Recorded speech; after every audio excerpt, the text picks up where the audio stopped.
and will mean that over 10,000 more officers in England and Wales will have the opportunity to carry a taser. Dodds. Speaker, farms and agricultural communities are significantly affected by a rise in those crimes. Could the Minister confirm that there will be no significant reduction in funding to those rural police forces, and in fact they need more funding? Thank you. Mr. Speaker, rural police forces will receive the same uplifting and funding that the other police forces do. And as somebody who represents a large and very beautiful rural constituency, I have a particular interest in making sure that rural crime does not remain or does not become a Cinderella part of the service. Stephen Metcalfe. Thank you, Mr. Speaker. As my right honourable friend develops a new immigration system, will she ensure that she pays particular attention to the design to facilitate the free movement or the movement of scientists, researchers and technicians in and out of the country to protect our world-class science base and maintain our position as a global science superpower? My honourable friend makes a very good point, and yes, the Home Secretary has commissioned the Migration Advisory Committee to look at that future-based, points-based system, which is intended to be not a geographical, therefore, system of immigration, but one that's based on the skills that this country needs so we continue to be globally leading, but also globally open. Smith. Have any plans to bring legislation that all specialist housing and registered care accommodation, both new and existing, be fitted with sprinklers? Minister Mulhouse. Mr. Speaker, this area of policy actually falls within the purview of the Ministry for Housing, Communities and Local Government, and I know that as part of the review, having been Housing Minister until recently, as part of the review of building regulations, the matter of sprinklers is under consideration. Mark Pritchard. Thank you, Mr. Speaker. Shropshire has suffered widespread and dangerous flooding over the last few days, affecting thousands of people. Would the Home Secretary like to put on record her thanks, joining me thanking West Mercia Police and all the people from Shropshire Fire and Rescue? Absolutely, I would like to put on record my thanks and gratitude. Flooding is a dreadful, dreadful issue. It has an appalling impact on people's lives, livelihoods and their homes. And of course, our fire services, our emergency environment agency and police officers as well would have done a great deal of work to provide a great deal of support and comfort to local residents. Bambos Charalambos. Thank you, Mr. Speaker. I have a constituent whose mother is in her 90s. She came to the UK from Poland after the Second World War as a refugee. She now has dementia and she needs to apply for settled status. She has very few documents proving her residency over the last 5 years. So can the Minister advise me what she has to do, or people such as should have to do, to acquire settled status?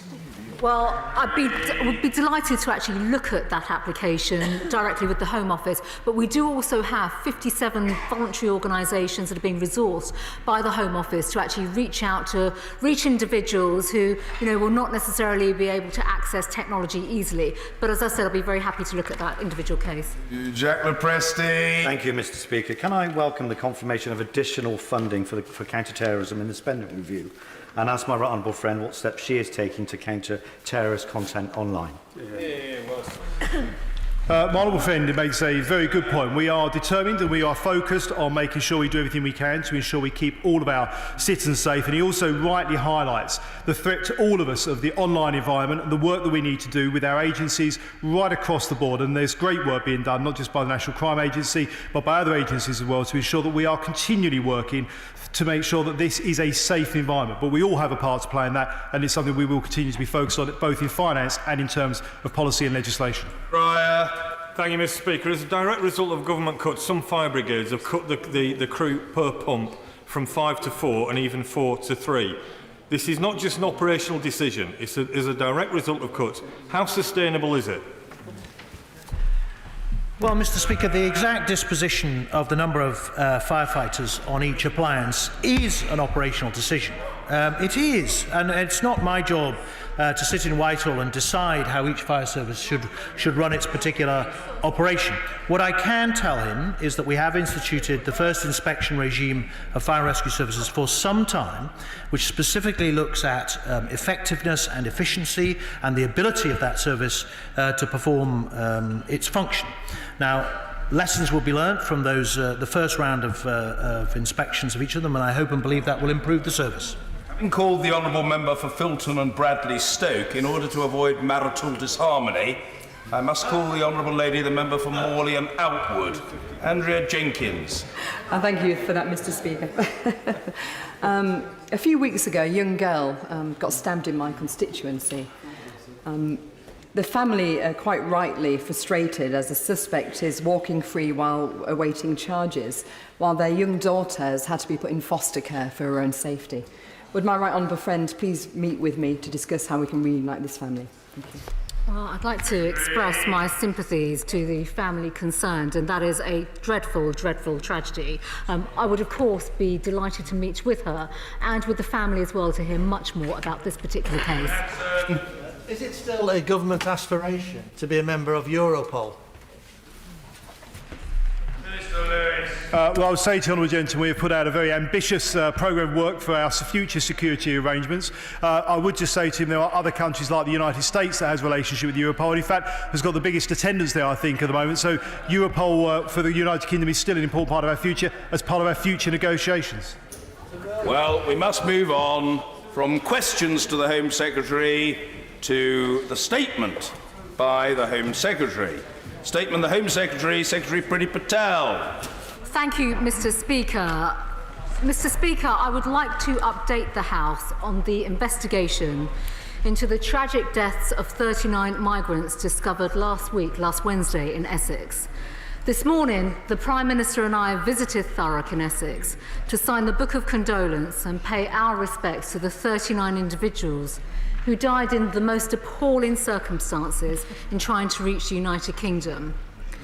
These were people's sons and daughters, their friends and families.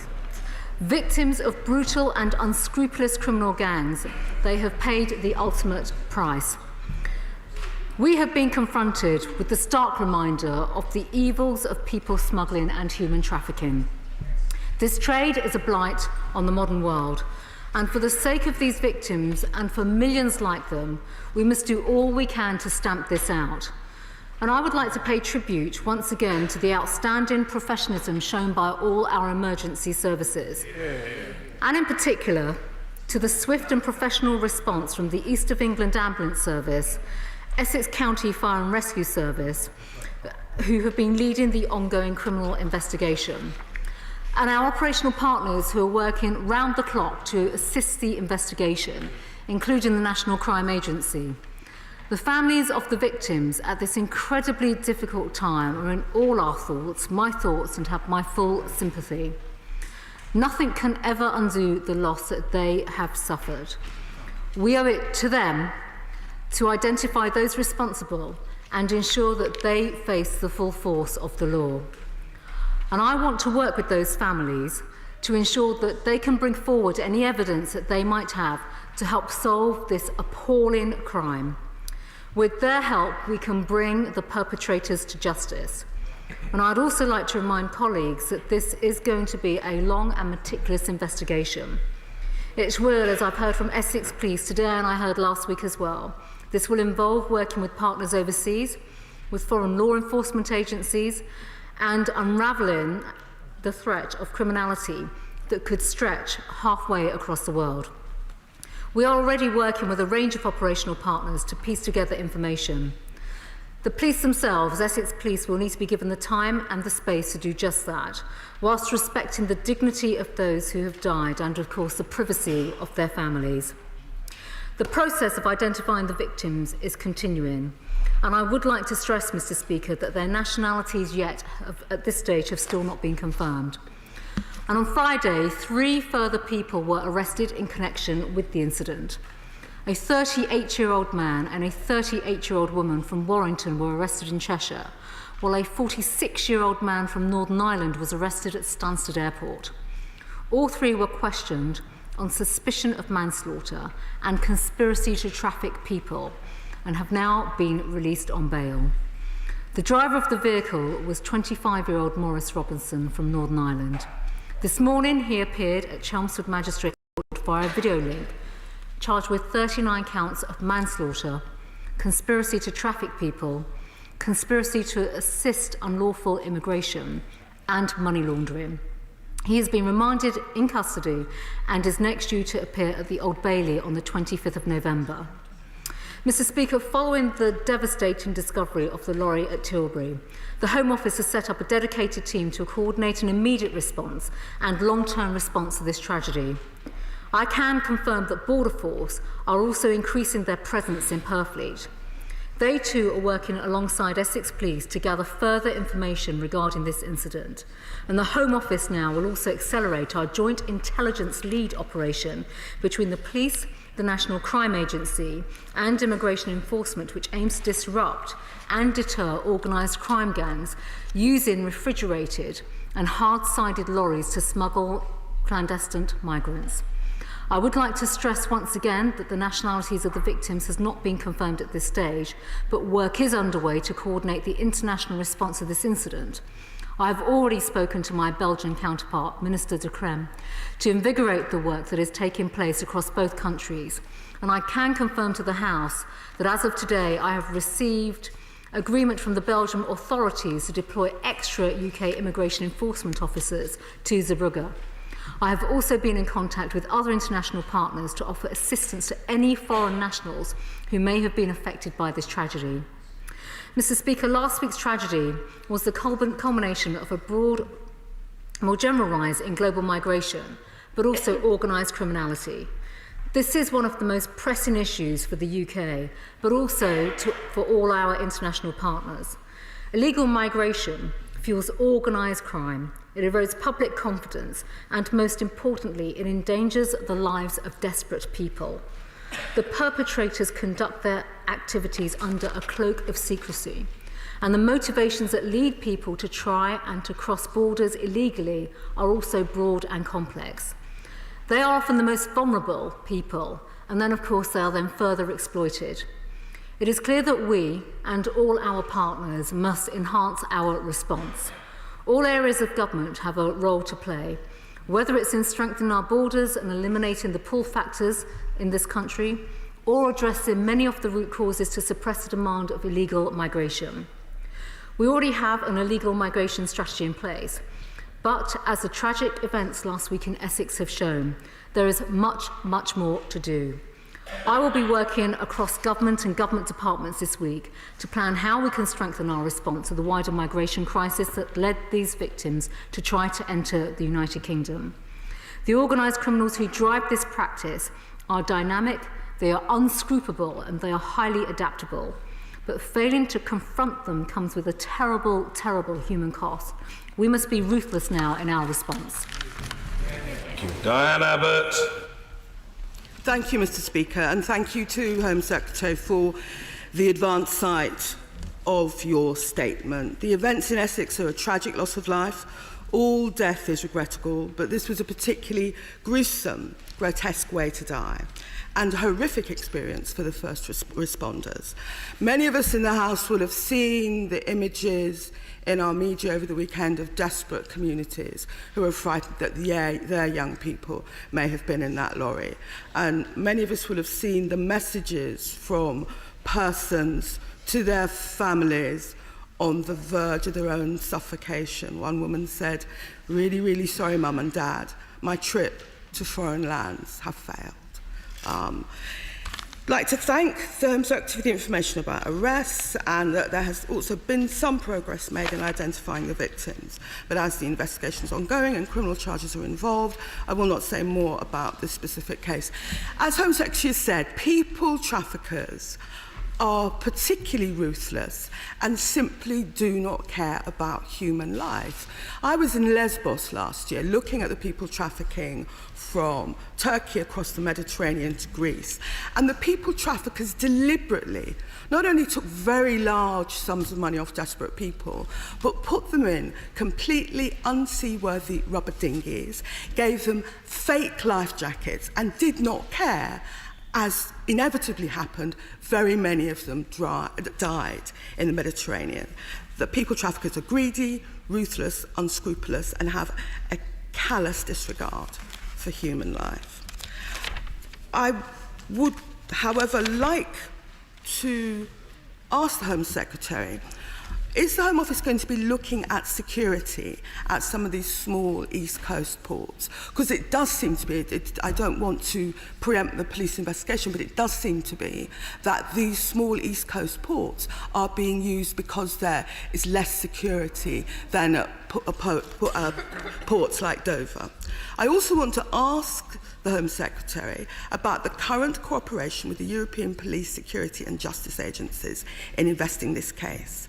Specifically, can I ask the Home Secretary how closely our agencies, the police forces and the national crime agencies are working with Europol in this investigation? Can she also indicate the level of cooperation with the European Migrant Smuggling Centre, which is an agency of Europol, and how our agents benefiting from cooperation with what is the most sophisticated agency of its kind in the world? And can the Home Secretary further explain how this cooperation can continue in future under either a no-deal Brexit or the Prime Minister's deal? Because as it stands, we will lose the current level of cooperation, we will not have real-time access to EU agency databases, we will lose access to a host of criminal databases, and we will lose access to the European arrest warrant. So the House would like to know what plans the Home Secretary has going forward to maintain and, if anything, strengthen that level of cooperation. This is a very, very tragic event, and in some ways it has humanised the issue of people trafficking for many people in this country. Of course, we have to bear down on the people traffickers. They are ruthless, have no concern for human life, but we also have to look at issues like how we make those eastern ports more secure and how we can guarantee people the same level of cooperation with EU agencies that we currently have. Thank you, Mr. Speaker. I thank the Honourable Lady, the Right Honourable Lady, for her remarks.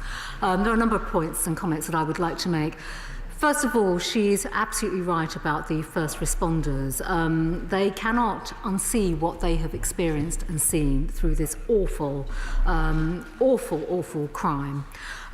Secondly, she is right to recognise the scale of trafficking and the inhumanity. There is no other word that can describe what has happened, but the inhumanity of the perpetrators behind this crime, but also behind modern slavery, people smuggling, human trafficking as well. She specifically asked about checks at eastern ports in particular, those ports that are not like, or not as vast in size and have the large numbers of freight necessarily coming through.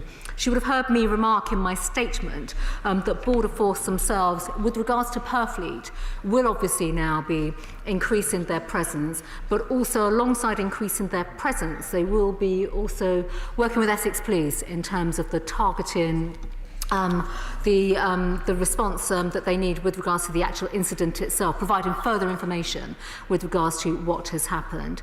She also asked the question about security and drivers in terms of working in cooperation, working in partnership with other agencies, and of course that is exactly what we are doing right now. The National Crime Agency rightly is taking the lead on this particular investigation. As I said in my statement, this is a complicated investigation. There are a number of agencies, not just across the European Union, but others that also we are working with because of the routes that have been taken. I've got no doubt, Mr. Speaker, that over time we will hear much more. There is going to be a lot more information that will come out in due course, but she did also specifically ask about Brexit and security cooperation. I would like to just say to the House, Mr. Speaker, that of course the way in which we can absolutely ensure that we have the strongest possible of cooperation is by having a deal, which is the government, exactly the government's position, and would also like the Honourable Lady and her party to support that. But I think when it comes to future cooperation, when it comes to security tools, there are no boundaries when it comes to our cooperation. The United Kingdom will remain one of the safest countries in the world, but also, Mr. Speaker, a global leader on security. Jackie Doyle-Price. Thank you, Mr. Speaker, and I'd like to thank my right honourable friend for the leadership she's showing across government on this issue. There's been lots of talk over the last few days about the security to our East Coast ports. But does she agree with me that it matters nothing how much security we put in there when these people are being trafficked through numerous countries before arriving here and going through continental ports? Isn't it something that all jurisdictions need to step up to the plate and deliver on? Thank my honourable friend for her comments and her question, and I thank her as well. As the constituency member of Parliament, we were together this morning paying our respects and condolences alongside the Prime Minister. She will know, as the local member of Parliament with Purfleet and Tilbury, based in her constituency, that the challenges are vast. They're absolutely vast, and she has highlighted the fact that we could have a huge amount of port security, which we do across the country. However, we have a major international issue here, which is the fact that organised crimes, serious organised gangs are exploiting vulnerable individuals across the world who want to seek a better life in another country, and they are the ones that have fallen victim in this case. Joanna Cherry. Thank you, Mr. Speaker. Can I thank the Home Secretary for her statement and for advance sight of it? Like her, the thoughts of myself and my colleagues in the Scottish National Party are with the families of the victims, who it seems are far away and are at the moment desperately trying to gather information about what might have happened to their loved ones. It's very difficult, Mr. Speaker, to fathom what it must be like to lose a loved one in such dreadful circumstances. And I would also like to join the Home Secretary in paying tribute to the response by the emergency services and expressing my concern for their well-being given what they have seen. I'd like to associate myself with what the Home Secretary said about the gross immorality and inhumanity of people smuggling. And I'm going to speak about the specifics rather than this case, as it's an ongoing investigation. But as the Shadow Home Secretary has said, an international trafficking and smuggling network can only be broken up through international cooperation. And I know that the Home Secretary recognises that. She will also recognise that the European Migrant Smuggling Centre, which is part of Europol, has been at the heart of this inquiry and inquiries into tragedies such as this. And a Europol source has been quoted saying that investigators at Europol are working round the clock to try to put together the pieces of the puzzle. Now, I know the Home Secretary is keen for us to support the deal for leaving the European Union, but that deal does not adequately address what plans the government has to work with these vital EU institutions in the future. And it simply will not do to say that America has a relationship with Europol, because, Mr. Speaker, America is not in Europe. We are. Now, Mr. Speaker, the UN's trafficking envoy has said that withdrawing from Europol and Eurojust could curtail the UK's ability to conduct the transnational investigations required to dismantle smuggling networks. Does the Home Secretary accept that leaving the European Union will make investigations such as these more difficult? If not, will she take this opportunity to clarify, in the way that she was unable to do before the Home Affairs Select Committee last week, about what relationship she thinks the UK should have in the future with these institutions following Brexit? Thank you. Thank you, Mr. Speaker. I'd like to thank the Honourable Lady for her comments with regards to the actual incidents in Essex and obviously the issue that is at hand in terms of people smuggling and the 39 deaths. With regards to her comments about security cooperation, I am going to re-emphasise and restate that we continue to be one of the safest countries in the world and will be a global leader in security. She asked about Europol.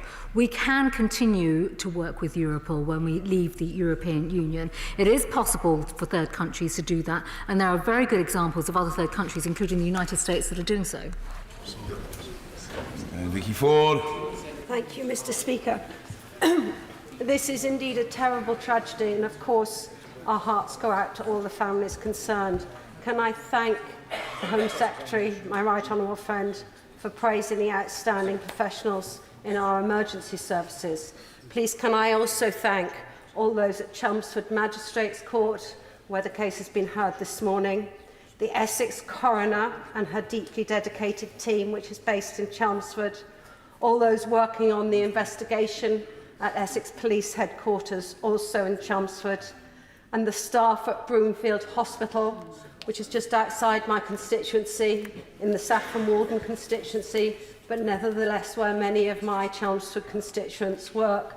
I understand that the bodies of the victims have been taken there. It is very clear that this incident will impact on very many people. Can the Home Secretary confirm that all support and resources will be available both in the short and longer term? My honourable friend is absolutely right, and I thank her for highlighting the wide range of local organisations across the county of Essex, her own constituency, as well as neighbouring constituencies that have been involved in this terrible, terrible, appalling tragedy, including those within the NHS, the coroner herself too. We have discussed on several occasions actually since last Wednesday, and with the Prime Minister this morning in fact, the type of support that will be put in place, because this is not short-term support for the individuals that have been affected, the individuals that are now part of this investigation and the inquiries and the post-mortem that's taken place, ranging from the trim process with the police and the ambulance service, but also in terms of welfare service provision that will be put in place, not just for today, but actually for the long term, for everyone that's been involved in providing much vital support to the police for this investigation.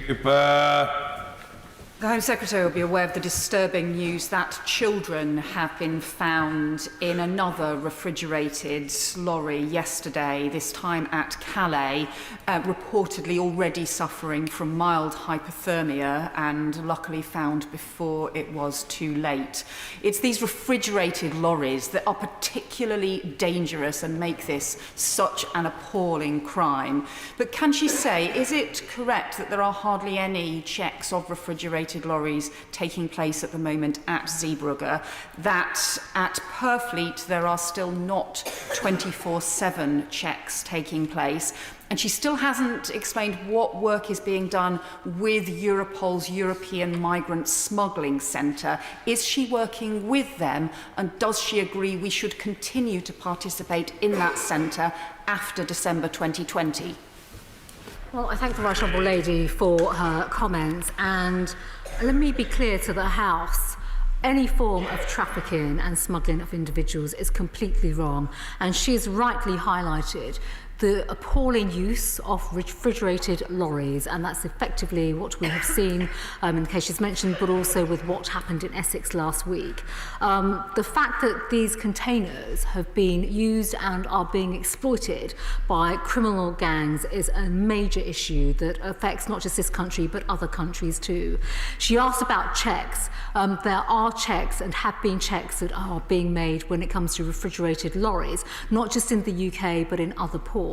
She will appreciate, though, right now, with the investigation that is taking place and the links with the Belgian authorities, there is much more information to come forward, specifically for the vehicle that came through, the container that came through that particular port. There are checks as well that do take place in Zeebrugge. I have already said in my statement that we will be escalating our work. There is a plan in terms of working with my Belgian counterpart to address the specifics of security issues in Zeebrugge itself and how we can extend more checks if required, although that is an operational decision not just at the port but with the Belgian authorities. And with regards to her question about cooperation, it is right that we cooperate internationally with all partners and all agencies. So yes, that work is absolutely underway, and there must be no doubt that even after when we leave the European Union, that cooperation will continue. I, as Home Secretary, will not move away from high levels of cooperation.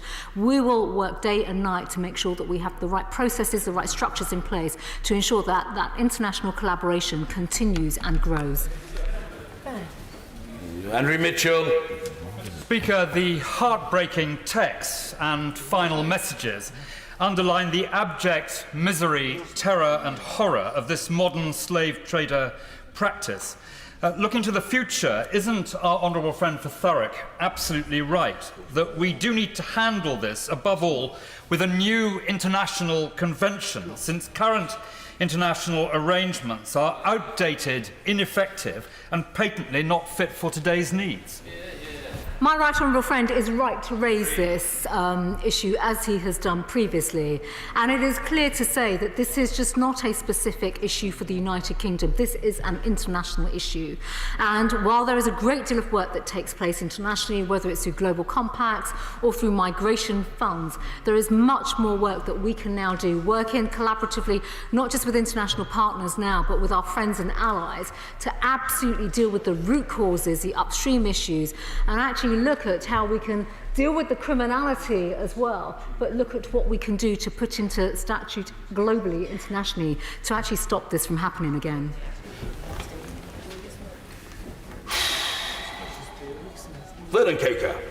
Thank you, Mr. Speaker.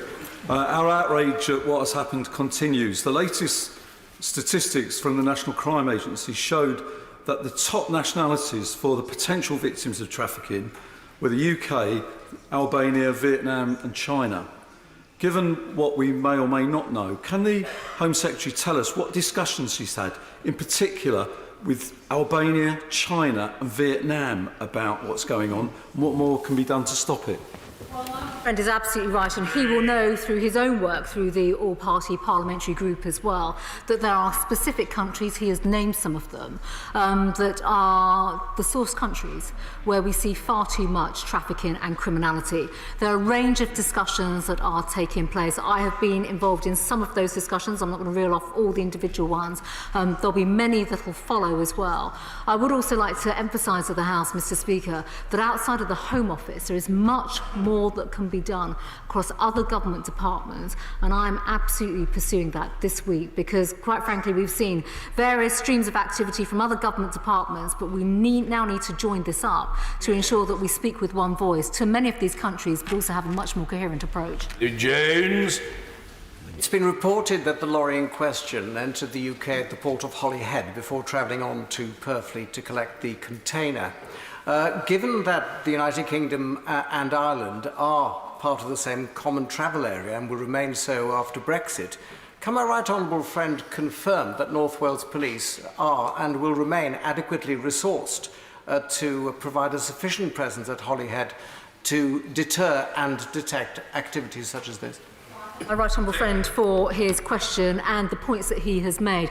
Absolutely, because of course resourcing the police to support Holyhead is just part of the process, not just in terms of, and it's not just about this investigation, but how we can ensure that we have the right level of security and the right measures in place as well, so that police officers and others, including Border Force, can act on that intelligence that they do find out. I think it's worth, Mr. Speaker, just reiterating something that I have said previously in my last statement on this. We are, of course, working with PSNI as well in this investigation, and that also speaks to many of the links with not just the investigation but with the police forces too.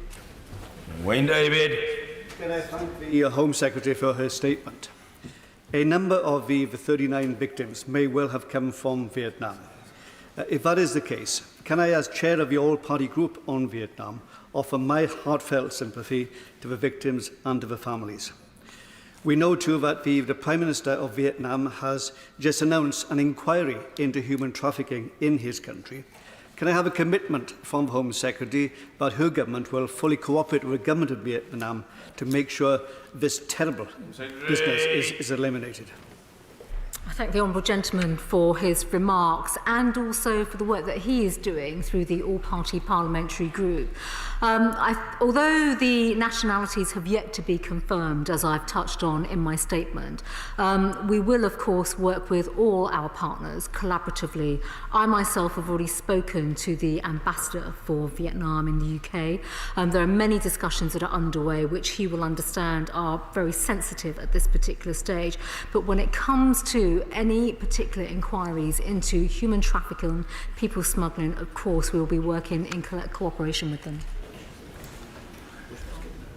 Simon Hoare. Thank you, Mr. Speaker. The Home Secretary's referenced Northern Ireland. In that context, could I ask her to assure me that the Criminal Assets Bureau will have all of the resources that they require to play the full part in the investigation? And would she agree with me that it is now time that unexplained wealth orders were in force in Northern Ireland as the rest of the United Kingdom?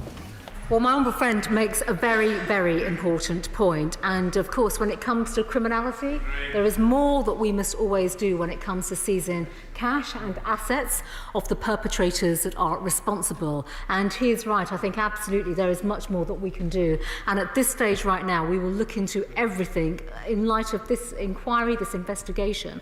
But also, I will continue to hold discussions with the Ministry of Justice in terms of how we can upscale some of this. Steve McCabe.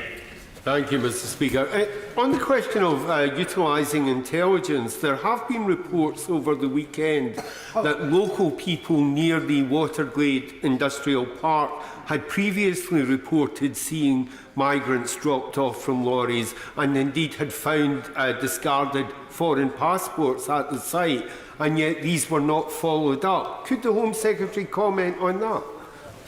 Well, I'd say to the honourable gentleman that we have had no formal reports of things of that nature, but obviously where there is evidence of wrongdoing, foreign documents being discarded, and any evidence of that nature, we will of course follow that up. Harriet Baldwin. Thank you, Mr. Speaker. No one could fail to be moved by these terrible, terrible stories of young lives that were literally snuffed out. And I appreciate that the Right Honourable Lady cannot say where the victims came from, but I know that some victims in the past have been identified as coming from Vietnam. And the UK has a very strong ministerial dialogue, strategic dialogue with Vietnam. Can the Home Secretary make sure that at the next agenda we discuss, she discusses with her officials, how we communicate jointly to these young people not to make the dangerous journey?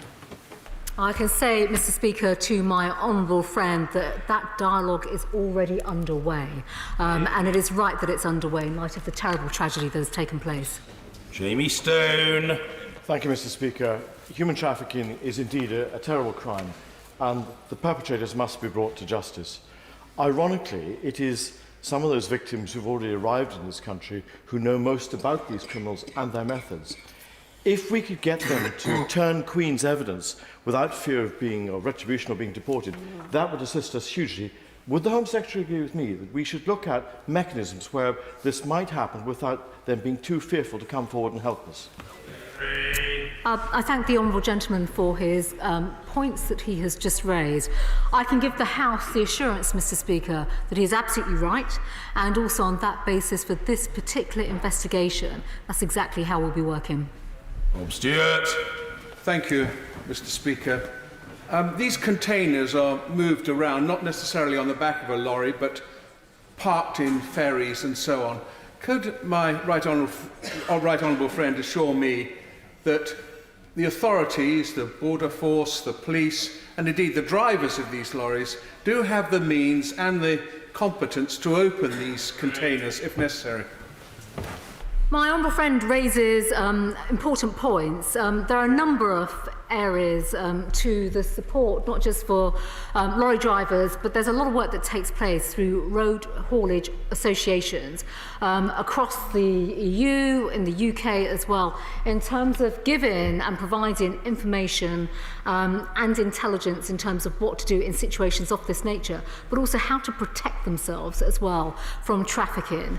I can give my honourable friend plenty of assurance that there is a great deal of work that takes place in this field, and if there's anything else he'd specifically like to know about the Home Office's work, Border Force's work, and how we work collaboratively with many organisations on this front, I'd be very happy to write to him. Diana Johnson. Mr. Speaker, Hull has a very long and proud tradition of fighting the evils of human trafficking and slavery. Indeed. Many of my constituents have been in touch to say how shocked they are about what happened in Essex, and they want to know, with the Port of Hull, are there now additional checks that are going to be carried out, particularly on those refrigerated containers, because we know now that those traffickers seem to be moving their attention to the ports on the East Coast? Well, the Honourable Lady is absolutely right, and she will know through her own constituency with the port there in Hull too, that there are various challenges now that have been highlighted.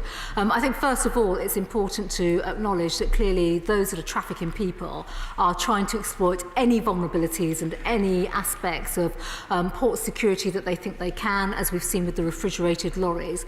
If I may, because of the work that's taking place specifically with Border Force right now, I would like to drop her a line and at least keep her updated in terms of the changes that will be forthcoming with regards to the port in Hull. Jenkins. Can I thank my right honourable friend for coming to the House to make this statement, because it really does demonstrate how seriously the government is taking this matter. Can she also spare a thought for the Border Force in Harwich, which I represent, where they will be haunted by the possibility of a similar tragedy passing through their care, where I am confident they have sufficient capability on an intelligence-led basis to make checks, but they can't check every single container.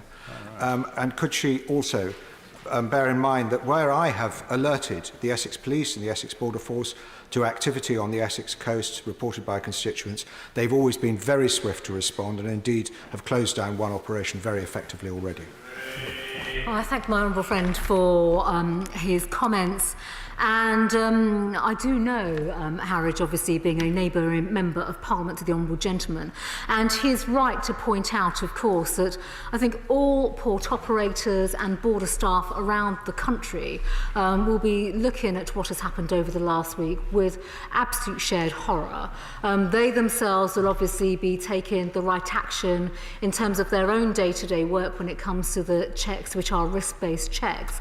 But at this particular stage, I do want to give the House the assurance that we're giving Border Force all the support that they need, and we are working collaboratively with the port operators. And I would like to thank the Honourable Gentleman as well for his work with Essex Police when he has raised concerns through the Port of Harwich and how to deal with those issues. The Home Secretary will know that 3 years ago the Chief Inspector of Borders and Immigration produced a report on the East Coast ports, which was raising a number of concerns about their operation. Will she agree to look again at the recommendations the Border Force Inspector made and to see whether she can update the House as to the implementation of those recommendations? Well, I would like to let the Honourable Gentleman know I have gone through that report and I've seen the recommendations, and I'm currently reviewing aspects of those recommendations, but in particular how we can make them more relevant, because that was a report from 2016. Things have clearly moved on from when that report was conducted and undertaken, and the findings were published, I think, in 2017. But of course there is another factor here, which is the extent of the organised international criminality, as well as many of the port security features that were raised in that report that also need to be looked at. Thank you, Mr. Speaker. And I thank my right honourable friend for her powerful statement and the seriousness with which she has taken this very serious matter. She will know, Mr. Speaker, that small ports and airfields have long been known to be a problem and a security weakness. Indeed, the former Prime Minister proposed a volunteer force to patrol them. Can I urge her not to have a Dad's Army set up like that, to have more investment in our border force, more investment in the NCA, and more investment in internationally working with our partners to combat this appalling and evil trade? My old friend is absolutely right, and when it comes to criminality, we are speaking about criminality, international organised criminality through various gangs, routes and countries where this facilitation is taking place. It is right that we invest, and we are investing in both the NCA, through our partners, through our border force as well, through police and through all aspects of our homeland security, and we will continue, Mr. Speaker, to do that. Field. The Home Secretary will know the Government asked her right honourable friend, the member for Basingstoke, Lady Butler-Sloss, and I to review the Modern Slavery Act. During our inquiry, we met staff from the Border Force from a large, not a small port. They told us, unlike airports, where there are passenger lists, they know nothing, absolutely nothing, about the people who are coming through the ports. We asked to meet the Home Secretary urgently to talk about this. Might she speed up our meeting with her, please? I thank the right honourable gentleman for raising his point and concerns. The answer is yes, of course. I'd be delighted to meet with him. But also, of course, absolutely. But on top of that, he is right through his review to recognise the difference between air and sea in terms of data that is collected. And it's quite clear that when it comes to goods, there are customs checks, there are declarations, there are manifests. When it comes to people, we will obviously need to continue our discussion and see what more we can do in that area. Richard Drax. Thank you, Mr. Speaker. Can I offer my sympathy to the victims and their families? And can I concur with my honourable friend, the member for Thurrock, that what we need the message today is we need stronger borders, not weaker borders, not just here, but across Europe. And while I'm talking on that, can I just touch on South Dorset, which is, through the Police and Crime Commissioner, call for more officials at Portland Port. Would you look at that too? I'd be more than happy to discuss with him, actually, port support and what more can be done in his own area. And he's right to touch on the fact that obviously there is a need to protect not just our ports, but ensure that we have the right checks and processes, which we do based on a risk-based system across all the entire country and operated in a consistent way. Thank you, Mr. Speaker. 4 members of an organised crime gang operating out of Govan Hill in my constituency were recently convicted at the High Court in Glasgow for offences relating to the trafficking of 14 vulnerable women. Now, Mr. Speaker, that was a complex five-year-long investigation led by Police Scotland, but involving UK police forces, Europol, Eurojust and the Slovak police force as well. And I understand there's a parallel court case ongoing in Slovakia. Can she guarantee me today that the police in Scotland will have exactly the same ability to have that level of cooperation post-Brexit, and will it have any impact on ongoing cases? Thank you, Mr. Speaker. The Honourable Lady has just highlighted how complicated criminal investigations, international criminal investigations are. We'll expect to see exactly a similar process, a meticulous process in this case in Essex. And it is right that we continue all avenues of international cooperation, not just now, but also when we leave the European Union. Mr. Speaker, as the Prime Minister's trade envoy to Vietnam, may I echo the comments made by the all-party group chairman, and may I support, may I first of all extend my thanks to Ambassador Anne in the UK, the Vietnamese ambassador, and the Vietnamese government for their cooperation, and extend my condolences. May I echo the Home Secretary's comments. As Trade Envoy, I see the Department for International Trade, the Foreign Office, the Ministry of Defence in Vietnam all the time. We do discuss these issues, but more coordination between government departments, as she suggested, would be very welcome. Thank my right honourable friend, and he will know from his own experience the way in which government does work together, but specifically now we know there are fundamental challenges.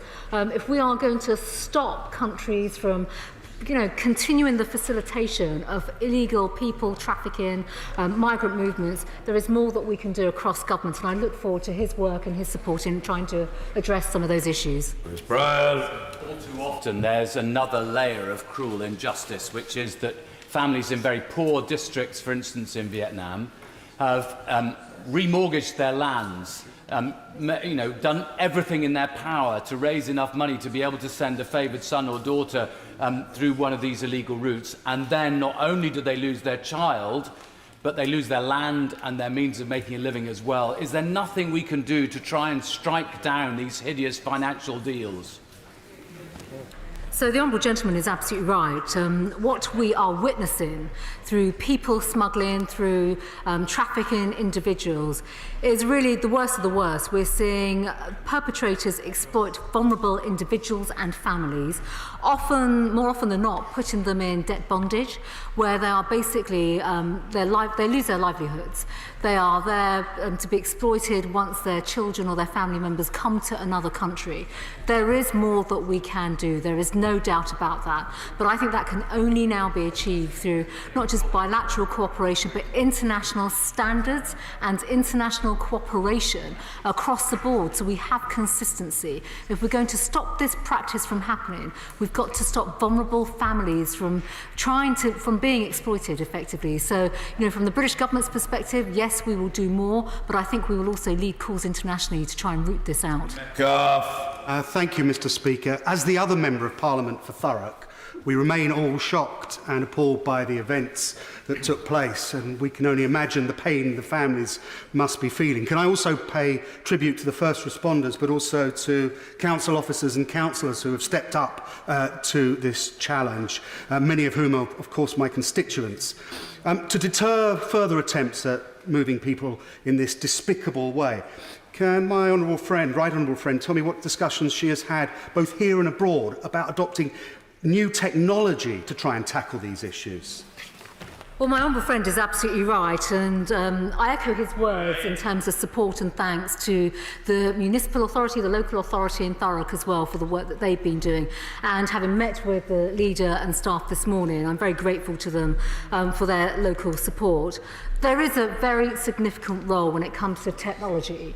It is pretty clear that refrigerated vehicles and containers are being exploited for a range of reasons. The Home Office itself is investing a great deal in terms of research, but also new technology for border enhancements and border controls. I think, again, we have to do much more internationally in this area. Thank you. Order. Statement. The Secretary of State for Digital, Culture, Media and Sport. Secretary Nicky Morgan. Thank you very much indeed, Mr. Speaker. With your permission, I'd like to make a statement to the House about connectivity and our recent announcement about the shared rural network. Last month, this government announced £5 billion to accelerate the rollout of the highest speed internet across the country, including in our rural heartlands.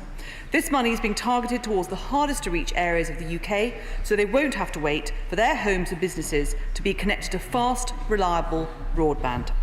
They will be given connections capable of download speeds of 1 gigabit per second to take advantage of everything the next generation of new technology has to offer. But, Mr. Speaker, connectivity on the go is equally important. Mobile phones are revolutionising our day-to-day lives and are crucial for businesses as they compete and grow. Half of adults, and I reckon pretty well every honourable and right honourable member, say they miss their mobile phones the most out of all of their devices. And 1 in 3 now say they never use the computer to go online. Yet there are still too many areas of the country still waiting for high-quality mobile coverage. Today, only 66% of the UK landmass has geographic coverage from all 4 mobile network operators, and 9%, largely in rural areas, has no coverage at all. So I'm pleased to inform the House that last week the government announced support for a shared rural network programme subject to binding legal agreement being concluded.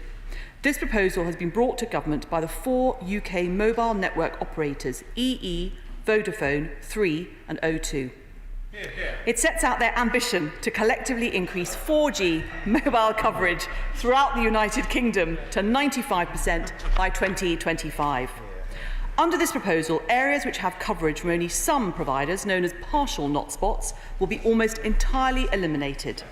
This means that we will get good 4G signal anywhere we are, no matter which provider we are with.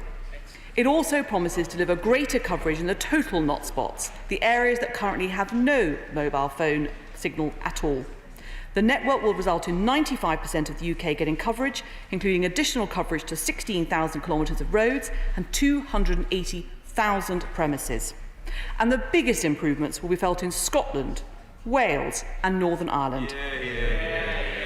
The 4 operators will commit up to £530 million to get rid of the partial not spots, but we recognise the difficulty of building infrastructure in remote locations. So the government is sharing the cost and is prepared to provide a further £500 million to eliminate total not spots too. The government's investment will provide new digital infrastructure in areas that are not commercially viable for operators to ensure this new service provision continues for at least 20 years. And it will also cover the cost of upgrades to the emergency services infrastructure, making it available to commercial operators. This announcement is great news for consumers and a big step forward from the mobile network operators. And it will be underpinned by legally binding commitments from each operator to reach more than 92% UK coverage by 2026. The mobile network operators will adopt new coverage obligations within their existing spectrum licence conditions to ensure the outcomes will be delivered. If they cannot demonstrate that all reasonable efforts have been made to comply with these obligations, there are penalties for the operators with a maximum fine of up to 10% of their annual turnover. Although 2025 is the target date, many consumers will feel the benefit of the programme long before its conclusion. Annual coverage improvement targets will be published, and Ofcom will report regularly on the Shared Rural Network's progress in their Connected Nations publication. The UK has a vibrant telecoms industry, and we are keen that the Shared Rural Network proposal reflects that. This programme will be jointly delivered by all 4 mobile network operators. But it is expected that organisations across the industry would have the opportunity to get involved in the delivery of the programme at various levels of the supply chain, building the required infrastructure in an open, fair and transparent way. Mr Speaker, the mobile network operator's proposal is conditional on Ofcom removing its proposed coverage commitments which were included in the design of the original auction. I have written to Sharon White, the Chief Executive of Ofcom, setting out the government support for this programme, subject to a binding legal agreement being concluded.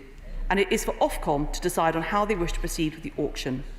This morning, Ofcom opened its consultation on an alternative auction design without coverage obligations.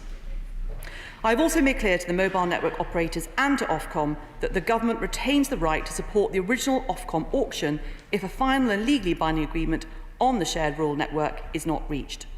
I have considered the shared rural network proposal carefully along with my right honourable friend, the Chancellor of the Exchequer, and I am satisfied that the proposal improves on the coverage obligations set out in Ofcom's proposed auction and should deliver good value for money. However, until a final agreement is reached, I have made clear to the mobile network operators that the government's support does not make a legally binding arrangement or contract, and it does not create any expectation that government will act in this way. In the coming months, DCMS, Ofcom and the mobile operators will work to finalise the legal agreement so we can get on with the important job of improving mobile coverage. The operators share our ambition, and I am confident this proposal is the answer, and I expect to be in a position to update this House early next year. Mr Speaker, this is a world-first deal that means consumers will be able to rely on their own provider's network to use their mobile phones wherever they are. It will make patchy coverage a thing of the past and mean more people in rural areas can benefit from the speed and efficiency of coverage on the go. This government is committed to giving rural areas across our United Kingdom the digital connectivity needed to flourish and to make the UK a world leader in 5G technologies. And that is what this landmark investment will do. Mr Speaker, I commend the statement to the House.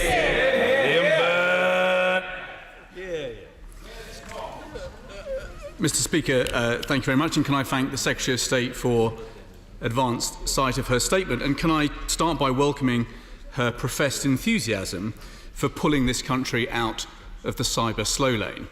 However, having read her statement, I'm afraid to say that on close examination it would appear, Mr Speaker, that our teletext Tories are going to have to do rather better than this.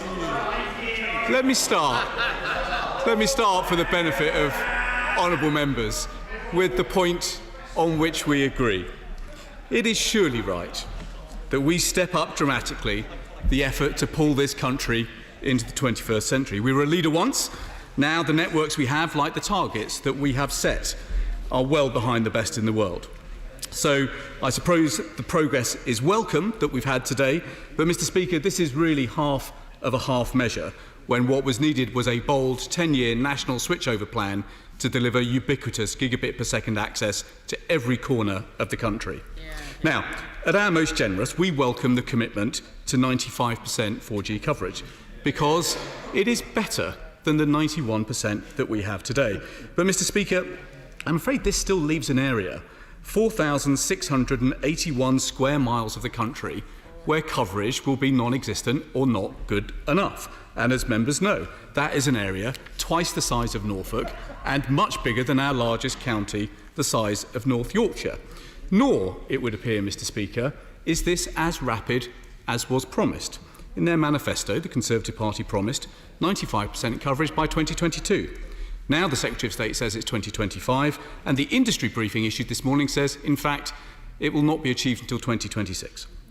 Nor is the proposal as well financed as is needed.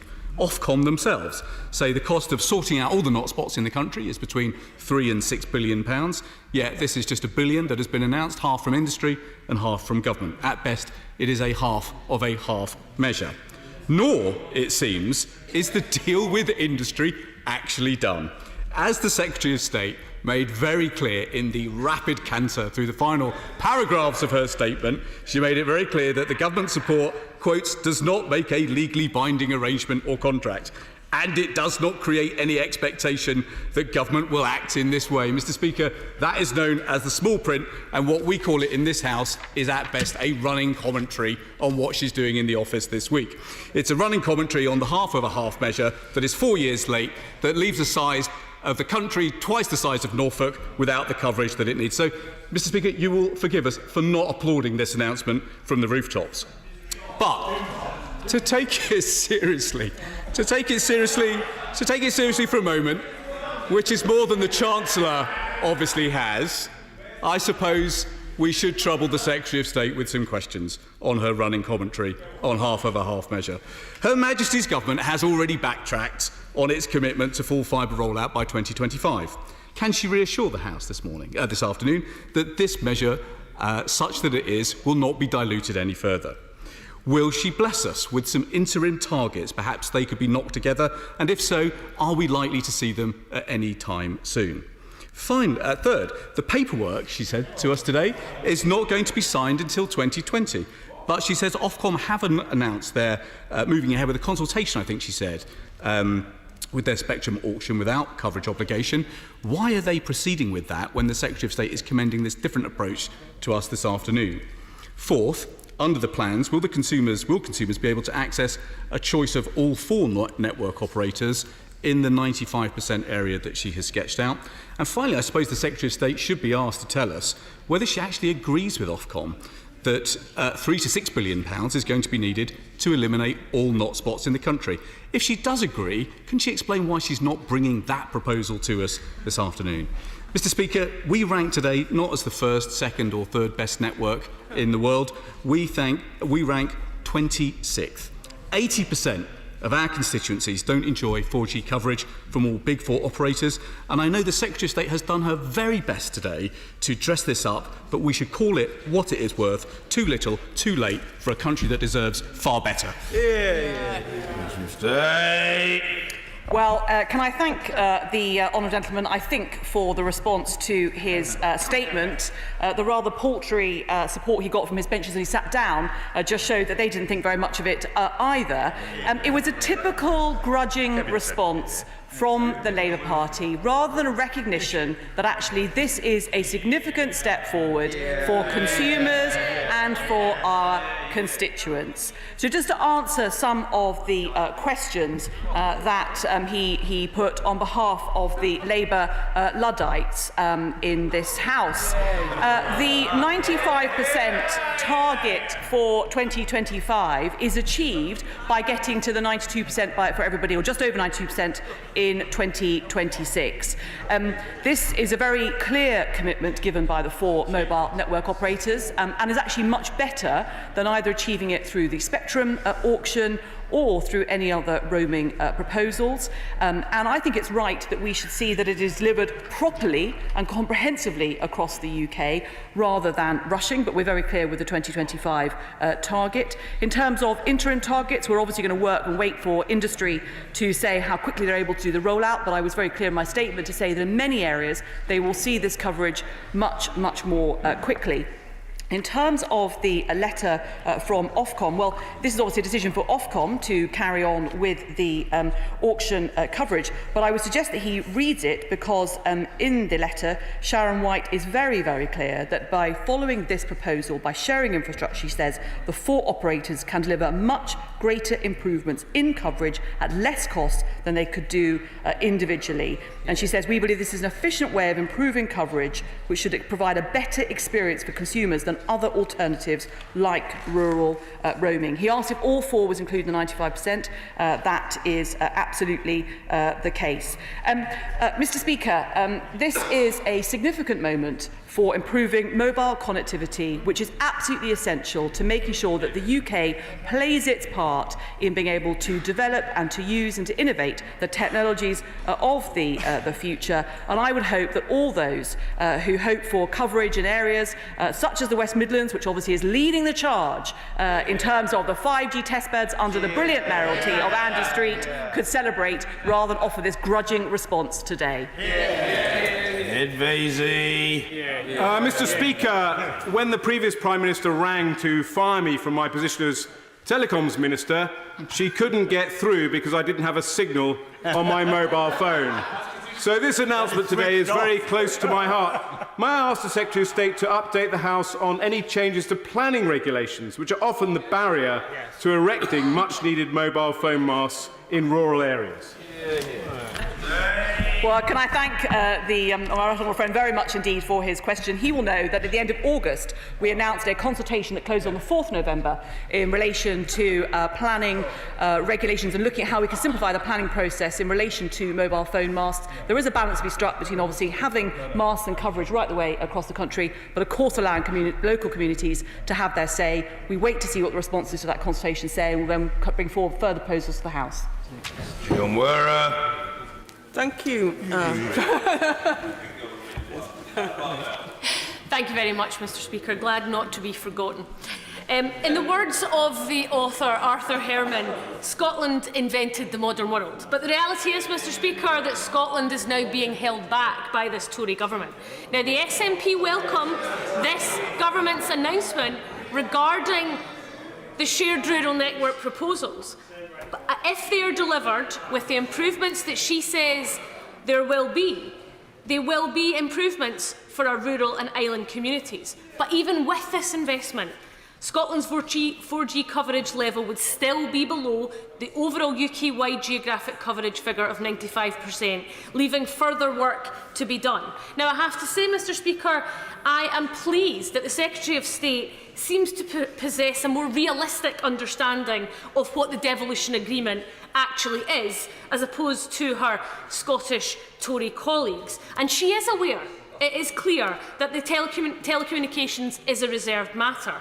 But with Scotland receiving just 3% of UK government funding for broadband, compared to Northern Ireland's 91% funding, could she reassure me that this programme is rolled out, and when it is, that we will get a fairer funding settlement than we have done thus far? Because people hearing this announcement today could be forgiven for having a sense of déjà vu. The 2017 manifesto from the Conservatives promised to end rural hotspots by 2022, a target that we know will not be met.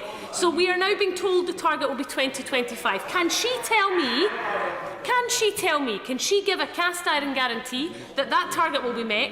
And if not, will it really have the teeth that she is suggesting? Well, can I thank the Honourable Lady very much indeed for her reply. I mean, at least she was a little more enthusiastic than we heard from the opposition front bench. Not difficult, actually, given the low bar that they set. Can I say to her that the current coverage in Scotland of all 4 operators is 41%, and under these proposals it would get to 85% of Scotland. Of course there will be more to do, there always is, but I can say that actually I think where she should be encouraged, and I hope constituents across Scotland will be, and this has been fought for by MPs, I've been lobbied significantly by Scottish Conservative colleagues on these benches for this improvement, is that actually this proposal has come forward from the operators themselves, which means I think they are confident about being able to deliver it. Whittingdale. Can I congratulate my right honourable friend on persuading the mobile operators to do what they resisted and told us was completely impossible for them to do. But when she comes to address the final 5%, the not spots, will she ensure that lessons are learnt from the previous attempt, the mobile infrastructure project, which unfortunately was only able to deliver a fraction of the number of masts promised due to the numerous obstacles it ran into? Well, can I thank my right honourable colleague, and as a former Secretary of State in this department, he will understand the significant challenges that there has been in order to bring everybody together to work on this. He's right to point that, of course, there's always going to be a final 5%, but of course there are other proposals such as the rollout of broadband as well, all of which has to be taken into account. We're talking about 4G today, we've got 5G proposals, we've got broadband as well. We know this is a challenge, but we know that often in those most rural areas, that is where this connectivity is most important. Mr. Speaker, businesses and citizens across this country suffer the consequences of the Tories' ideology of austerity, which prevented proper investment in our digital infrastructure. Rural broadband is not a next generation nice to have. It is a necessity here and now. So given this agreement for a shared infrastructure, can she say what the quality requirements are for coverage, uplink and downlink, latency and congestion, how the rural areas will benefit from the infrastructure competition that there still will be in the rest of the country, and commit to there still being infrastructure competition in the rest of the country, and finally, how we can make sure that the telecoms companies are accountable for the public money they will be given to make this happen. Thank you. Well, can I thank the honourable lady very much indeed. In talking about the difficulties and her disappointments, she almost ran out of time to ask the questions that she actually wanted to ask. She's right to say that actually connectivity is hugely important for all of our constituents, wherever they are. There will be, as she knows, if she looks at the detail, there's be a shared rural network entity, which all 4 mobile network operators will be party to, and that is the way in which they will be held accountable by the department for the targets they're meeting.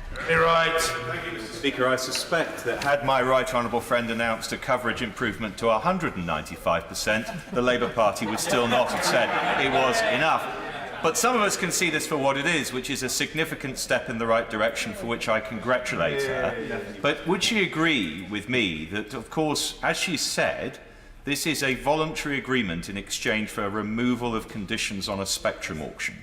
And would she agree it is sensible to make sure that Ofcom keep on the table compulsory roaming until the ink is dry on a voluntary agreement to make it happen?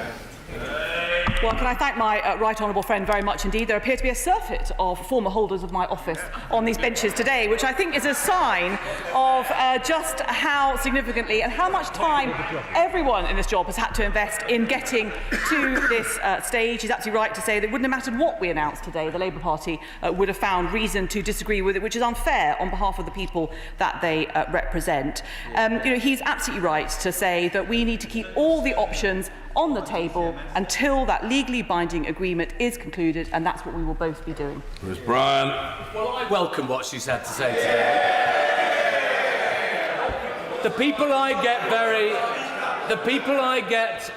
however, that I get very fed up with are the mobile phone companies, because actually, quite often they'll say you've got 100% coverage in a village like Porth, for instance, and actually nobody in Hannah Street can get a signal whatsoever. And recently, when there was an arson attack on the mast, which covered several different companies, EE didn't even bother to tell all its local customers that it was going to be out for 4 weeks. They refused to give compensation. The mobile phone companies simply must do better. Yes. Well, can I thank the Honourable very much? Anyone would think he was standing for election next week. How much he welcomed this announcement. Well, that is very true, Mr. Speaker. Can I thank him? He makes a very fair point, which is actually honesty about the coverage being offered is very important. There is nothing more frustrating than being told you've got coverage, or even looking like you've got coverage on your phone, and you still can't make a call. I'm concerned to hear what he said about the way EE handled that particular attack, and I hope that honourable members and right members across the House will always know if they have problems like that, please will they contact me, the ministers involved, the departments, that we can follow it up on their behalf. Sir John Redwood. How and when will my constituents in West Berkshire and Wokingham be able to get an advantage out of this excellent initiative? Will they need to do anything? Can I thank the right honourable gentleman? No, they won't need to do anything. They'll be seeing that roll out. And of course, I think certainly near, if not in his constituency, is of course the significant office for Vodafone, and we're very grateful that they are part of these arrangements. Patricia Gibson. Mr. Speaker, the Secretary of State said we should be fair to those we represent. So in that spirit, after one of my constituents on the Isle of Arran almost died due to knot spots last year, the previous Secretary of State assured me that there would be 95% coverage in each of the 4 UK nations by 2022. And we see today that this target has now slipped to 2025. And we know that Scotland's 4G coverage will still be less than the UK-wide numbers as the Secretary of State set out. So can she explain to the House, and in the interests of my constituents, what has gone wrong with tackling knot spots so far in Scotland, and when will Scotland have the same coverage as the rest of the UK? Hear, hear. Well, I would ask her to raise that question also with the Scottish Government. She's right to say that we want to get on with this. It's important, and that often there are matters of critical importance, even life and death, relying on actually having a mobile phone signal. But we need to do this, obviously, in the right way so that it actually works and provides that reliable coverage. And as I said in my statement, that although 2025 is the target date, there are many areas where actually that coverage, that 4G coverage, share coverage, will happen much sooner. Of course, we know that there are difficulties in the more rural areas, and that is why some parts of the UK this is going to take slightly longer to roll out. But I hope in time we'll have more details so constituents will be able to see in their area where that coverage is going to be achieved. Ian Little-Granger. Thank you very much, Mr. Speaker. Until you change the rules in national parks, we're not going to achieve universal coverage. They have to be changed. And second, connecting Devon and Somerset has been a disaster. Would you please change what they're doing? Because until we do, the good burghers of Somerset and Devon are not going to get universal coverage. Well, can I thank my right honourable friend very much indeed. I'll certainly look into the issue he raises on the national parks, but of course there are always going to be challenges. It's not just about throwing money at the problem, it's also often about making sure the actual physical infrastructure is allowed to be erected. The second thing in relation to connecting Devon and Somerset, the Minister for Digital and Broadband had a meeting with members in the area. We know that there have been issues. Obviously they're looking for alternative providers. He's talking about broadband connectivity, so it's a slightly separate issue, but he's right. In the end of the day, constituents don't distinguish, they just want better connectivity all round. And Ben Lake. A shared rural network is to be welcomed, Mr. Speaker, as it could vastly improve coverage in Ceredigion. The Secretary of State will appreciate that rural communities will be eager to see swift progress on this proposal. And so could she just clarify whether recently constructed Home Office masts, in addition to any future ESN infrastructure, will be made available where appropriate to this end? My understanding is that the answer to that question is yes, but I will confirm that and make sure that I let the honourable gentleman have full details. Kevin Ollinrake. Mr. Speaker, can I welcome the Secretary of State's announcement and her decisive action on this matter? Coverage in rural areas is very dependent on the successful rollout of the emergency services network, which is behind schedule and over budget. It is the preserve of the Home Office, I understand, not her department, but will she use her best endeavours to make sure this project is brought back on track? Well, can I thank the honourable gentleman very much indeed, and can I pay tribute to his campaign, particularly in this issue, and also encouraging other members to work together to make sure that my department was rightly put under some pressure to make sure that we deliver on this.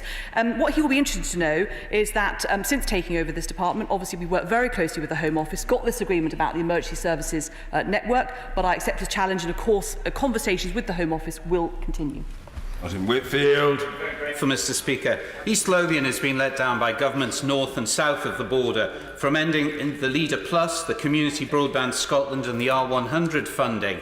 If it was not for East Lothian Council and not for local companies like Lothian Broadband that have found imaginative solutions to this, East Lothian would be in a desperate state. Its businesses, the constituents and the children who are just trying to do their homework.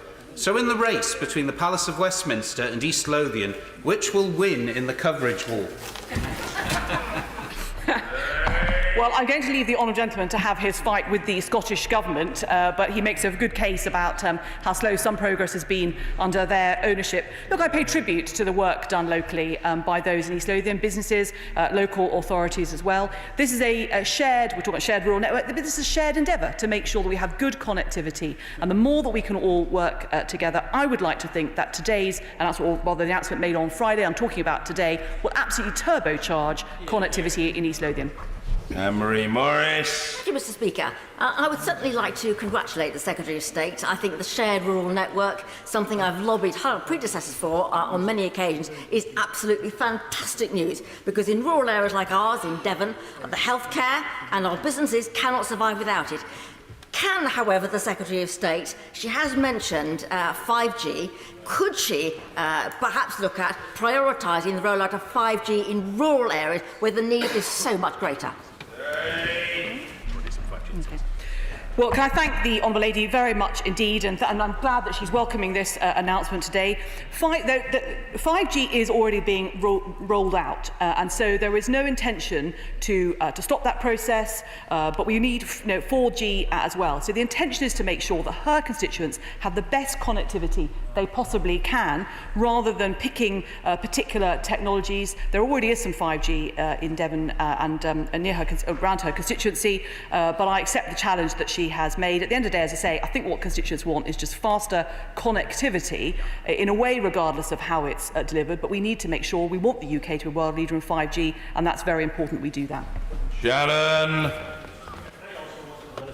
Commitment today to the rural network broadband rollout. The Minister will know that through the confidence and supply motion, certain amounts of money were set aside for the rural network already. But Mr. Speaker, you and I will recall perhaps that Radio Luxembourg, I can remember it very well, it faded in and out, so there are still parts of the province where rural network is not achievable. So will the Minister be able to indicate what will be done to address that issue for small and medium business and for those who are self-employed, where it's really important to have rural network broadband rollout?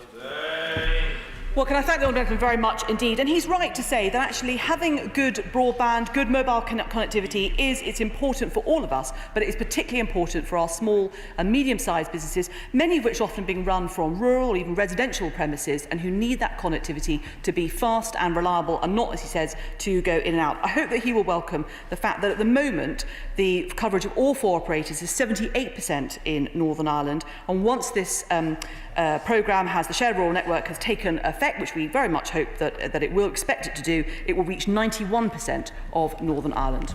Percy. Thank you, Mr. Speaker. I regularly survey my constituents in Briggingool and the Isle of Axholme on this and produce a network-by-network, geographically located report for each of the networks. I have to say EE have been very good in responding to those, and a new mast in Broughton will come online on November the 5th as a result of that survey, and they're also making changes to a mast in Reedness. So there is some good news, but what is clear from my surveying as constituents is that the maps which are provided by the networks do not bear a great deal of reality to what my constituents are experiencing. So can I just look at that, but also to look at local authorities offering up their facilities. My local authority, one of my local authorities, North Lincolnshire, did this. Not a single one of the networks took the council up on that offer. Well, can I thank the honourable gentleman very much, my honourable friend, very much indeed. He makes a good point about maps. And again, I think it's really important. So one of the things I think we've seen in this is now the mobile network operators are working together.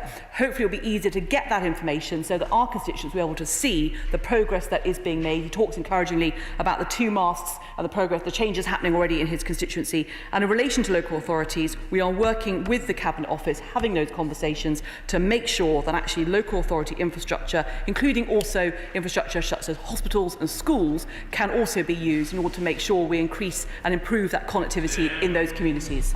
Mr. Speaker, will the Minister then straightforwardly confirm that the deadline set out in her party's 2017 manifesto will not now be achieved? And competition between mobile providers has been very fruitful for consumers over the last 20 years, particularly in reducing call charges. How will ministers make sure that future fruitful competition won't be blunted by this collaboration? Well, we're not nationalising the mobile network operators. We are asking them, and they have come forward, they plan to work together, which I think is a very good sign. But of course, one of the key elements we need to get this right and to follow the legal processes is to be compliant with competition law.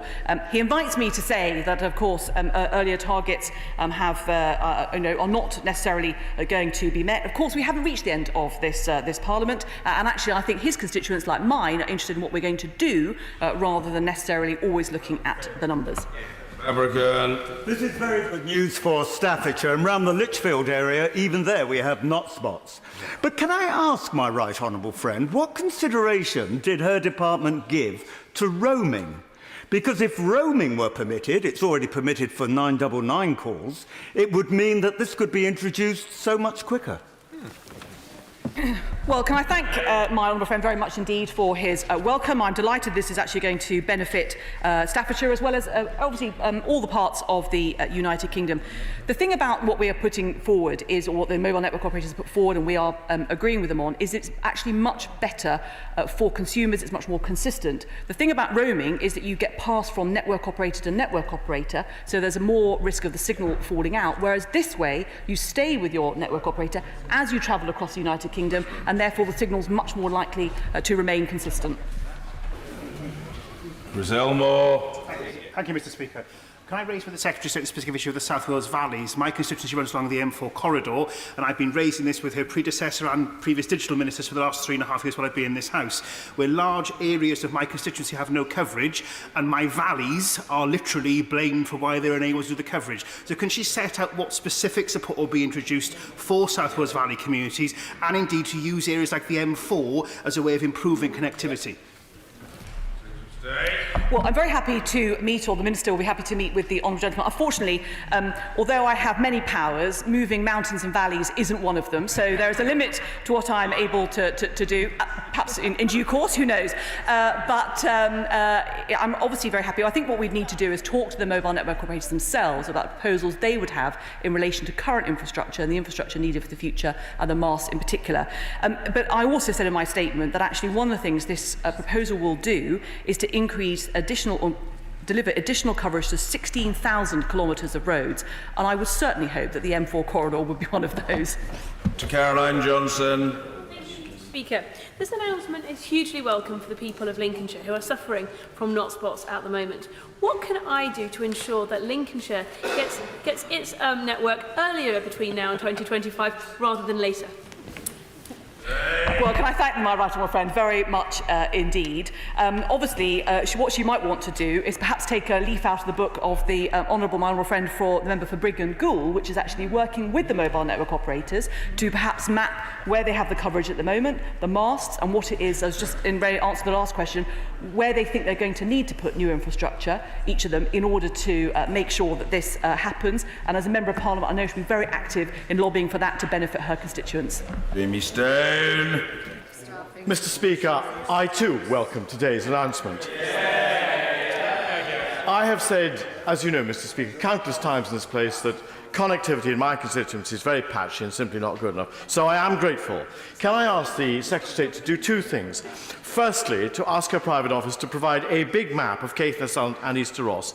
And secondly, to write to the Scottish Government saying, could you give us a list of all the bad parts of Jamie Stone's constituency, put them on her map, and then they can be ticked off one by one.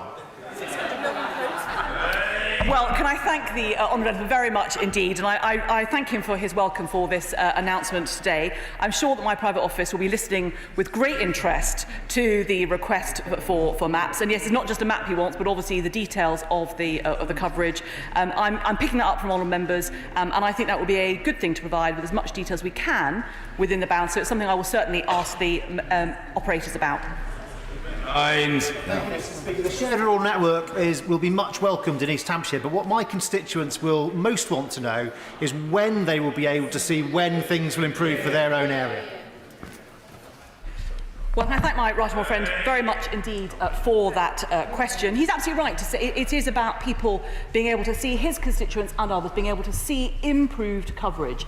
And that is why the important thing now is that we conclude, or the mobile network operators conclude this binding legal agreement. We're then able to map and to have those milestones as to when that coverage is going to be delivered. And as I say, understanding exactly what infrastructure is needed and which operators need to share infrastructure in his constituency more. So I hope that he will play his part as a local MP in asking operators those questions, and we will certainly play our part in making sure they reveal that information to constituency MPs. Done. Mr. Speaker, can I join the wide welcome from those representing rural constituencies, to my right honourable friend's announcement, clearly from this side of the chamber, but also some from the other side of the chamber, excluding the front bench, of course, who don't know what rural means. My right honourable friend has referred to the emergency services network helping to provide massive improvement in coverage in road networks, which is excellent. Could she also encourage the operators to improve the signal on our rail network, where many of us who take rail to journey to and from this place are unable to work on the railways? Well, can I thank my honourable friend very much indeed for that challenge. He's absolutely right. Improving rail connectivity remains a significant ambition. I have spoken to the Secretary of State for Transport about that. Obviously, there are some other challenges, but we're working out exactly how we're able to do that. And I'm pleased to say that in the latest franchise that was let, there was more requirements in relation to that onboard connectivity. And I hope that we'll be able to see that throughout the network. I welcome very much this announcement. As my right honourable friend knows, parts of Kent have worse coverage than Kabul. But would she tell me a little bit about the 5G plans she has? Because tomorrow, I believe, there'll be an announcement about China's possible involvement in our network. Would she agree with me that this poses a major danger, not just to the Five Eyes community, but also to the possibility of US sanctions against Huawei, which would leave us looking like we've just signed a very long-term lease for business space with WeWork?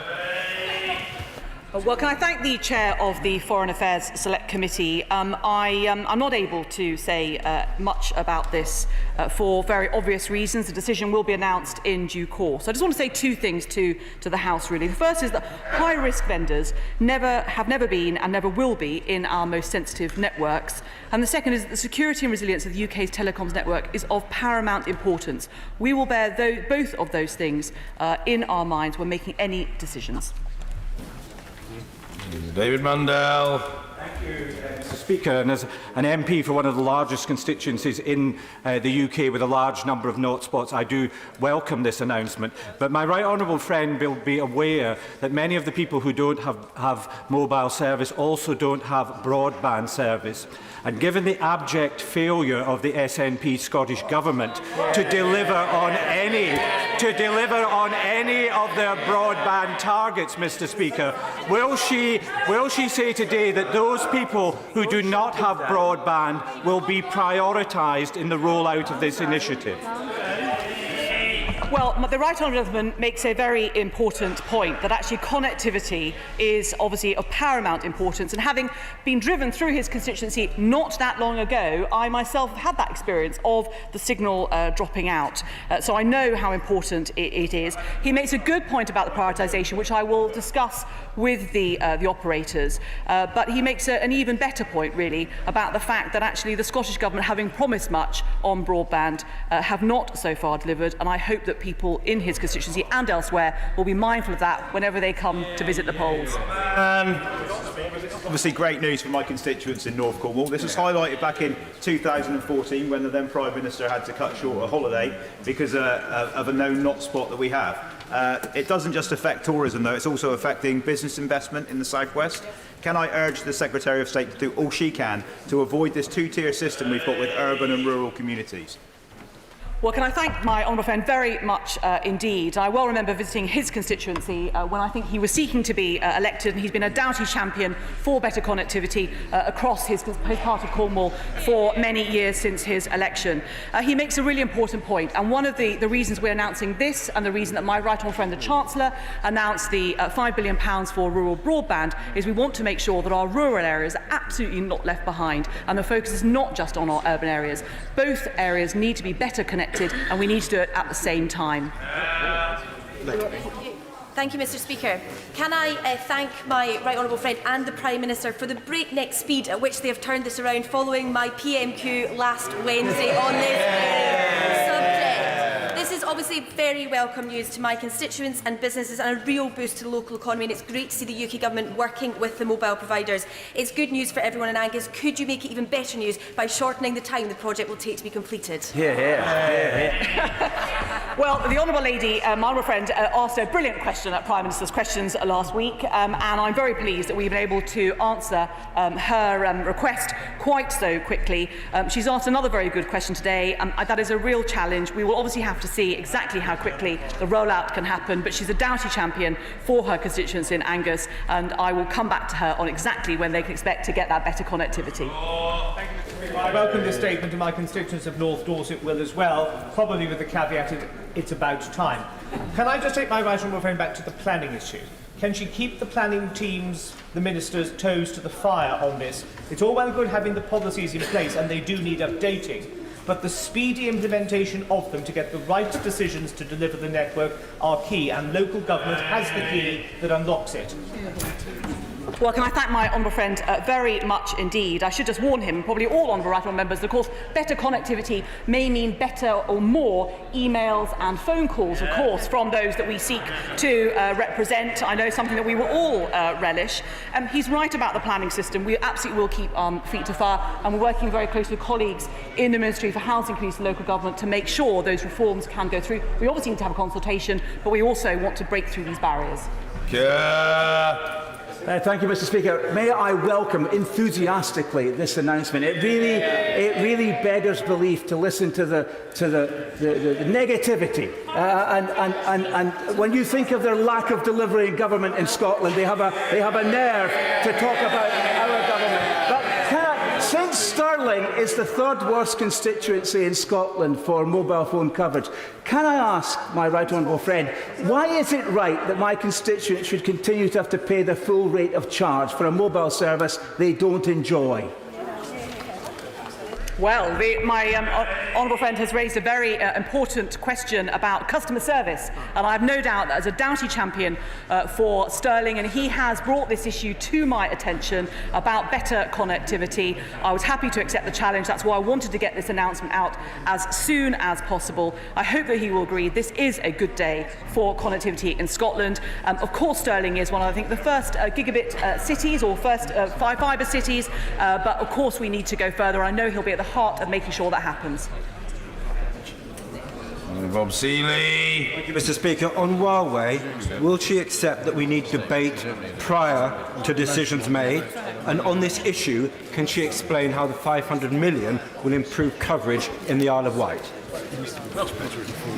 Well, can I thank my honourable friend very much indeed. The issue of a debate is obviously one for the Leader of the House of Commons and the usual channels to discuss, but I know that ministers on the front bench will have heard his request on that. In relation, obviously, to the Isle of Wight, a place that I know very well from family history, I hope very much that actually, if he is able as local MP to work with the operators to find out the issues relating to masts and any other blockages that there might be, that actually we're able to improve that connectivity, and we as a department will do our part to support him in that. Richard Drax. Thank you, Mr. Speaker. Can I lobby my right honourable friend hard on behalf of the new unitary authority, Dorset Council, that has submitted bids for better rural connectivity? Can we please have the money, because we need it to create the jobs and prosperity that we desperately need? Well, can I thank my honourable friend very much indeed. I accept that lobbying request. He's right to say that there are obviously always opportunities for funding bids, and he's also right to make the link, as he does as a champion for Dorset of his constituency, that actually with better connectivity comes the opportunity for more employment, more prosperity and more productivity, and that's why this government wants to introduce better connectivity right the way across the United Kingdom. Andrew Bowie.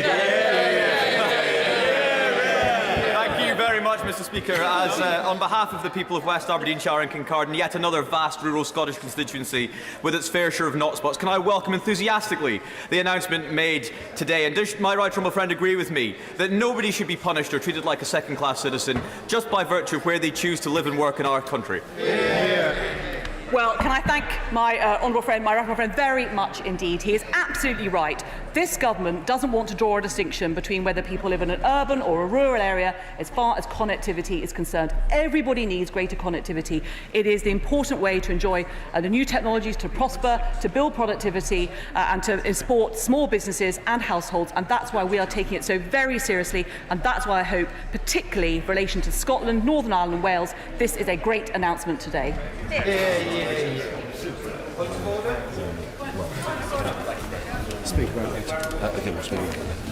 Yes, indeed. Point of order, Laura Pidcock. Thank you very much, Mr. Speaker. The revealing internal documents as leaked to the Financial Times over the weekend go to the very heart of the issue with the Withdrawal Agreement Bill and give us a glimpse of the government's true intentions on workers' rights. Last week, the Prime Minister stood up and said time and time again that they would, and I quote, keep the highest possible standards on workers' rights, but in private, the government are discussing the very opposite amongst themselves. Just to be clear, these documents talk about binding commitments on workers' rights being successfully resisted. I want to know how we get to the truth, Mr. Speaker, and how working people get to the truth. I would like to know how we get either the Prime Minister or the Secretary of State for Business, Energy and Industrial Strategy to clarify this vital matter of national importance. Received any indication of an intention by a minister to make an oral statement to the House, but the Honourable Lady's words will have been heard on the Treasury bench, and insofar as she seeks my counsel as to how best to proceed with this matter, that advice is persist, persist, persist. Use the order paper, go to the table office, air the concerns. And as I often say in this place, repetition is not a novel phenomenon in the House of Commons. Keep going. Don't give up. Never say die. Point of order. I will come to the Honourable Gentleman. I'm saving him up as a delectation of the House and a special taste.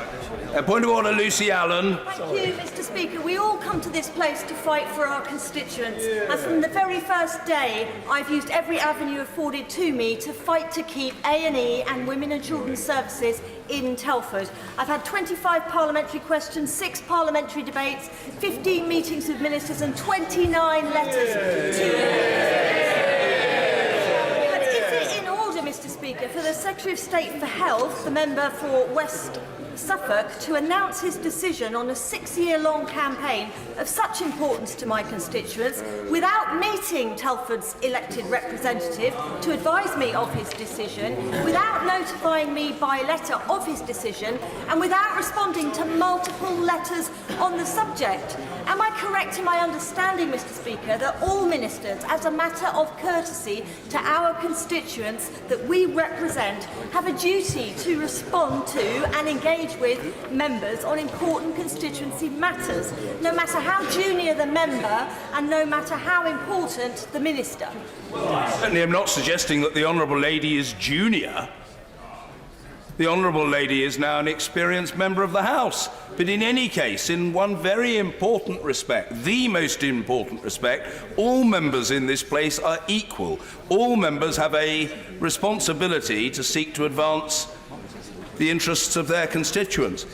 It's not, strictly speaking, a matter of order for the Chair. I'm most grateful to her for ventilating her concerns and to her for her courtesy in giving me advance notice of her intention to do so, as well as informing me that she's given notice to the Secretary of State. But I can certainly confirm that the way in which ministers respond to honourable members on important constituency matters should in no way be affected by length of service of the constituency member. I'm moderately surprised by this because the Right Honourable Gentleman, the member for West Suffolk, is a very keen minister, and he has not suffered over the years from a deficit of ambition. And I think that the Right Honourable Gentleman would himself be gravely concerned to have incurred the wrath of the Honourable Lady, and my hunch is that a letter of concern and possibly even of apology will be winging its way to the Honourable Lady, accompanied by offers of cups of tea and urgent meetings because of the solicitous concern of the Secretary of State for the Honourable Lady's constituents and possibly for his own future well-being. We'll leave it there for now. She's done a very sensible thing in raising it in the chamber. I congratulate her on her foresight. Point of order, Martin Whitfield. I'm very grateful, Mr. Speaker. There's been much discussion about whether a general election will or won't take place in the near future. I am quite concerned, however, that this will cover the Remembrance Weekend, which is enormously important to many people in this country, to pay respect to those that gave the ultimate sacrifice, to their veterans, families and others. Can you give some guidance as to the position that we can take in laying wreaths on that day as MP or as someone standing to become MP? I think the safest answer to that question, and I appreciate the honourable gentleman's concern about it, is that it would be very much a matter for local determination. There is, of course, a difference between a sitting member and a selected or reselected candidate for Parliament. How that matter is treated of in individual constituencies will, I think, rather depend upon those organising the services.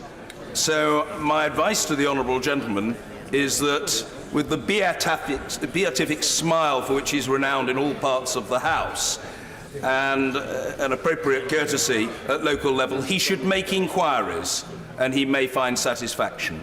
We now come to the motion on the... sorry? Oh, very well. Yes, point of order, Sir Roger Gale. Further to the same point of order, it is an important point. It is in your gift, I believe, to determine whether or not members, or perhaps former members, in the case of an election, are allowed to use the portcullis wreaths. Could you determine that for us, please? I will certainly take advice on it, and I'm very grateful to the honourable gentleman. And if, having taken advice, I have something to report to the honourable gentleman, I will. And if I've got something to report to the House, I will. So I'm grateful to him. We come now to the motion on an early parliamentary general election. To move the motion, I call the Prime Minister. Mr. Speaker, with your permission, I beg to move the motion standing in my name under the Fixed Term Parliaments Act. I think it is fair to say that nobody in this House relishes the idea of a general election, because nobody wants to put the public to this inconvenience, particularly, as the gentleman says, this season. But across the country, there is a widespread view that this Parliament has run its course. And that is because I simply do not believe that this House is capable of delivering on the priorities of the people, whether that means Brexit or anything else. And of course, I would rather get Brexit done, Mr. Speaker. I would rather get Brexit done first. And I share the blazing urgency of many colleagues across the House. And indeed, last Tuesday, we briefly allowed hope to bloom in our hearts, Mr. Speaker, when for the first time in 3.5 years, Parliament voted for a deal to take this country out of the EU. And I repeat my admiration for the way MPs came together across the House to do that. And in many ways, it was an astonishing moment. They said we would never reopen the withdrawal agreement. They said that we would never be able to get rid of the backstop. They said we would never do a new deal with the EU. We did all of them, Mr. Speaker. They said we would never get Parliament to agree. And I give way to my right honourable friend. I thank my right honourable friend and all he's doing to get Brexit done. Could I ask him, in his preparations for a no-deal Brexit, can he make sure there's plenty of corn feed for the election chickens on the opposite benches? I could, Mr. Speaker, elegantly put, Mr. Speaker. Thanks to the work of the Chancellor of the Duchy of Lancaster, our preparations for no-deal Brexit are very thorough indeed. But alas, we have not been able, as I say, to get Parliament to agree. There was a tantalising moment, as I say, when I thought that Parliament was going to do the sensible thing, Mr. Speaker. And then this House threw out the programme motion at the urgings of the opposition, at the final hurdle, as they intended all along. They made it inevitable that the people of this country would be retained in the EU against their will for at least another 3 months at a cost of another £1 billion a month.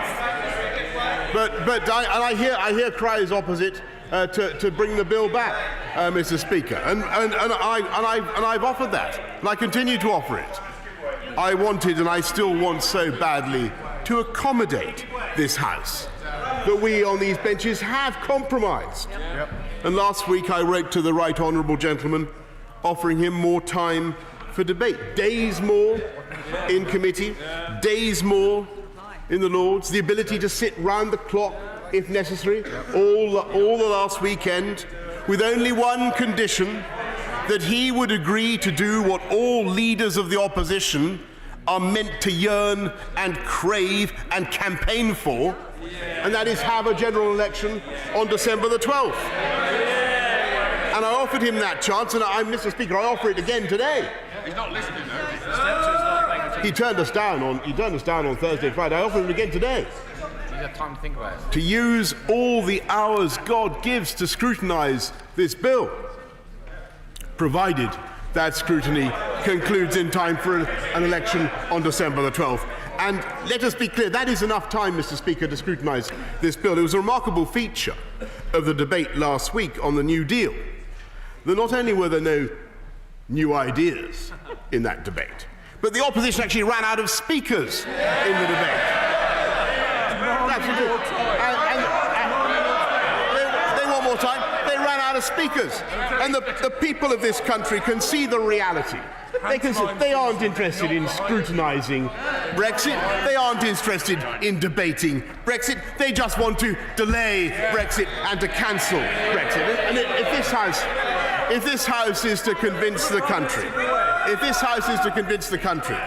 that it is really serious about getting Brexit done, there must be a fixed term to this debate. A parliamentary terminus, a hard stop, Mr. Speaker, that everybody can believe in. I give way with pleasure to the Honourable Gentleman. I thank the Prime Minister for giving way. To make this matter easy for those of us on this bench, could the Prime Minister confirm to the House that if he is successful and he achieves a general election, will he be putting and seeking a mandate on the basis of the withdrawal agreement that this House voted for last week, or will he be seeking to change that withdrawal agreement? Mr. Speaker, I can tell the House that we have an excellent deal, a great deal for the whole of the UK, and we will be campaigning on the basis of that deal. And if the honourable gentleman wants more time to debate that deal and to scrutinise, as I take it by his question that he does, then, as I say, he can. But we must have December the 12th as a hard stop, a parliamentary terminus that everybody can believe in. And an election fulfills exactly that purpose, to allow a new parliament and a new government to be in place by Christmas.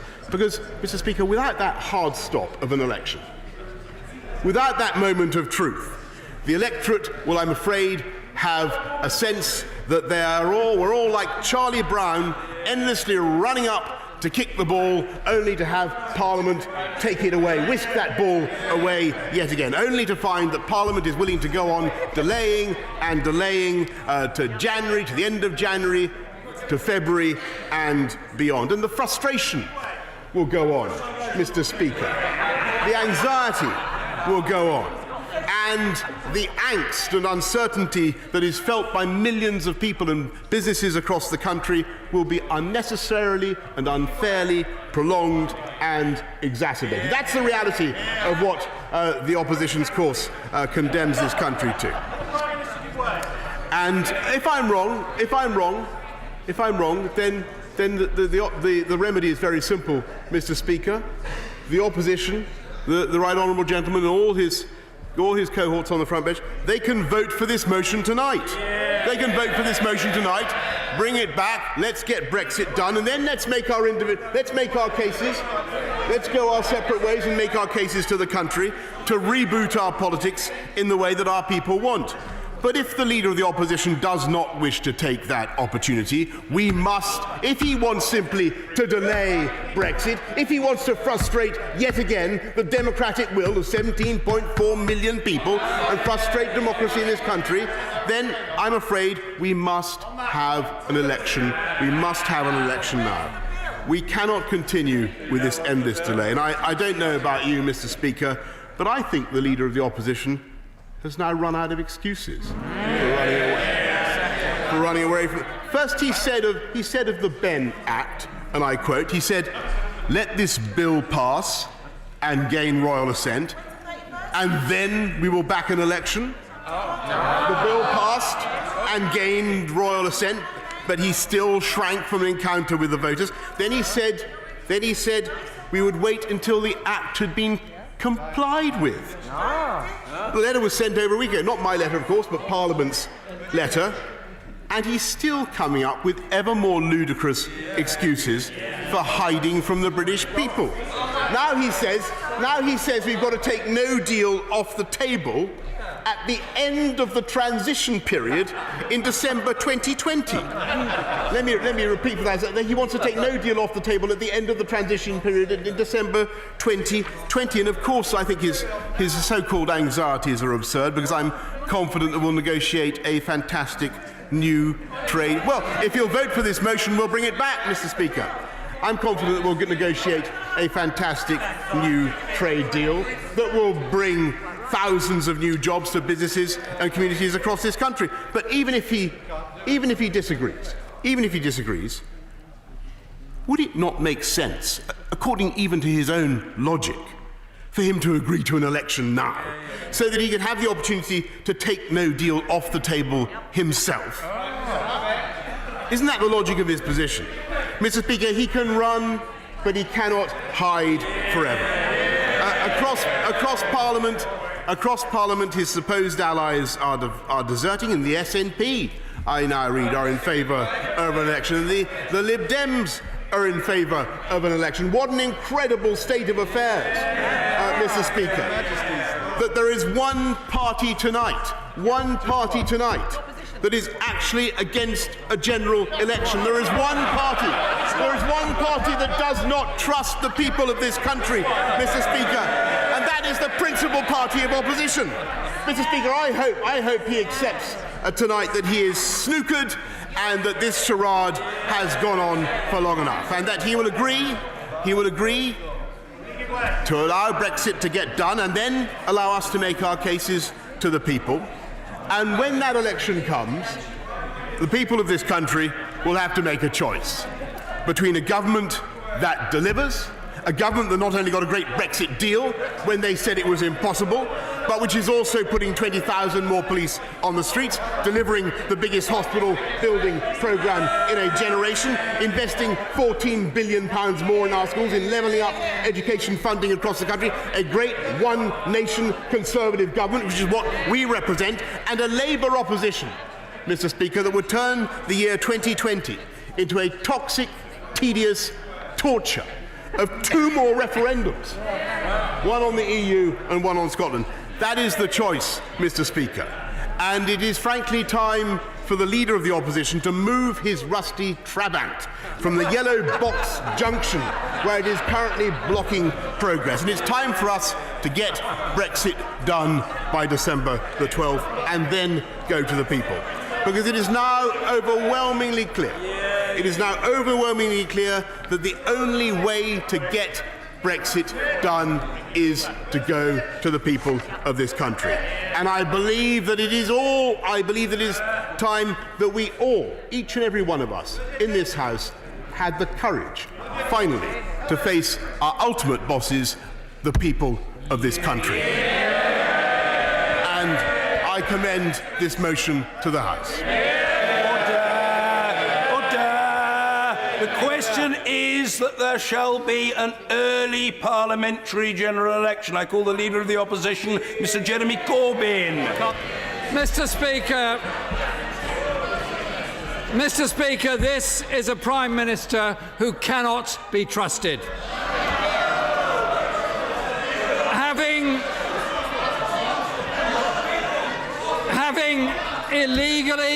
Having illegally prorogued Parliament for 5 weeks for his Queen's speech, he now abandons that Queen's speech. He got his deals through a second reading, then abandoned it. He promised us a budget on the 6th of November, and then he abandoned that too. He said that he would never ask for an extension, and he said he'd rather die in a ditch. Another broken promise. Mr. Speaker, every promise this Prime Minister makes, he abandons. He said he would take us out of the European Union by the 31st. Order. Let's have some measure of decorum in the debate. The Leader of the Opposition.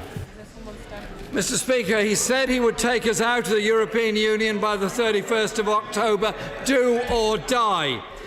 He spent £100 million, Mr. Speaker, £100 million on an advertising campaign to leave on the 31st of October, but failed to deliver. And this is serious, Mr. Speaker. The National Audit Office says it failed to resonate.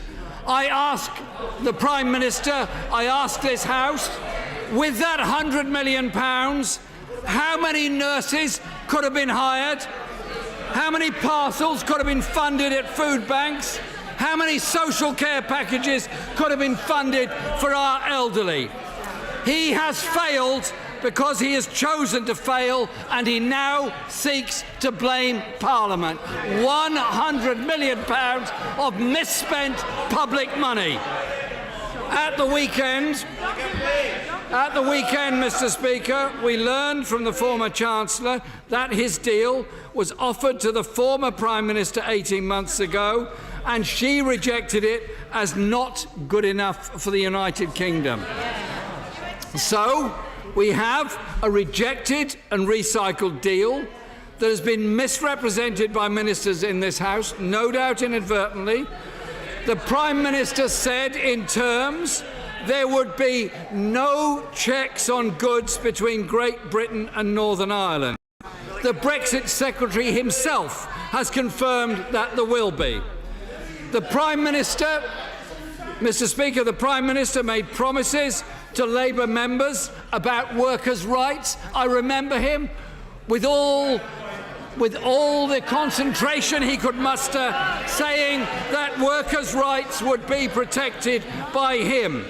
The leak to the Financial Times on Saturday shows these promises simply cannot be trusted.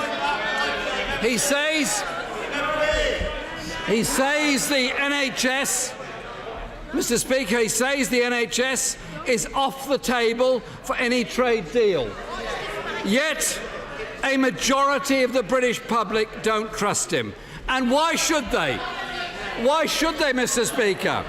Thanks to a Channel 4 dispatches programme, this is actually quite an important point the Prime Minister might care to listen to.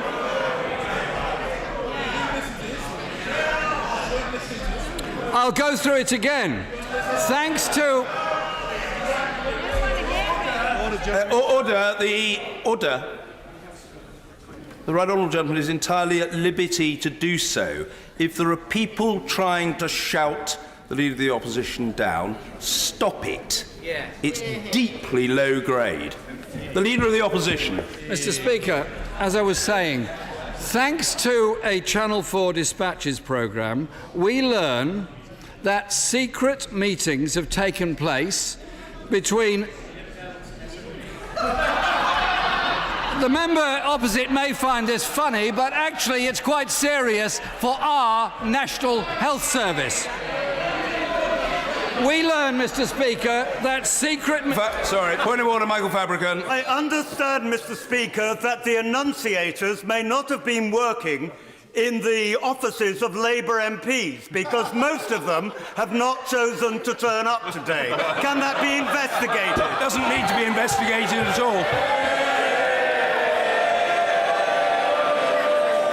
Unfortunately, it's not even a very good try, as the smile on the face of the honourable gentleman readily testifies. It's a very substandard attempt at a bogus point of order. The Leader of the Opposition, Jeremy Corbyn. Thank you, Mr. Speaker.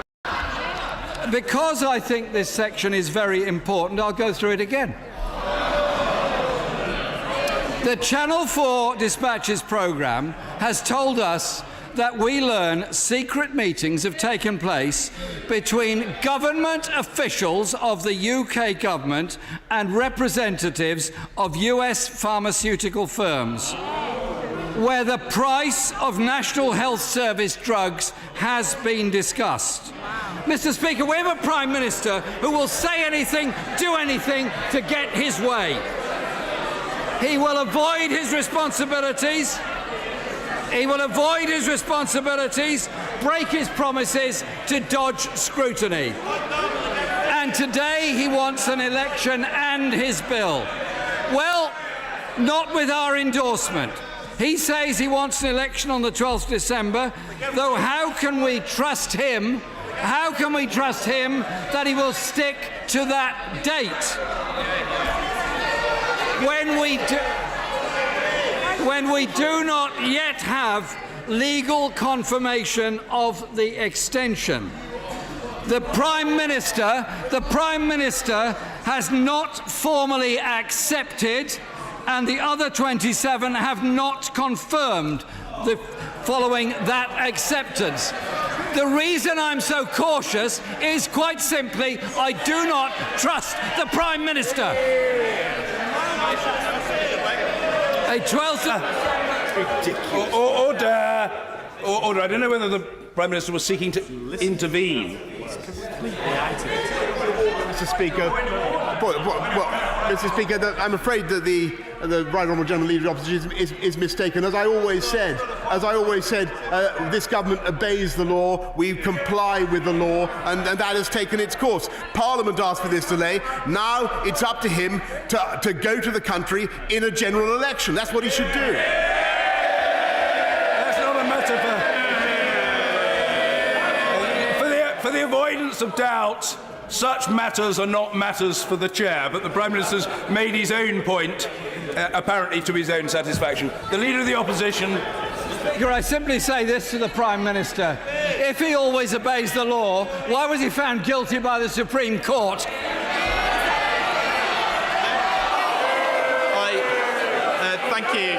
Thank you, Mr. Speaker. On the issue of...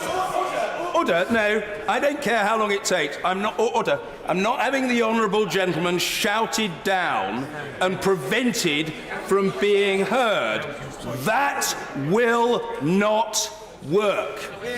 End of subject. Mr. Stephen Doughty. Thank you, Mr. Speaker. On the issue of trust, which my right friend is quite rightly pointing out, is he aware of the very interesting rumours that have reached my ear that the Prime Minister might, for example, not be planning to even stand in his own constituency at an upcoming general election, and instead apparently has lined up Sevenoaks or East Yorkshire? I wonder if he's heard that rumour.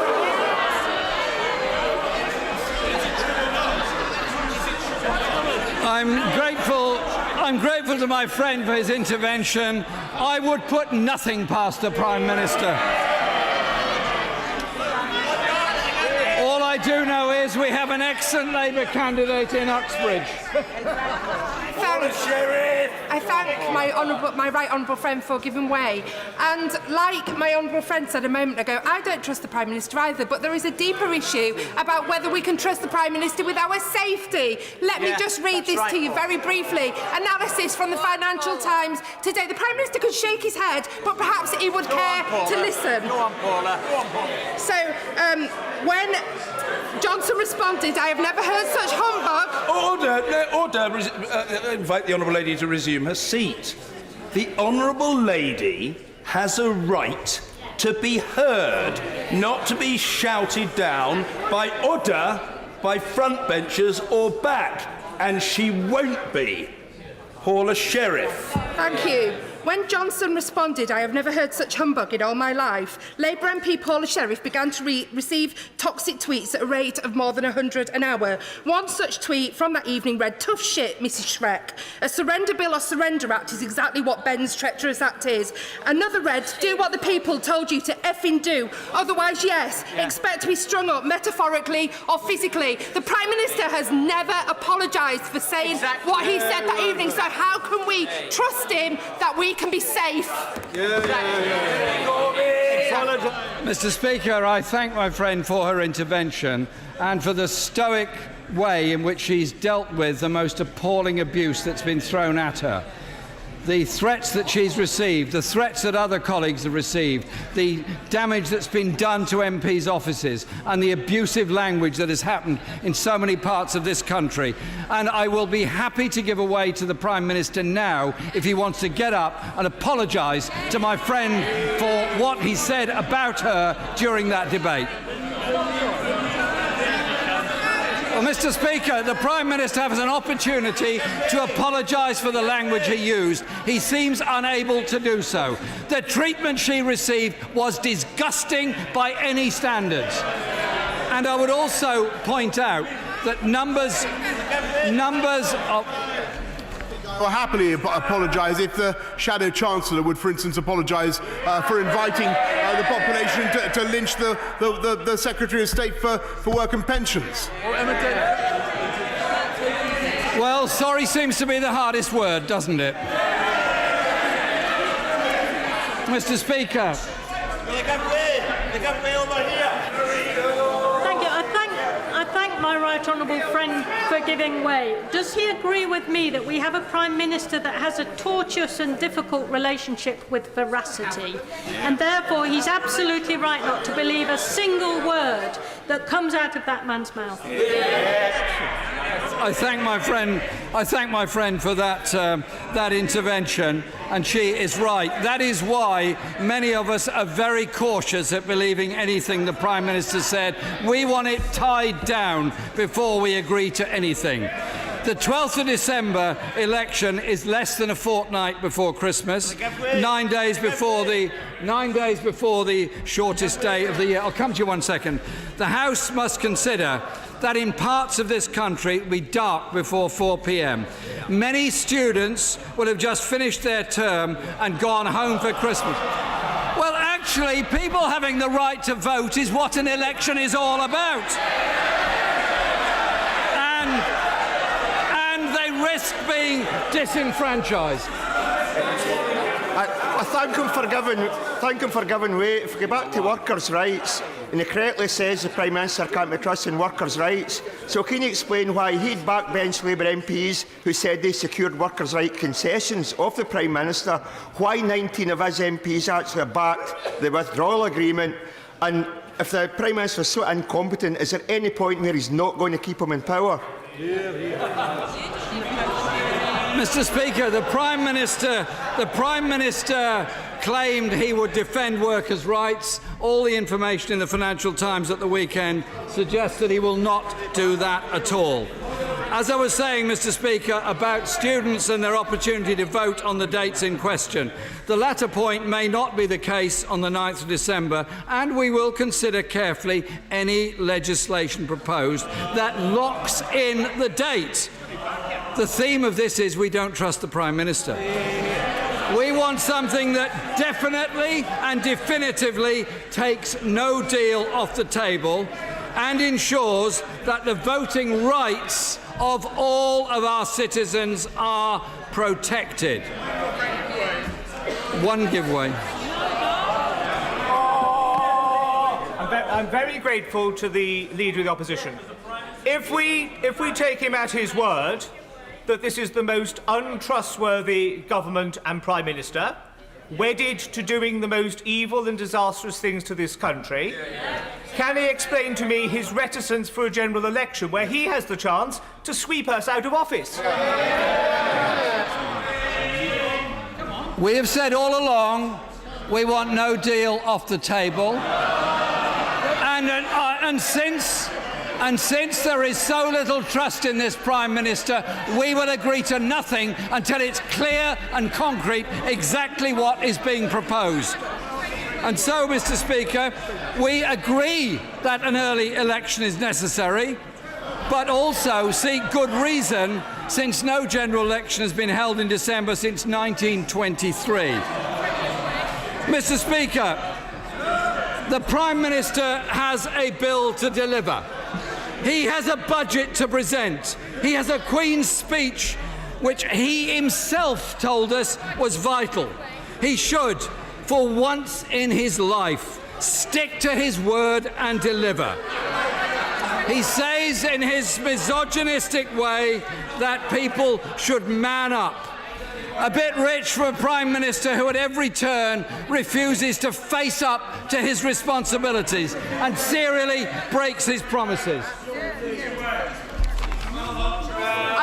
I thank my right honourable friend for giving way. Would he also agree with me that the timing of this proposed general election, not whether we have a general election, is yet another example of the art of voter suppression, ensuring students are less likely to have a vote, older people less likely to go out and vote, people with disabilities less likely to go out and vote. If the Prime Minister truly believed in democracy, wouldn't he hold the election when people were able to go and cast their vote? Mr. Speaker, when no deal is off the table, when the date for an election can be fixed in law, and when we can ensure students are not being disenfranchised, we will back an election so this country can get the government it needs. One that will end the underfunding of our public services. One will end the privatisation of our services. One that will tackle the grotesque poverty and inequality in our country created by this government and the government before it, and recognises the seriousness of the climate emergency, and one that will rebuild an economy that doesn't just work for the privileged few, as it all the Tory party knows about, but will build a society that ends inequality and injustice and really does give the next generation real hope and real opportunities of the kind of country and kind of world that they can live in.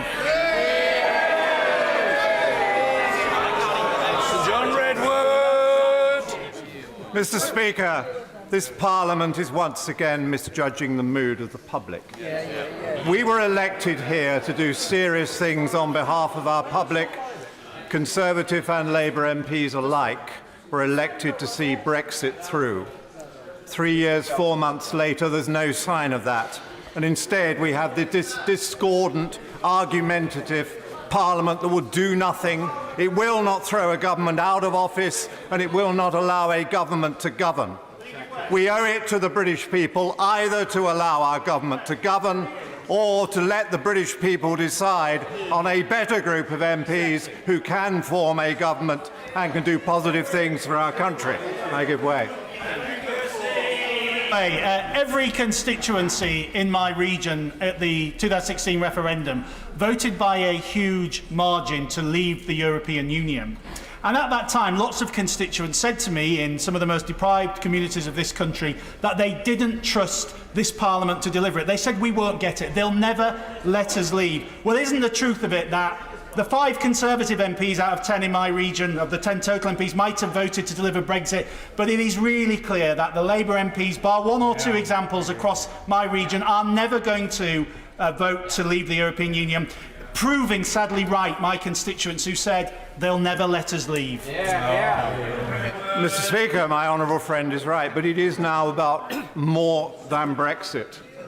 It is about confidence in our parliamentary system to deliver orderly government that can do things for the people, or to allow the public to decide who should be a better government because the House has no confidence in the government. This Parliament needs to put through a budget quite soon. Our economy needs a boost, and we need to know whether we can have the tax cuts as well as the spending increases. But I suspect the government fears to bring a budget to this House because it thinks there will be no cooperation, because it does not have a majority, and this Parliament will not allow a majority. This government has recently brought a Queen's speech to the House. It shows a number of good measures which I do not think were ideological or conservative provocations to socialists and those of a more left-wing nature. They were chosen to build some consensus and address the issues that worry people. But I think, again, the government rightly fears that any one of those issues, if introduced, would probably meet with resistance and a lack of cooperation in exactly the way we have been experiencing for all these other measures. But above all, Mr. Speaker, this House needs to think what message it is sending to all our partners, friends, allies, countries around the world, the businesses our business do business with, all those contacts we have in the globe, and they see this as a great beacon of democracy, a country of great experience in the art of democratic government, a country which has often led the world in putting forward those freedoms and showing how they can be for the better lives of those who are governed by them. And instead, we are sending out a message that we don't know what we're doing. We can never agree about anything, that all we can do is have endless rows in this place for the entertainment perhaps of people here, but for the denigration of our country, the undermining of its position. How can a government conduct international negotiations when everything it proposes is undermined or voted against by the opposition because we do not have a majority?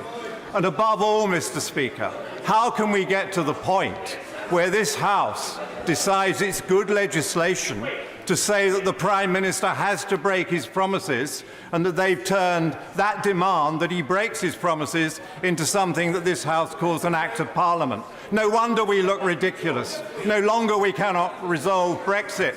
No wonder we cannot have a budget to promote our economy. No wonder we cannot govern with aplomb in the interest of the British people. If this House cannot do better, then I think the Prime Minister is right, that it must dissolve and ask the people to choose a better Parliament. Either we need to be a better Parliament, or they need to choose a better Parliament as soon as possible. Mr. Ian Blackford. Thank you, Mr. Speaker. Can I begin by thanking the European Union for granting the extension that this Parliament asked for under the Benn Act? We are not leaving Europe on the 31st of October, as the Prime Minister told the Conservative Party in the United Kingdom that we would be doing. The Conservative Party and the Prime Minister defeated, Mr. Speaker, once again. Mr. Speaker, a general election on the terms offered by the Prime Minister are not and will not ever be acceptable to the Scottish National Party. But, Mr. Speaker, doing nothing is not an option. The impasse cannot remain forever. We in these benches do want an election, but not with the hand that the Prime Minister is delivering. Because, let's be clear, what the Prime Minister promises. He proposes to bring back his bad withdrawal deal. He knows that some Labour MPs will help him pass that bill. And then he would have us leave the European Union at the end of November before a general election. For Scotland, that would mean we'd been taken out of the European Union against our will. We will never vote for such a proposition. It would give the Prime Minister a post-Brexit election. And that is simply something that we will not sign up to. Absolutely. Mr. Speaker, at the weekend, myself and the leader of the Liberal Democrats wrote to Donald Tusk seeking a meaningful extension to Article 50 that would remove the risk of no deal and give us time. The continuation of the flextension, where the UK can leave at the end of any month in which it passes the motion, is not the complete safety and security we want, but demonstrates precisely why. If we enable this motion to pass, we will be out before the Prime Minister's election. We cannot allow the Prime Minister to railroad through this disastrous so-called deal. A deal that opens the door to a hard Brexit with us outside the single market and outside the customs union.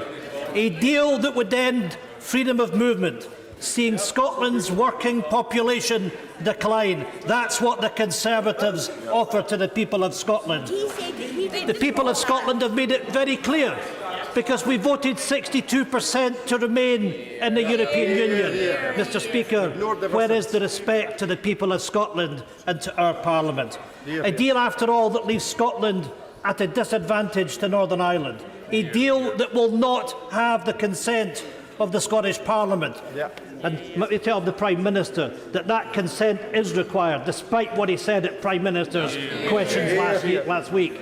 And he must respect that must be respect towards the Scottish Parliament. A deal, of course, that would cost each person in Scotland the equivalent of £1,600 compared with EU membership, but even more if no trade agreement can be reached. So today, SNP MPs will not be supporting the Prime Minister in his motion. We will not be bullied by this Prime Minister. We will not play his games. And we know what he doesn't want. He doesn't want to face the electorate having missed his October the 31st deadline. He has not delivered Brexit, and the people know that the Prime Minister has failed. In his own words, Mr. Speaker, it is time for the Prime Minister to look for the nearest ditch.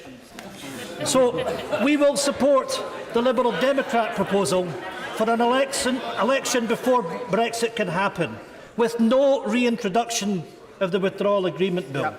Because given the way that some Labour MPs voted, we cannot trust Labour to block the bill in future. It's not an issue of 3 days between election dates.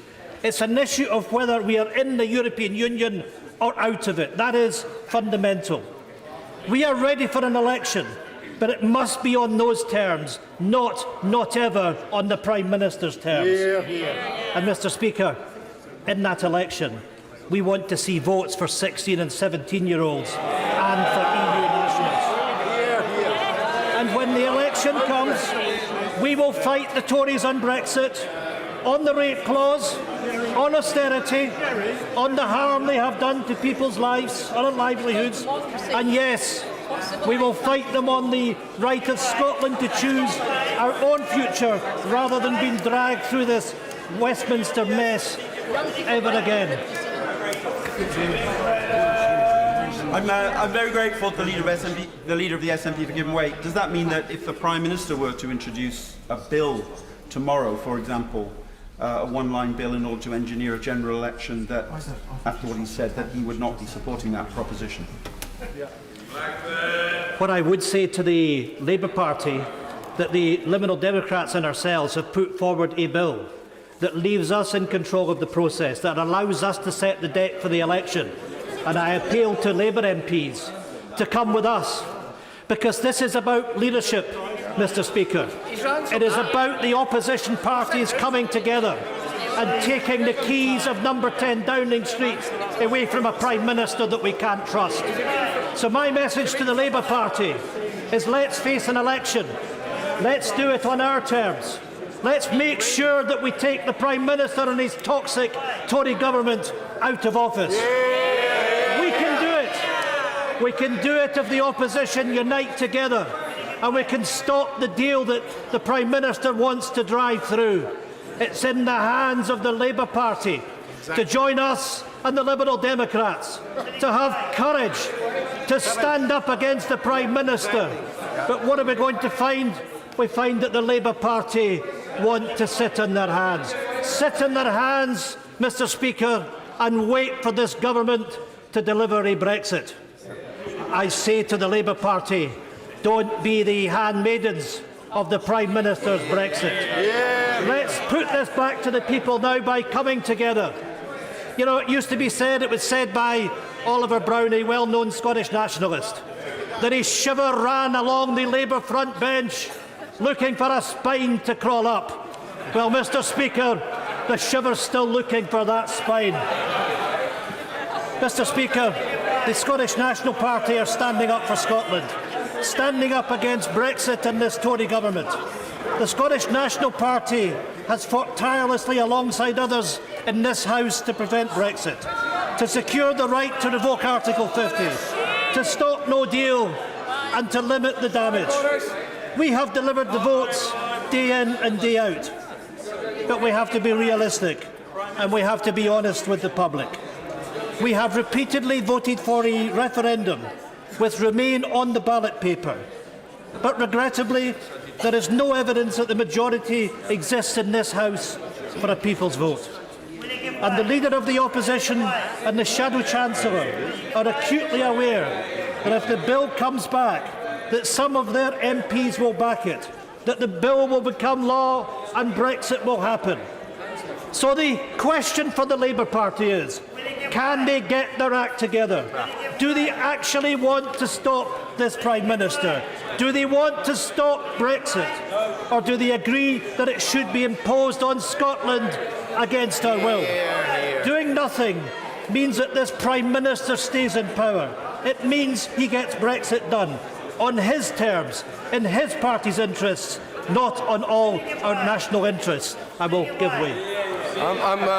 supremely grateful to the right honourable gentleman. I just want to go back to clarify something he said earlier.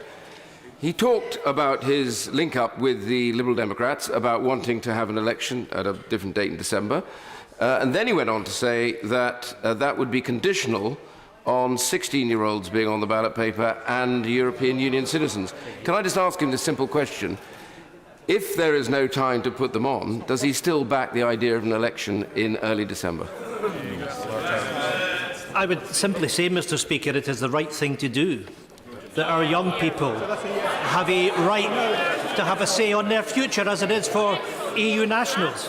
That is the principal position that we have long taken, and I'm proud that my colleagues in government in Scotland have made sure, when it comes to our Scottish election, that our young people and our EU citizens are given their rights. Now, we want to see this happen here, but I understand the circumstances that we're in, that we need to make sure that an election happens on our terms.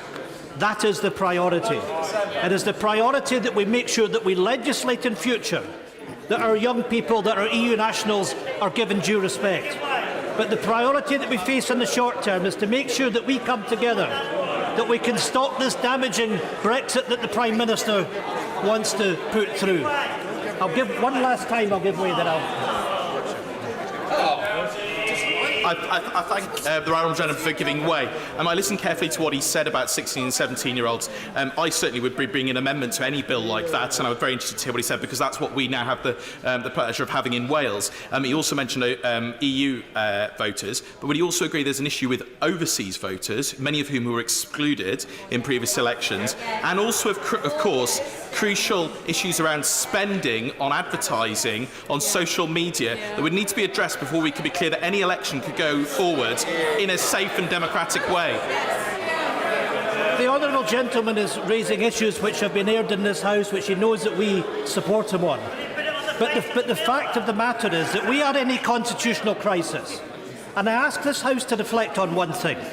We've been granted an extension by the European Union till the end of January. It is emboldened on all of us that we have got to end this crisis. Time is of the essence. And if we act now in all our national interests, without playing the games that the Conservatives want to, we can have that election. We can put it back to the people. And I certainly want the people in Scotland to have their say on that. And crucially, Mr. Speaker, to recognise that if we want to protect our interests in Scotland, that it does mean that we should not and cannot be ripped out of the European Union against our will. And, Mr. Speaker, that means that Scotland has to complete that journey that we began with devolution 20 years ago and become an independent member of the European Union. Mr. Speaker, in conclusion, the SNP... Well, there we are. There's the message to the people of Scotland. Sit down and shut up. That's what we get from the Conservatives. That was absolutely loud and clear, and it comes over time and time again. I will say to you this, that people at home are watching this. They can see the disrespect that's shown. And the day where this union comes to an end is fast approaching, Mr. Speaker. The SNP will never, not ever, vote for Brexit. We cannot and will not trust this Prime Minister. The Scottish National Party does not want to leave this Prime Minister with time in Parliament to do anything other than dissolve it. So we will not vote with the government tonight. But make no mistake, the Scottish National Party are ready to give people back their say, to stop this Tory government, to stop Brexit, and to demand the right to choose Scotland's future as an independent country. Mr. Speaker, our destiny. William Cash. Thank you, Mr. Speaker. The situation is very simple. The bottom line is this, that the Labour Party is scared... The honourable gentleman, the member for Stone, the chair of the European Scrutiny Committee, a member who served without interruption in this House for the last 35 years, must and will be heard. Sir William Cash. As I said, the real question, the bottom line is this. I heard the right honourable gentleman just now talking about disrespect. I heard the Leader of the Opposition talking about trust. what those who are either abstaining or voting against this motion are doing is utterly disrespectful to their own constituents, is utterly disrespectful to our democratic system. They are not trusting the people. They are not removing the uncertainty. They are not allowing the British people the democratic right that they have to choose the members of Parliament in individual constituencies that they wish to elect. That is a denial of democracy. That is what the Leader of the Opposition and the Right Honourable Gentleman who's just spoken are doing.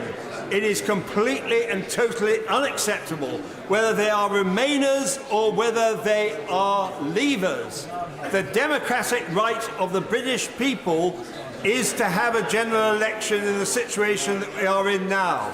Yes, certainly we should be supporting leaving the European Union, but for those who are Remainers, they too have the right to vote, and that is being denied to them by the Leader of the Opposition and by every single Labour Member of Parliament and others who are either abstaining or who are voting against this motion today. It is a total denial of democracy.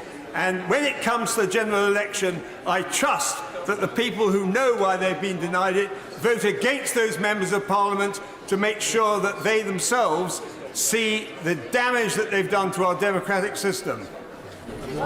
Jay Swinson. Thank you, Mr. Speaker. The Liberal Democrats want to stop Brexit.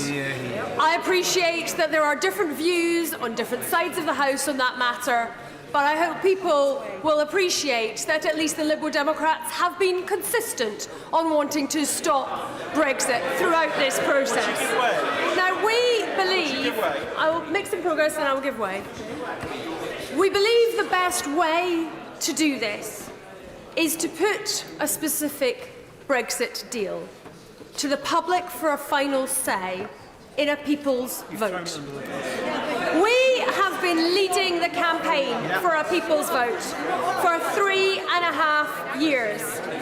We stood in the 2017 election in a manifesto that argued for a people's vote. And 17 times in this House we have laid amendments for a people's vote, including last week an amendment to the Queen's speech. And the opposition, the official opposition, have refused to back wholeheartedly a people's vote. And in fact, 19 Labour MPs voted for the Prime Minister's deal last week.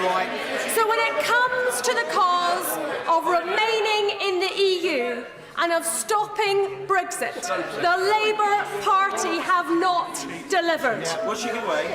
We have put our best efforts in, but so far the House has not yet backed those in sufficient numbers. Would you give way? I will give way to the Honourable Gentleman. I'm very grateful. Actually, not all of our MPs have always been so unequivocal on this, because the Honourable Member for Streatham voted in favour of Article 50, although he never tells the House that, when I voted against it. But can I just ask her why she believes using an electoral system which her party, and indeed I have, her party has always thought does not deliver a fair result, i.e. through a general election, to solve this issue, rather than sticking to the point that we should be seeking a referendum on this issue. Otherwise, she could end up delivering a hard Brexit on only 38% of the vote, not 51% of the vote. Well, I will always welcome any converts to the cause of electoral reform, or indeed long-standing supporters. This is an issue where we are looking for the best way to protect our constituents and to protect our place in the European Union. But MPs should not kid themselves that by hanging on that there is somehow going to be a different outcome. Because the reality, I'm responding to the previous question, because the reality of the situation is this. We have secured an extension to Article 50 to the 31st of January. It was not automatic, it was not guaranteed, And it was not given by return of email.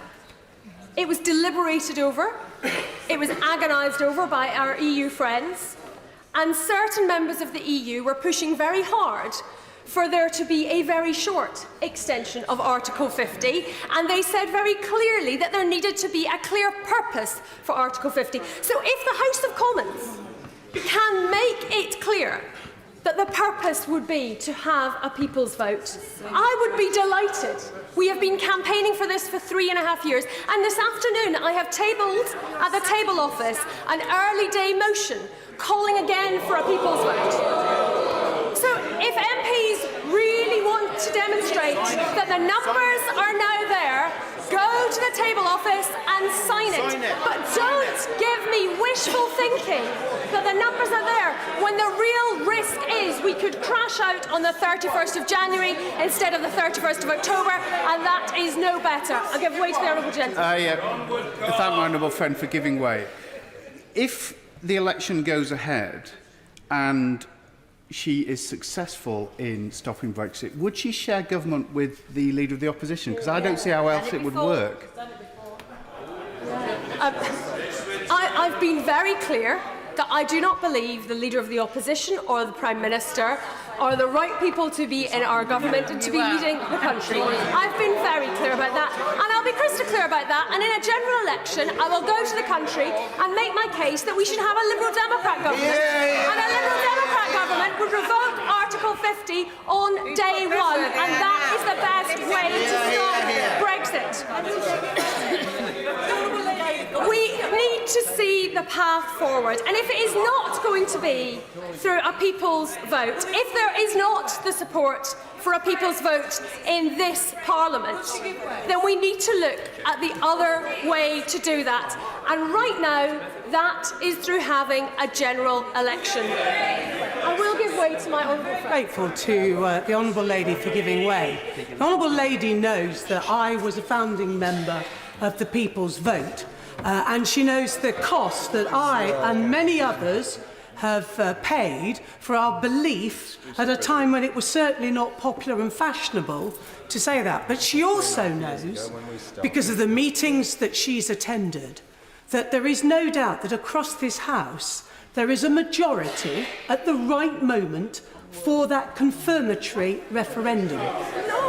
And does she agree with me that, well, the honourable gentleman who hasn't attended those meetings obviously hasn't been informed, but would she not now understand and consider that the best way forward now is to allow that process to continue, because it is obvious that that moment is coming when there will finally be that majority for a people's vote, and that she's preempting that, and nobody needs to be told, especially not me and others who've been so courageous and brave, and I pay tribute to them.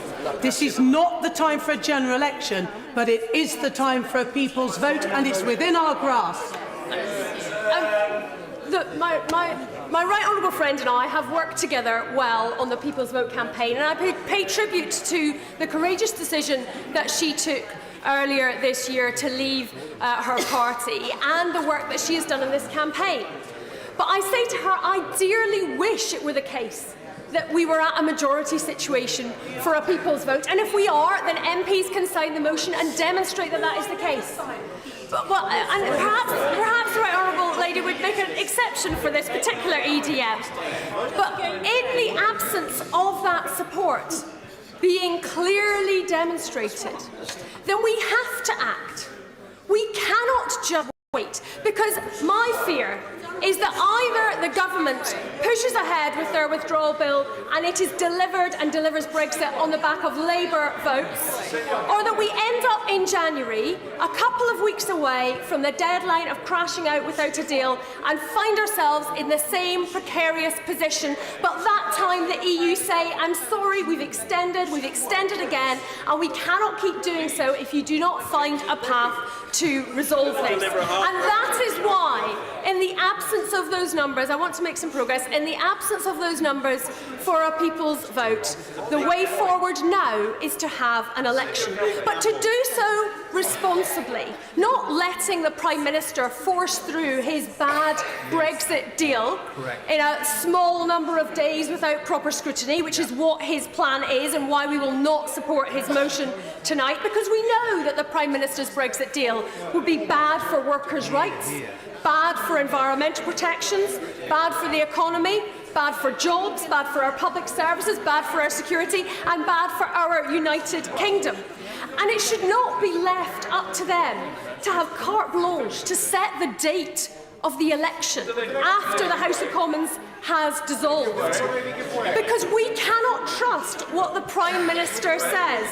I'm making some progress. We cannot trust what the Prime Minister says, and we would have no guarantee that he would not be trying to crash us out of the European Union.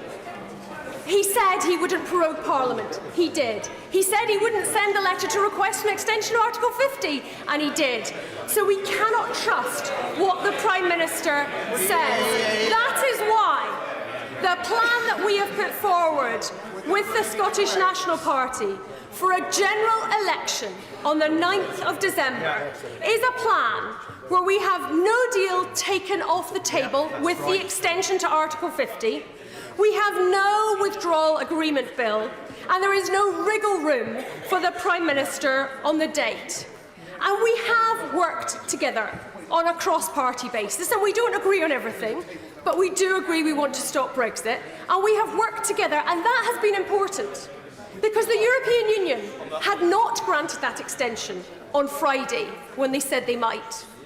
And our EU friends tell us that the letter and the bill that were published were instrumental in making sure they were able to grant that extension. I'll give way to my... I thank the Right Honourable Lady for giving way, and she set out three conditions which I noted very clearly. The leader of the SNP pointed out the issue about 16 and 17-year-olds getting the vote in such a situation, also EU electors, overseas voters, and a number of other issues. Does she support efforts to ensure that those things were attached to any election? And would she support a bill that didn't guarantee that those rights to vote were respected and available?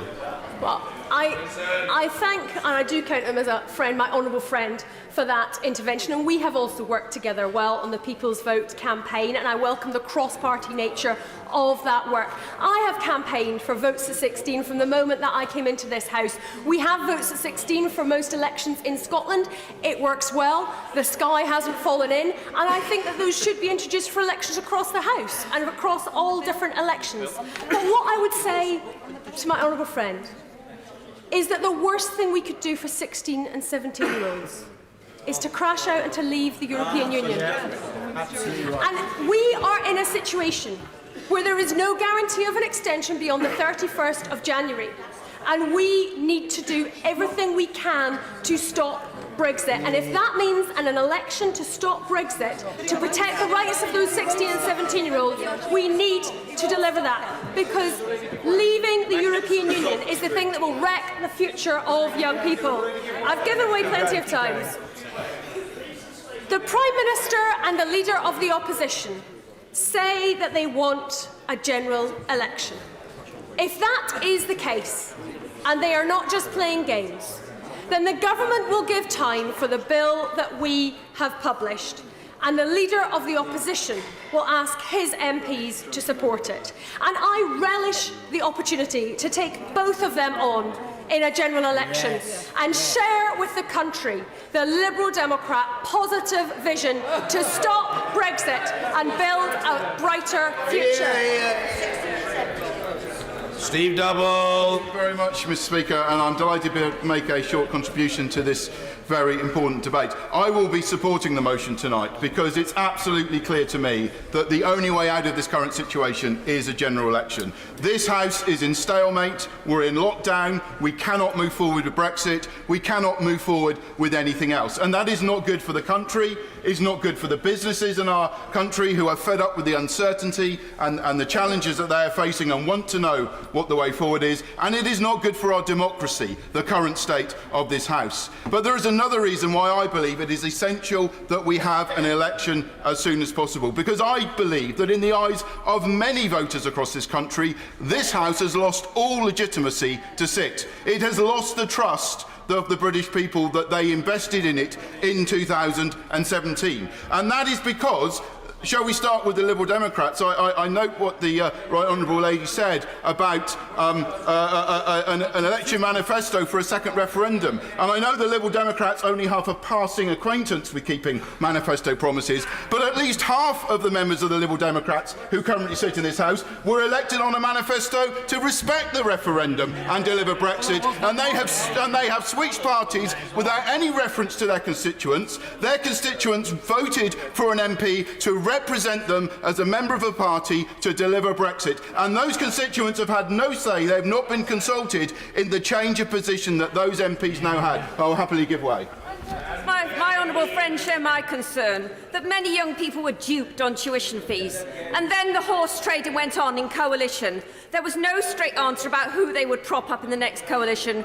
They are milking that 16 and 17-year-old vote because they're promising a future, one that they don't necessarily intend to deliver, like they never delivered on tuition fees. They traded it away. I'm very grateful to my honourable friend for that intervention. I agree with her wholeheartedly. And I would also add that I don't believe it's the case that Liberal Democrats have always held the position of wanting a second referendum, because I distinctly remember after the referendum in 2016, a Liberal Democrat after Liberal Democrat coming on the media and saying, we must respect the outcome of the referendum, we must deliver this outcome. And so I don't believe it's always been their position. But what I would also say, Mr. Speaker, is that just under 600 members of this House were elected in 2017 on a clear commitment to respect the referendum and deliver Brexit. And it is a sad reflection on our democracy and on politics in this country today that as we sit tonight, as far as I can make out, there are only about 300 members of this House who are committed to that end. Over half of the MPs who were elected to deliver on the referendum have reneged on that promise since the 2017 general election. This House does not reflect any longer what people voted for in 2017. People voted for something they thought they were going to get, and as it stands right now, they're not getting what they voted for, and I'll give way. I'm grateful to the Honourable Gentleman giving way. When he said the sad state of democracy in our country, then when we go around the world and say United Kingdom stands for respecting democracy and rule of law, then they say to us, well, you had a referendum in your country where the majority of the people wanted to leave and your parliament will not deliver that. So quite clearly not being able to deliver on that result quite clearly shows that it weakens our position around the world for pushing for democracy. I'm very grateful, and my honourable friend makes a very good point, of which I know he has a great deal of experience and knowledge. The eyes of the world are looking on this place and seeing if we will be true to what we said we would do, that if we would respect what the voters told us to do. And I will give way to my friends. Grateful. He talks about members of Parliament being elected at the last election on a promise of delivering Brexit and reneging on that promise. When the withdrawal agreement bill came before its second reading, did he notice that 217 Labour MPs voted against the second reading?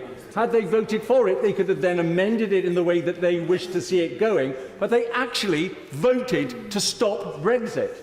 And my honourable friend again makes a very good point. And I would say to the right honourable gentleman, the Leader of the Opposition, that if he wants to take no deal off the table, there are two very simple ways to do that.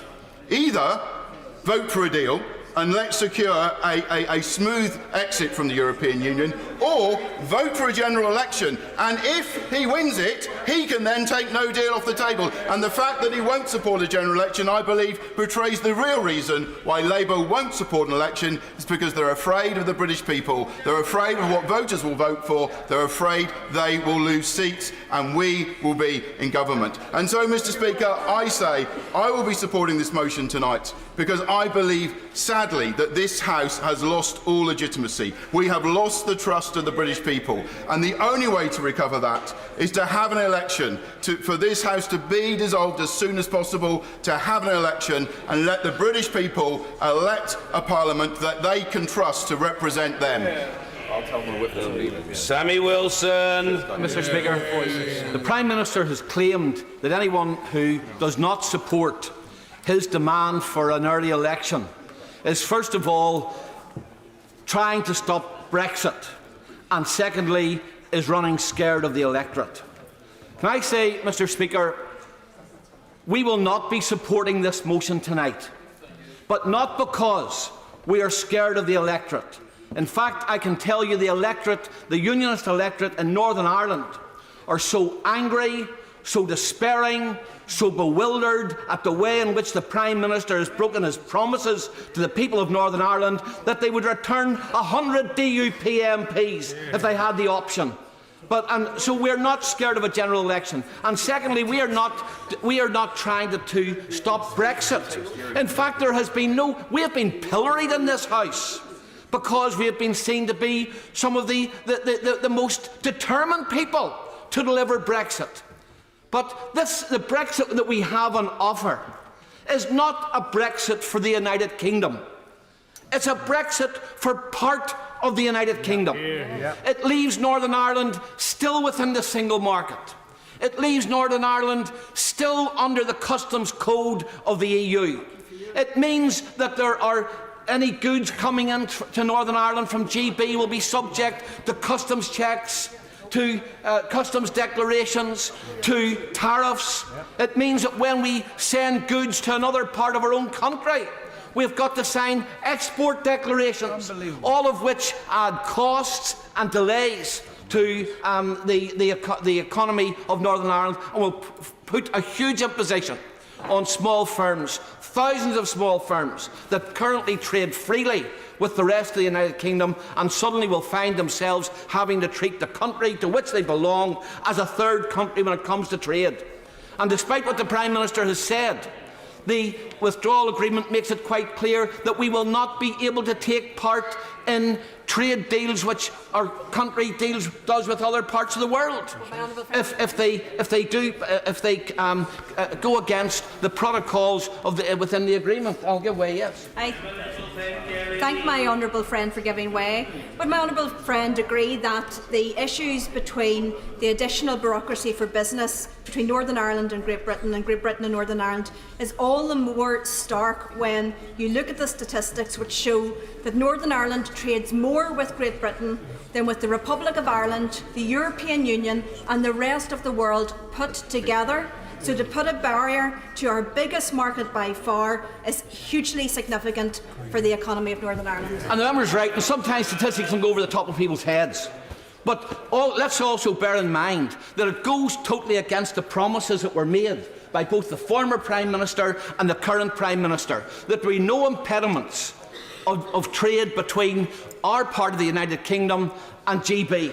Right. And also that there would be no danger of the Union being imperilled. And I will give way, yes. Would the honourable gentleman accept that this dreadful border down the Irish Sea would be avoided if the whole of the United Kingdom left the customs union and left the single market, which I think his party has always supported? But now the Prime Minister has gone back on that and abandoned that, would his party be prepared to accept the entire of the United Kingdom during the transition period, staying in the customs union and staying in the single market, leaving the whole thing to be negotiated over the next 2 or 3 years during the transition period? That would rescue Ulster from this absurd position which is proposed, putting these barriers between Northern Ireland and the rest of the United Kingdom. Of course, the member will know that it's only half of the answer, because we're still left under this agreement within the rules of the single market, still subject to the European Court of Justice making adjudication about whether or not we have adhered to those rules, and still subject to the EU being able to deny the United Kingdom government in imposing changes which are made in the law here in Westminster to Northern Ireland. Mr. Speaker, there are very good reasons why we oppose this deal. And the motion before us tonight does not offer any hope of any change. In fact, if anything, it's the Prime Minister is quite openly saying. And by the way, I now want Democratic Unionist Party MPs to vote for the accelerated passage of the bill which would facilitate this agreement, which would have such detrimental effects on Northern Ireland. We don't want to have accelerated passage. We don't want to have 24-hour scrutiny. We want to make sure that there is nothing happens in this House which enables the Prime Minister to deliver on a deal which he promised he would never ever do. That's what he did. That's what he said. And the second thing, of course, is that if he gets this general election, as he made clear to my honourable friend from North Antrim, what platform will he be standing on? What mandate will he be seeking? What strategy will he be putting forward in that election? What will be in his manifesto? That he wants to come back here with a majority to deliver the death deal to the Union in Northern Ireland. Now, that's an offer. Accelerated passage of a bill which would facilitate this agreement, and an election which the Prime Minister would use to justify breaking his promises to the people of Northern Ireland. That's an offer which we can refuse, and will be quite happy to refuse. Because whilst we want to see Brexit delivered, we want to see it delivered for the whole of the United Kingdom. We want to see it delivered in the form that the Prime Minister 3 times, or well, twice, because he changed his mind a third time, but twice voted for in this House. And we will not be prepared to facilitate him moving the goalposts affecting Northern Ireland this way. And for that reason, whilst we do not fear a general election, whilst we want to see Brexit delivered, if it's not going to be delivered for the whole of the United Kingdom, then I don't think that anyone in this House could possibly condemn us for standing up for our constituents who will be damaged economically, our constituents who will be damaged constitutionally. I'll give way, yes. I'm very grateful. The honourable gentleman has been extremely generous. Can I just put it to him that if we were to have a general election, that would simply be a de facto referendum part 2, because there would be no other subject under debate during that general election but this issue of Brexit. And would that not be an absolute dereliction of our duty were we to allow something as important as a general election to be hijacked and simply be a weak ersatz version of another referendum? Well, of course, the member's trying to draw me then, of course, that this should be decided by a second referendum. I don't believe it should be decided by a second referendum because, of course, the first referendum has not been delivered on. And we want to see the first referendum delivered on. We want to see it delivered for the United Kingdom as a whole. One last point I want to make, Mr. Speaker. Well, just let me make this point first of all, and then I'll give way. One last point I want to make. The argument has been put forward here tonight that we need a general election because this has now become a zombie parliament. The government can't get any business through. We are not wreckers. We do not want to see the United Kingdom ungovernable. And indeed, the reason why we voted with the government in the Queen's speech last week was because we wanted to see that the government had a programme to get through. We wanted to give that support. Yeah. We do not want to see the United Kingdom made ungovernable. Yeah. But the one thing we're not prepared to do is to see the United Kingdom divided, to see the Union destroyed. And that's why we cannot take part in or give support to this vote tonight. And I'll give way to Would it be a way through if the government went to Brussels now and said they would like to initiate free trade talks immediately so that we could leave with no tariffs and new barriers if they agreed to such talks, rather than signing the withdrawal agreement? You know, this is one of the suggestions that the Prime Minister... I know we're wandering a bit from the motion here, Mr. Speaker. I hope you'll allow me, indulge me, just to answer the point. This is one of the arguments that the Prime Minister has put forward, that surely all of this will just disappear if and when we have a free trade arrangement. But the withdrawal agreement makes it very clear under an article, I think it's Article 15 and 8, 13.8, that even with a free trade arrangement, that there is still, and this would have to be agreed with the EU, so they have a veto. So much for the claim that we've got sovereignty back. That the EU could have a free trade arrangement which would still leave Northern Ireland fully or in part within the protocols in the agreement. So whilst I would love to think that would be a way out, and we'd love to see that would be a way out, unfortunately the agreement which the Prime Minister has signed does not allow it to be a way out. Yet another reason why we've got to get this right, and yet another reason why we don't believe that debating, scrutinising, accelerating the passage of this bill through the House and then a general election to get a mandate to implement it is correct. And I'll finish now. Thank you. The honourable gentleman has completed his speech.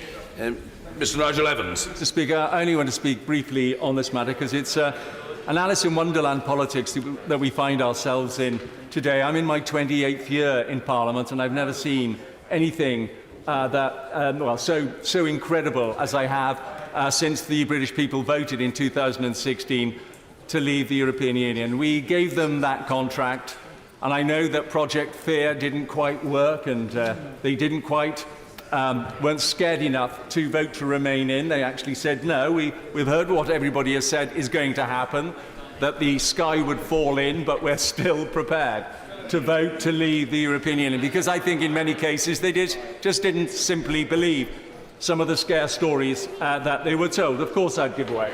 I thank the honourable gentleman so much for giving way. Does he agree with me? It's not just people that voted to leave, but people like me who voted to remain, who want this done, as he's saying. Yeah. Absolutely. And I've just done a 2-day tour around my constituency last Friday and Saturday, and I spoke to a number of people. There were 3 hardcore Remainers who would almost do anything to remain in the European Union. But the vast majority of people who come up to me in the Ribble Valley say, I either voted leave, get on with it, and they're quite angry, actually, quite angry that we haven't left the European Union yet. And then there are others who say, I voted remain, but I can't believe that we're still in the European Union. I'm a Democrat. I actually believe in democracy, and when we have a referendum, we actually believe in carrying out the wishes of that referendum. And we all remember what was written on the back of that pamphlet. It said that we would follow the instructions of the British people in that referendum. And even better than that, of course, is we had a general election in 2017.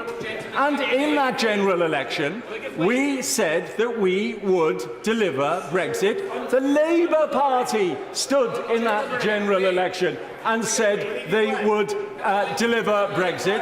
But what do we find? Ever since that general election, we have seen dither and delay,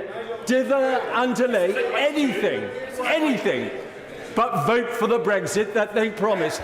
It was either not the right deal, or we've got to have no deal taken off the table. Well, we had an opportunity last week to take no deal off the table.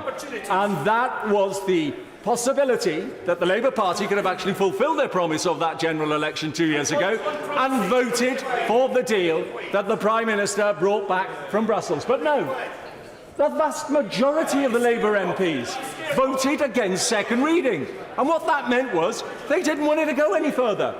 There was no possibility of them amending that legislation to have a customs union, to get workers' rights, to get higher environmental standards. No, they decided they wanted to stop Brexit in its tracks, and that's why they voted against the second reading. At least only 19 of them voted to give it a second reading. And I would say that in my constituency in the Ribble Valley, it's in the heart of Lancashire. In fact, by an OS map, one of my villages is actually in the very centre of the United Kingdom. My constituency voted 57% to leave the European Union. Every constituency in Lancashire, whether they have a Labour MP or a Conservative MP, gratefully we don't have any Lib Dems in Lancashire, they all voted to leave the European Union. And so what I would say is that what we are doing tonight, and it's quite remarkable, the Labour Party said that they would deliver Brexit, and now they clearly are not doing that. They then said that they wanted more time to scrutinise the withdrawal agreement bill, even though the vast majority of them voted against it going any further. They wanted more time. And so tonight, We're offering them more time. They then say they want an early general election. Well, the way they get an early general election is by voting for the motion tonight. They get more time to scrutinise the withdrawal agreement bill, so at least they'll fulfil part of their promise 2 years ago, and then they'll get their early general election on December the 12th, whereby then they can put forward the programme that they wish and see where the people go. On the other hand, we've got the Scot Nats, who basically, at least are saying December the 9th. They don't want to deliver Brexit, they never have, but nonetheless, they're being consistent on that. All I would say to them, and we hear time and time again that Scotland voted not to leave the European Union. More than 1 million Scots voted to leave the European Union. There's no reaching out to those million Scots. More people voted to leave the European Union in Scotland than voted for the Scottish National Party. And so we'll see where that goes there. And then the Lib Dems, they just want to revoke Article 50. That's all they want to do, revoke Article 50. They're called the Liberal Democrats. I don't know which aspect of the Liberal Democrats are democratic, because we had a referendum, the people said they wanted to leave, and that's not being fulfilled. I'll give way to my right speaker. I thank my honourable friend. As far as I understand it, the Right Honourable Lady, the leader of the Liberal Democrats, did say that if we had a second referendum, she might not agree with its result, and I wonder whether that's true. That was a previous position, but we're in an even more bizarre position with the Labour Party, because they say if they win the election, they will go to Brussels, renegotiate Brexit, then put that to the British people in a second referendum and campaign against the deal they just negotiated. I mean, that is the most Alice in Wonderland politics that I have seen in 28 years, and now we have an opposition that has been calling for an early general election, running scared. The last thing they want to do is face the electorate. And quite frankly, I can see why. Mike Gates. Mr. Speaker, we are apparently approaching the season of goodwill. And we are supposed to have Christmas parties in our primary schools, and we are all supposed to wish each other season's greetings. I do hope that people who want a season of goodwill have not been watching these exchanges today. They say that people who are turkeys don't vote for an early Christmas. That is probably true. But it's also apparent that some people have been on chicken runs from one constituency to another. And it seems to me, no, I'm standing in Ilford South. I'm not running anywhere. I'm standing for my own constituency. Thank you very much. I'll give way, yes. I respect the honourable member. I wonder whether he was referring to former members of the independent group when he said they were on the chicken run from one constituency to another. The people who are doing it, and perhaps who will do it, know who they are. I'm not going to name. It seems to me the only way we are going to end this rancorous, divisive politics is to be realistic. If there is a general election and a party gets a big majority by polling 35 or 40% of the vote, that will still leave a majority in this country extremely unhappy with the outcome. And given that a referendum, in my view, a misguided referendum, an advisory referendum, but nevertheless a referendum that the former Prime Minister David Cameron said would be binding, and then he made his reckless gamble and then ran away and gave his successors the mess to clear up. That referendum got us into the mess. The only way we will be able to have closure in this country is by putting a withdrawal agreement subject to a confirmatory vote by the people and legislating this time that that referendum is legally binding and unambiguously so. And I give way to the honourable member. Well, to the honourable member to give way. Isn't it somewhat ironic that we're now being offered the third general election since the referendum and no sight of a confirmatory referendum? Absolutely right. There is a dire need for us to think about the long-term consequences. If 16 and 17-year-olds are not allowed to have the vote, that generation will be extremely unhappy for many years to come. I think we also need to look at the aspect which has not been mentioned. The DCMS Select Committee highlighted the problems we have with social media and the way in which it is involved in election campaigning. Any election that we hold in a few weeks' time will not be properly regulated and will be open to abuse. Yes, I give way to you. I'm grateful to the honourable gentleman. I was going to raise the very point that he has just raised. And isn't it a fact that we need new legislation on both data and on electoral law to ensure that any future election is not interfered with by people who commit criminal offences? I congratulate the honourable member on raising that. He has done a fantastic job in highlighting the issue in this House, and I wish him well for the future. Mr. Speaker, I will conclude there. Mr. Johnny Elfie. Thank you, Mr. Speaker. I supported Remain in the referendum. My constituents voted to leave. My country voted to leave. The mandate and instructions that I have as a member of this House are clear. And each and every one of us have that same instruction, and we should execute it and do the right thing. It is clear. This House is at an impasse. On this side of the House, members want to get Brexit done and move forward. On that side of the House, members want to cancel Brexit and go back into the European Union. This impasse can only be solved in one way, and that is by the people in a general election to make the final determination. And that is why I will be supporting a general election tonight, and so should each and every one of us. Order, order. Under the standing order, I must now put the question. The question is that there shall be an early parliamentary general election. As ministers of that opinion say aye. Aye. Of the contrary, no. No. Aye. Division! Clear the lobby.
Order. The question is that there shall be an early parliamentary general election. As ministers of that opinion say aye. Aye. Of the contrary, no. No. Tellers for the ayes, Colin Clark and David Rutley. Tellers for the noes, Bambos Charalambus and Jeff Smith.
Order!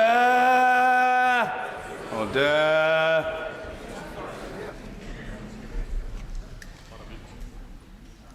The ayes to the right, 299. The noes to the left, 70.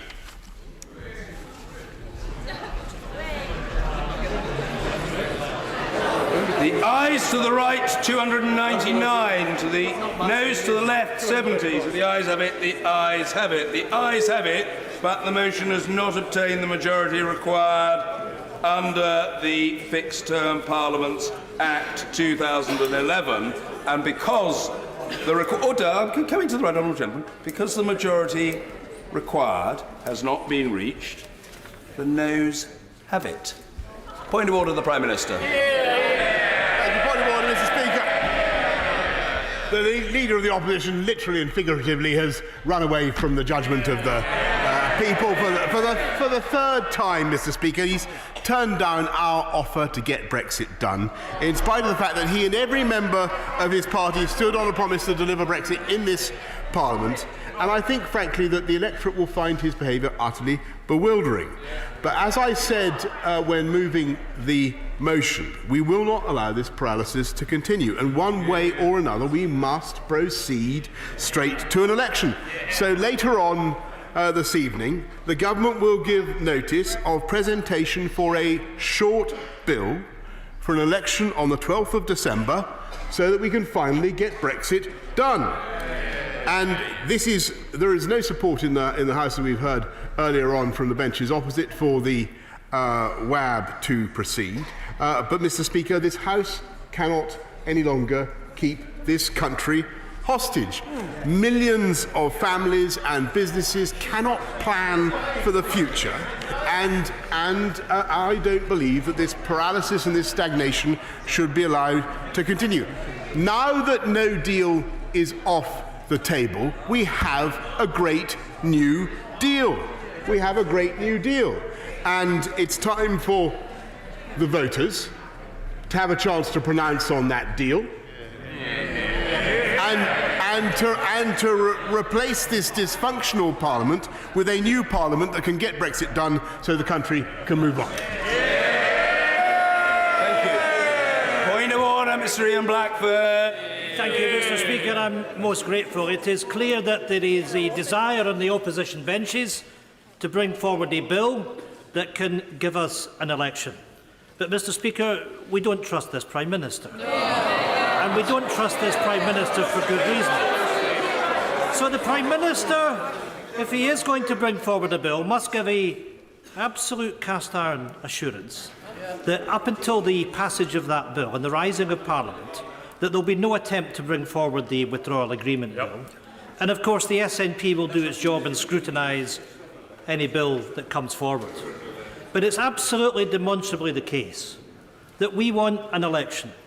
We want the people of Scotland to be given the opportunity to have their say. And we will fight that election. We will fight that election, Mr. Speaker, on the right of the Scottish people to determine their own future. Hear, hear. And that we will not, under any circumstances, consent to being taken out of the European Union against our will. And that election campaign will make it clear that the right to determine our future will be in the hands of the Scottish people. Thank you. Point of order, the Father of the House, Mr. Kenneth Clark. Mr. Speaker, we've just had an hour and a half of a slightly out-of-control student union debate, and it sounds as though we might have a rather similar farcical performance tomorrow.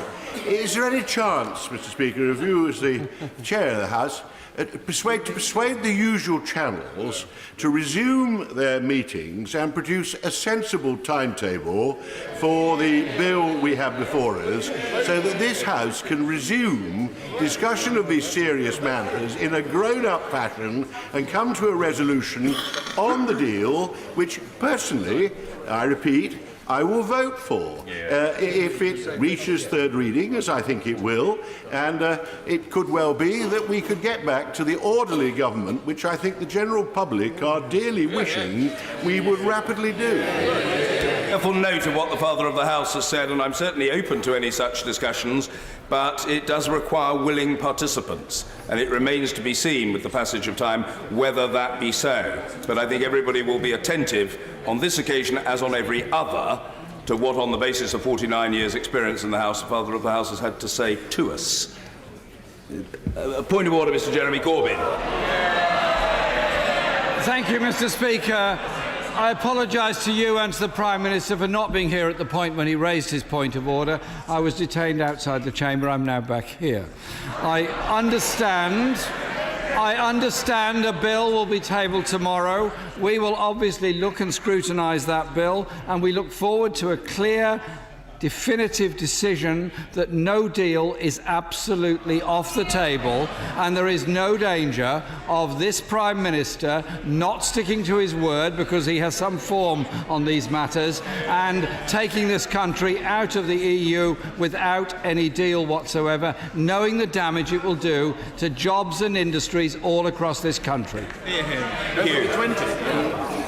That point stands in its own right. A point of order, I think, on a completely unrelated matter.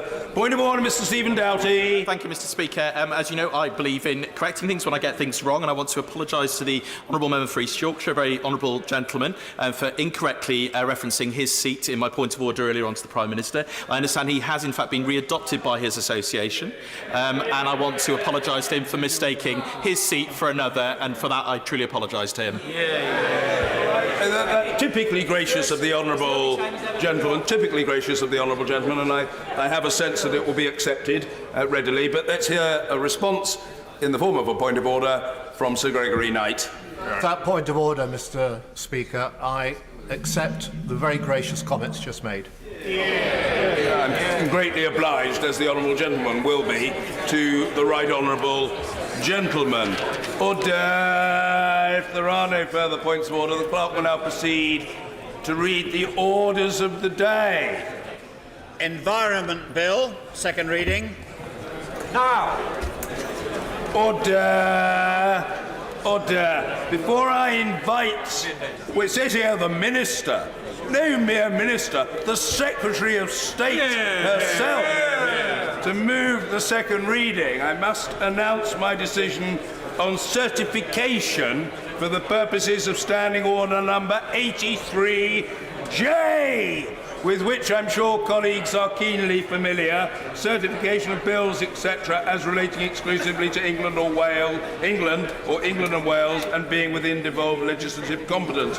On the basis of material put before me, I certify that, in my opinion, clauses 1 to 18, 23, 52, 78, 84 and 88 to 121 of the Environment Bill and schedules 15 to 19 to the bill relate exclusively to England on matters within devolved legislative competence as defined in Standing Order number 83J.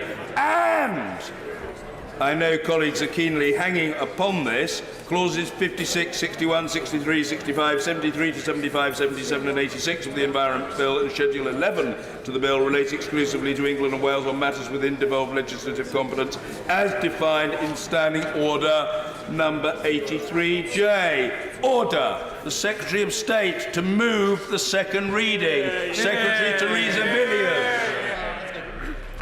Thank you, Mr. Speaker. I beg to move that the bill now be read a second time. Mr. Speaker, this is a government which recognises the profound importance of the great environmental challenges of our time.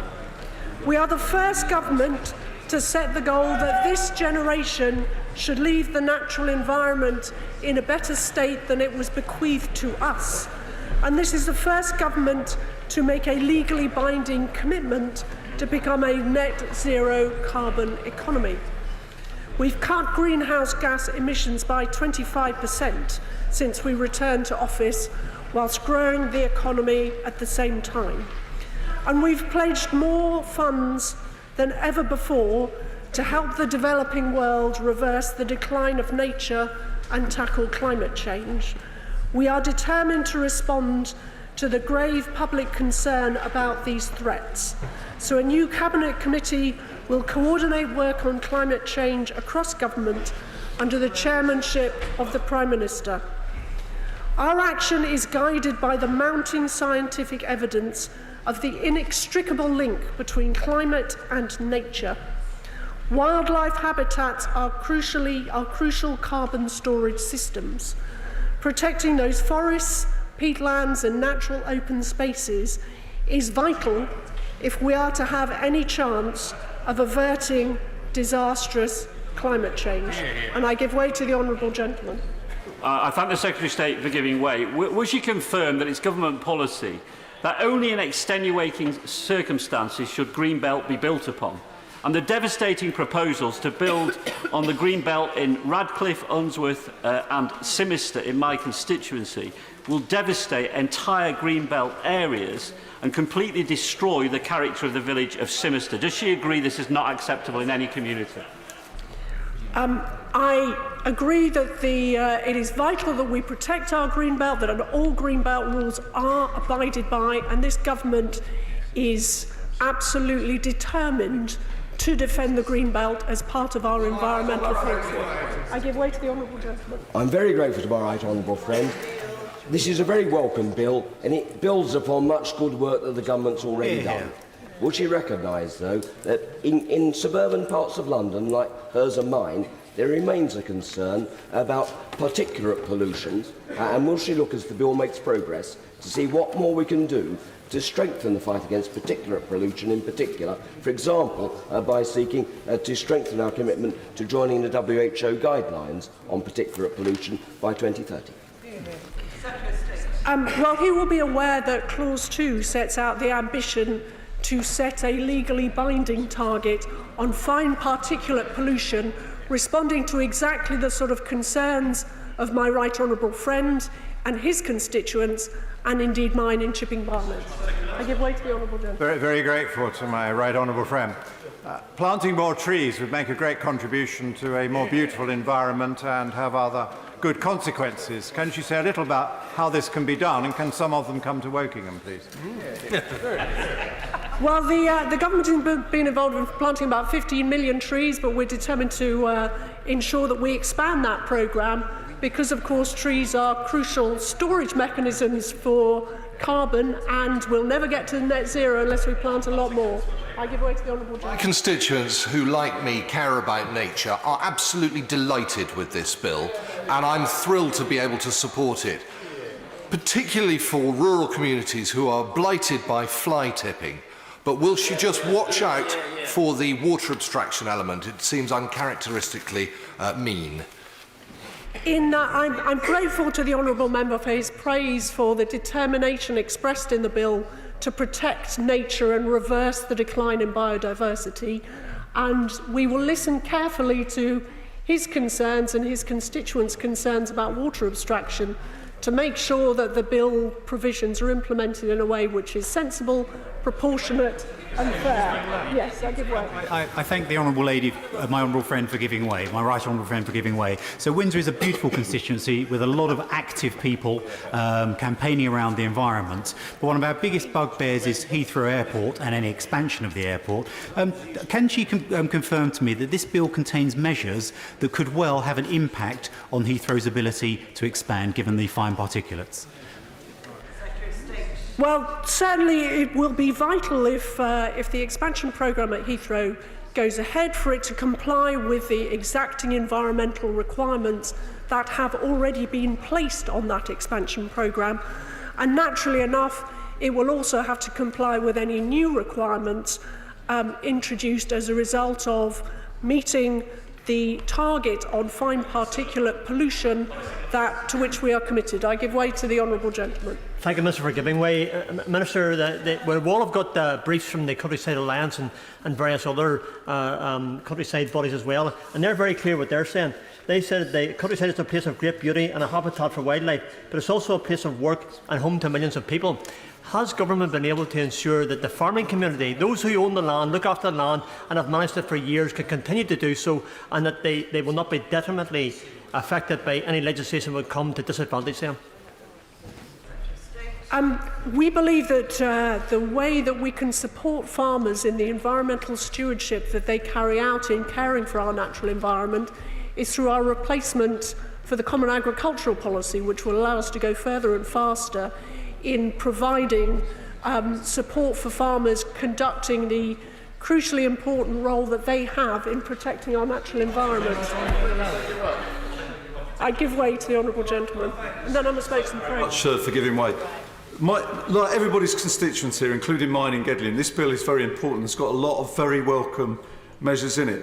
Can I just urge the Secretary of State, if we are to have an election or not over the next few weeks, to look at what can be done to preserve many of the important things that are contained within the bill so that they're not lost. I know that's a matter of process, but it's extremely important to all of us and our constituents.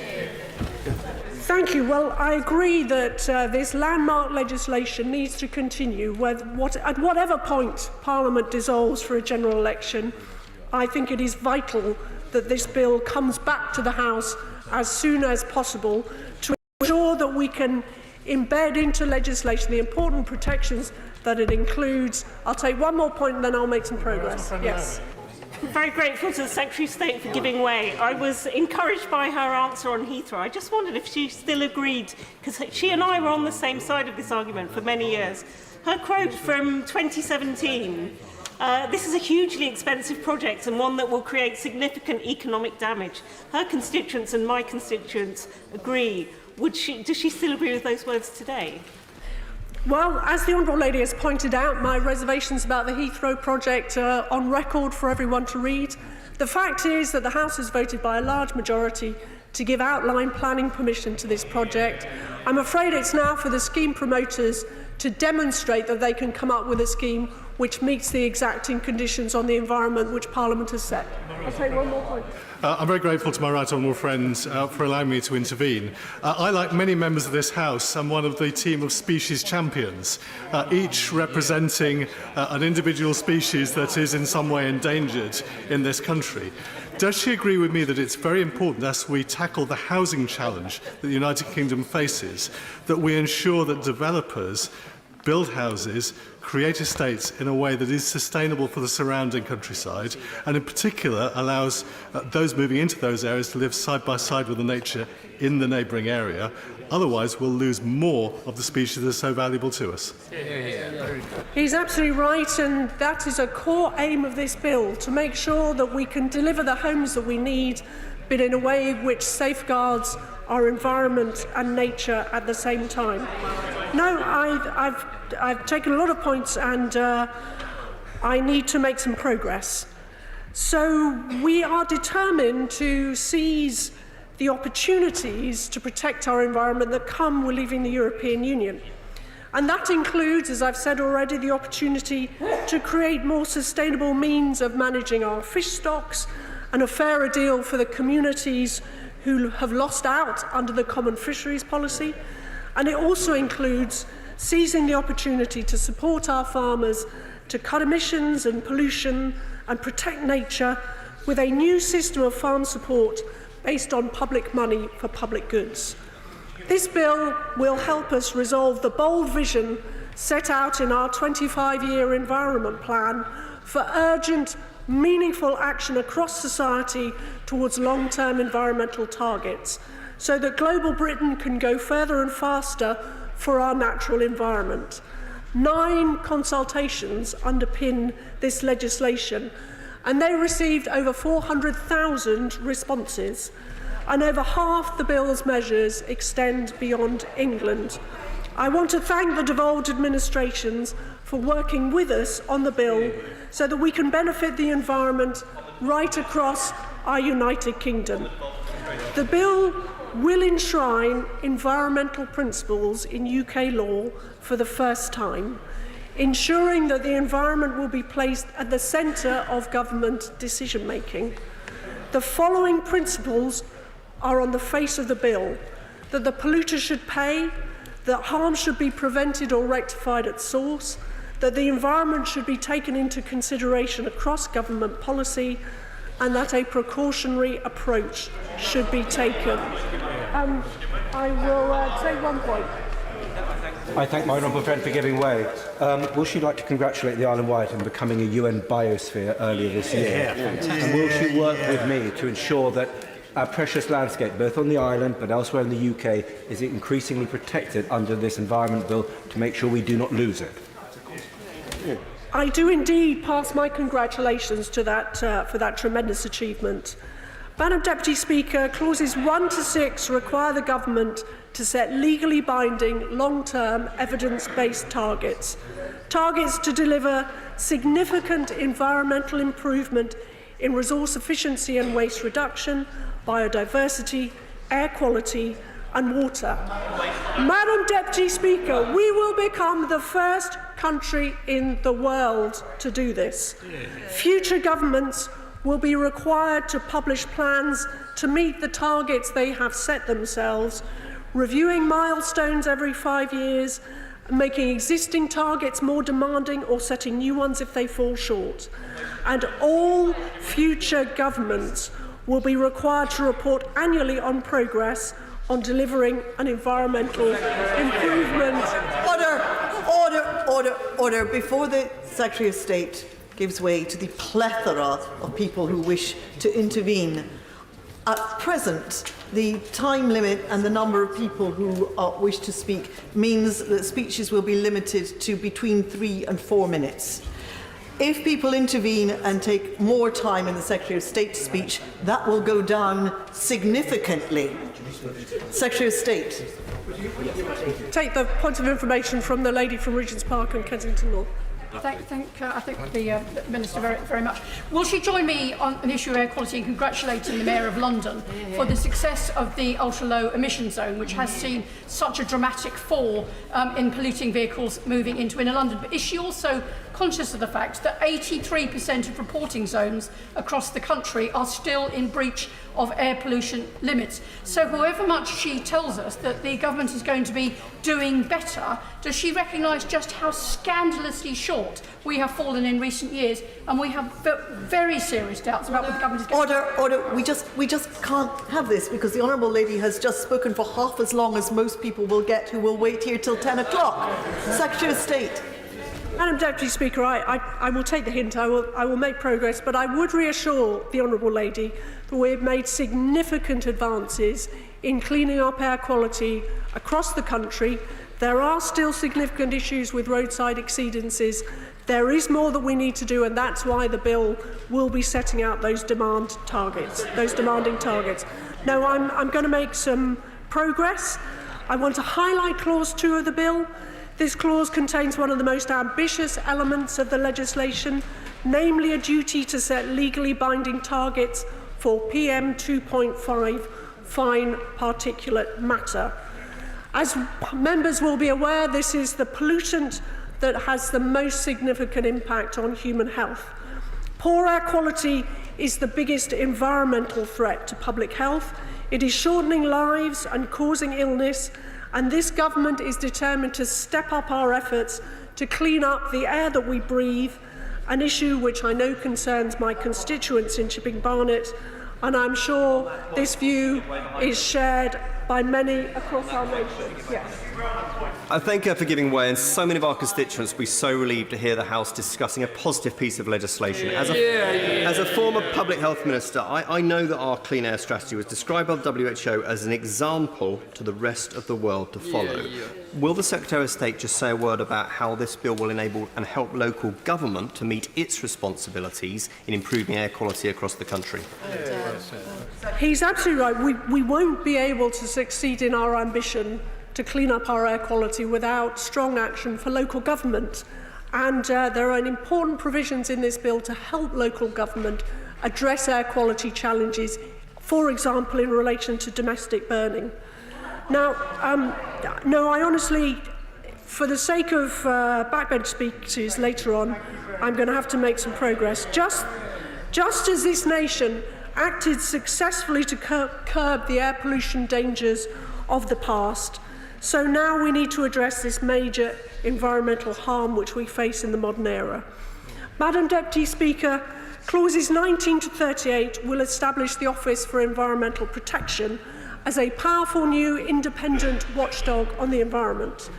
It will provide expert independent advice to government on environmental plans. It will scrutinise policy and progress. It will investigate if public authorities fail to live up to their commitments on the environment, and when necessary, it will take enforcement action.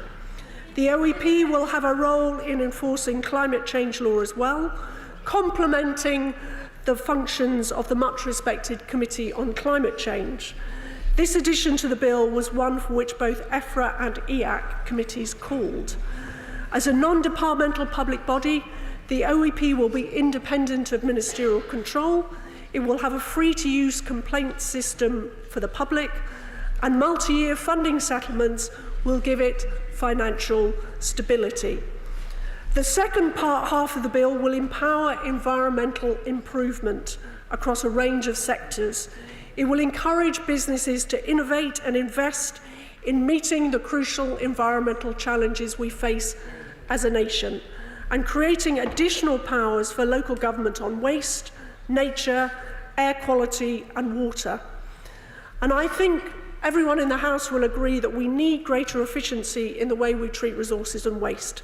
Our constituents are fed up with litter, fed up with fly tipping and appalled by plastics pollution. No. So this legislation will help us crack down on the blight of waste crime and fly tipping that costs the taxpayer over $600 million every year. It contains a powerful new set of measures to tackle plastic waste. I'd like to thank my right honourable friend for giving way. Does she agree with me that putting the producer responsible for the plastic that they make will drive a step change in making sure that products are no longer just chucked away, but made to last and be repaired and be recycled and bring an end to this plastic pollution nightmare? Yeah. She's absolutely right that the extended producer responsibility provisions in the bill will help deliver the results for which she is calling. No thanks. Our Future of the Sea reports estimates that 12 million tonnes of plastic are currently entering the ocean, and this could treble by 2025. And our constituents are demanding change. We must act to address the shocking levels of plastic in the marine environment. And the bill will make it easier to reuse and recycle, so we build a more circular economy at home as well, to conserve and better use our precious natural resources. Clause 49 grants the power to set up a deposit return scheme for products such as drinks containers.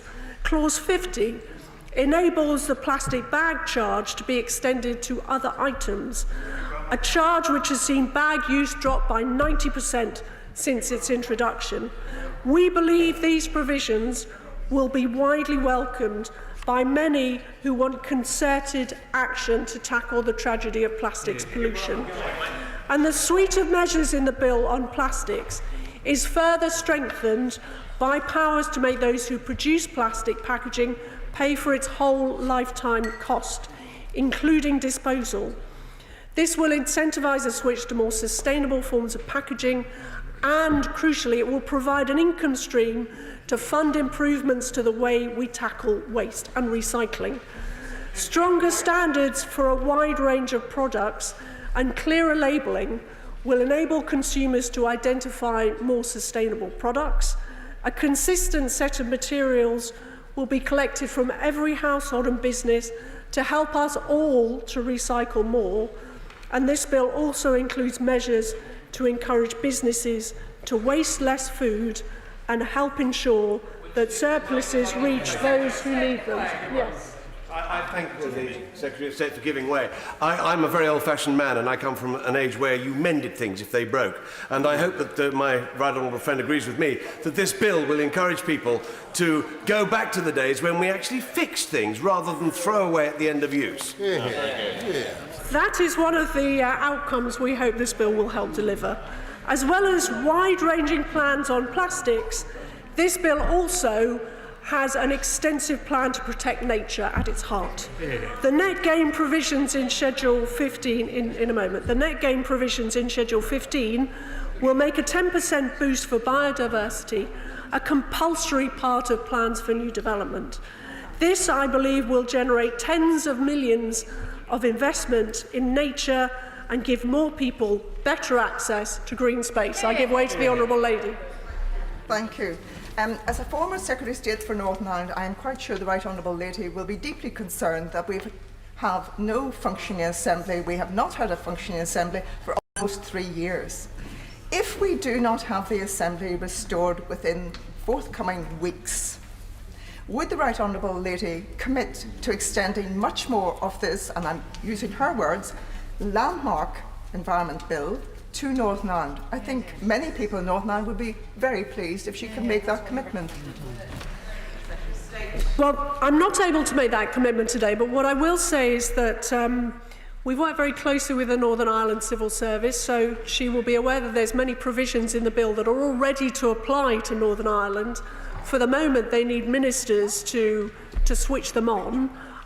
We will continue to keep this situation under review in terms of governance. I would certainly love to see many more of these measures extended to Northern Ireland, but we do have to respect the constitutional settlement there. We have, no, I'm going to make a bit of progress. We've already strengthened, this government has already strengthened protections for ancient woodlands, veteran trees and irreplaceable habitats, and this bill helps us go further. So Schedule 16 will help combat illegal deforestation, and we are also legislating to give communities a say when local authorities plan to remove treasured trees from urban and suburban streets. Subject of community involvement. I'm very grateful to my right honourable friend. She's been very, very generous.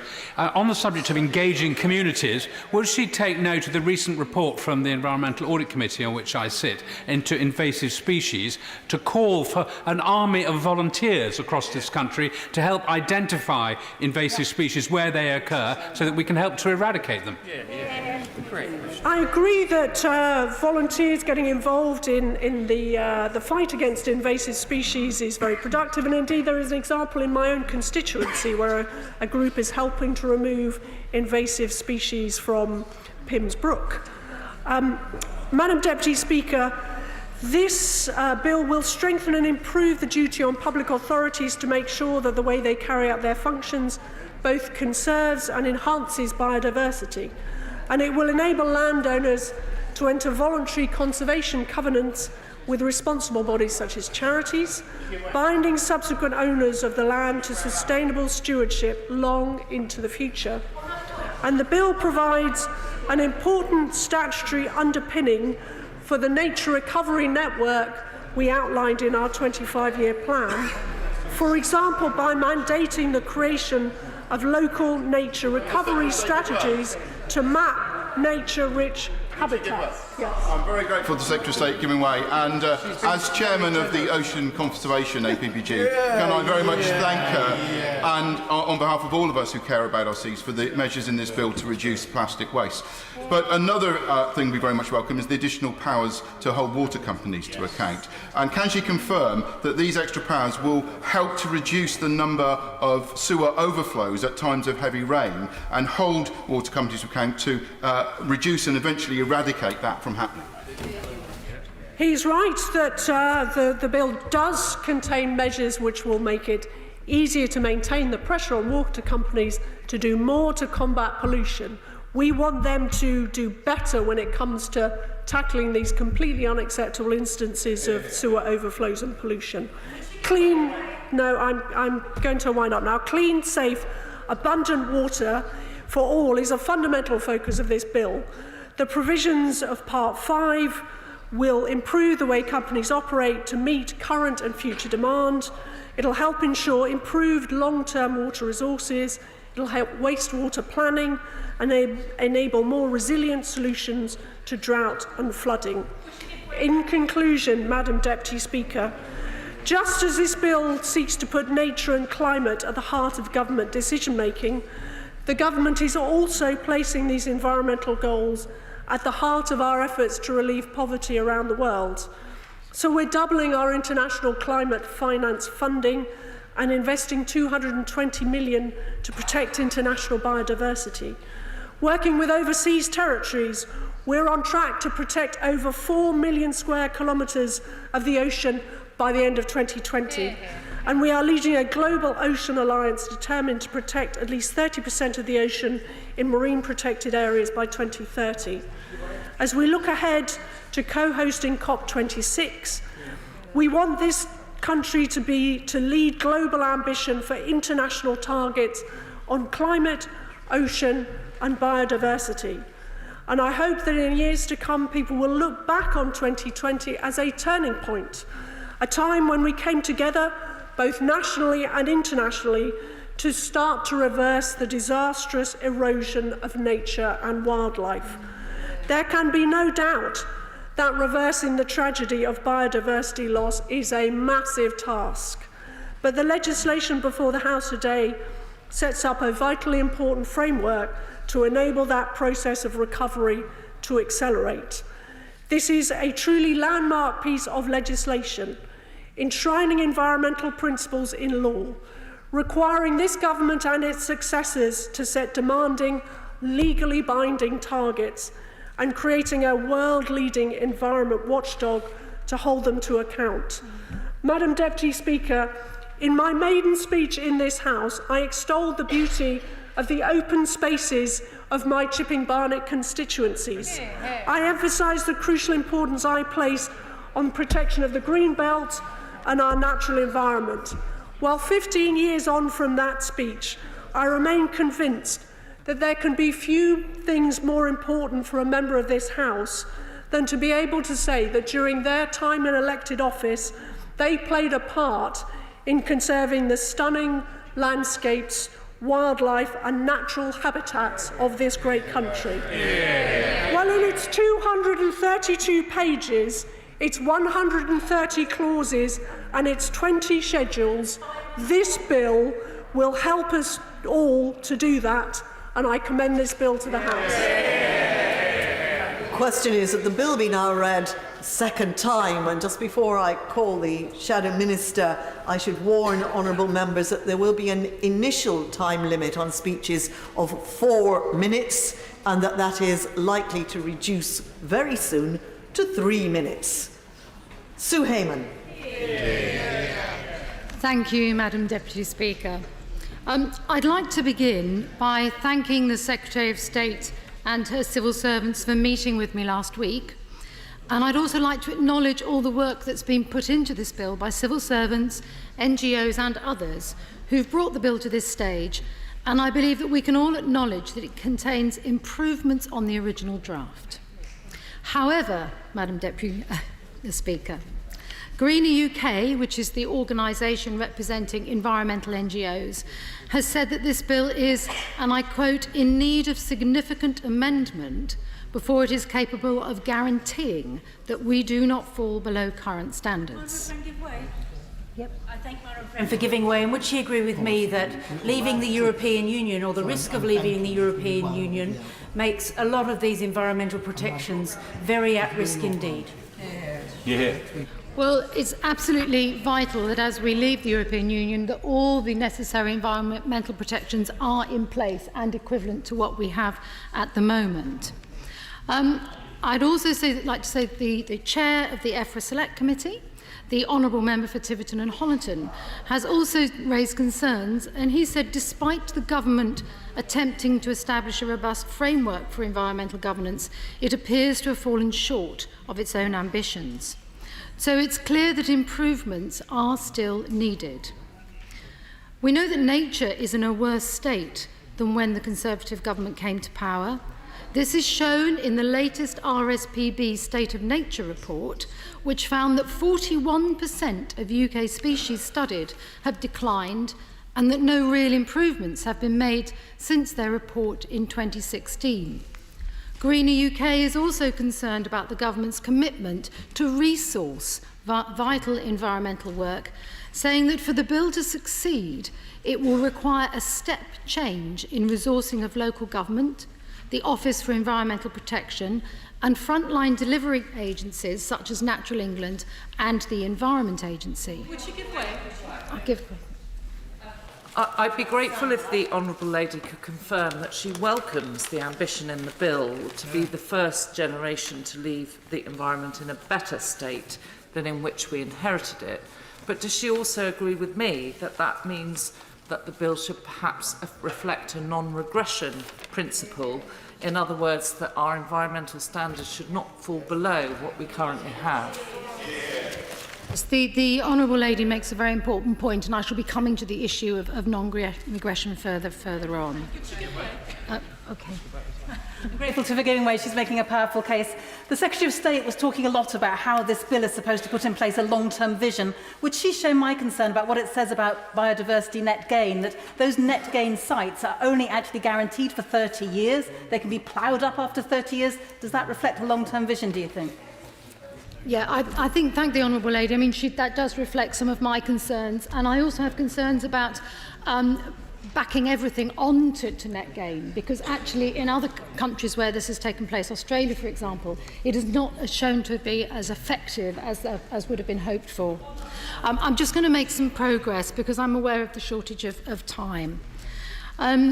So, obviously, we're going to have detailed discussion of the bill at committee, but I'd just like to touch upon a few areas today. Firstly, the principle of non-regression. Secondly, targets. Thirdly, the independence and powers of the Office of Environmental Protection. And finally, briefly on some of our concerns around biodiversity net gain, water, nature recovery strategies and recycling. So firstly, non-regression. The Financial Times has reported that an official paper proposed to deviate from green standards set by the European Union, that the UK was open to significant divergence. And this is despite the Prime Minister's promise that standards won't fall. So can I ask the Secretary of State if she can shed any more light on the content of this official paper? And Madam Deputy Speaker, the government's had 4 missed chances to guarantee equal environmental standards after Brexit. So will the Secretary of State now commit to an amendment to legally ensure non-regression on environmental standards in the bill? And the environmental principles constitute, in the words of Greener UK, a significant and unacceptable weakening of the legal effect of the principles. And can I ask the Secretary of State how this can be justified? Looking at targets, we know that this government has missed a number of environmental targets. We know the number of serious pollution incidents recorded in 2018 to 19 rose to the highest level since 2014-15.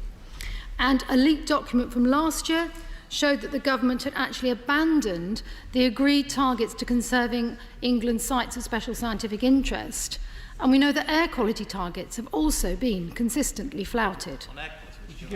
I thank my friend for giving me. She's making some very important points. I'm currently opposing the building of an incinerator in my own constituency in Rumney, Trowbridge and St Mellons, alongside many other residents. And one of the key issues that they are raising is not only the air quality implications of what comes out of the incinerator, but also traffic, particulates coming from HGVs, bringing in waste from all over the UK potentially to that site. Would you agree with me that very much needs to be looked at? I thank my honourable friend for that and absolutely agree with him that we do need to look at things like that extremely carefully when making planning decisions. On that point. Very quickly then. I'm very grateful to my honourable friend.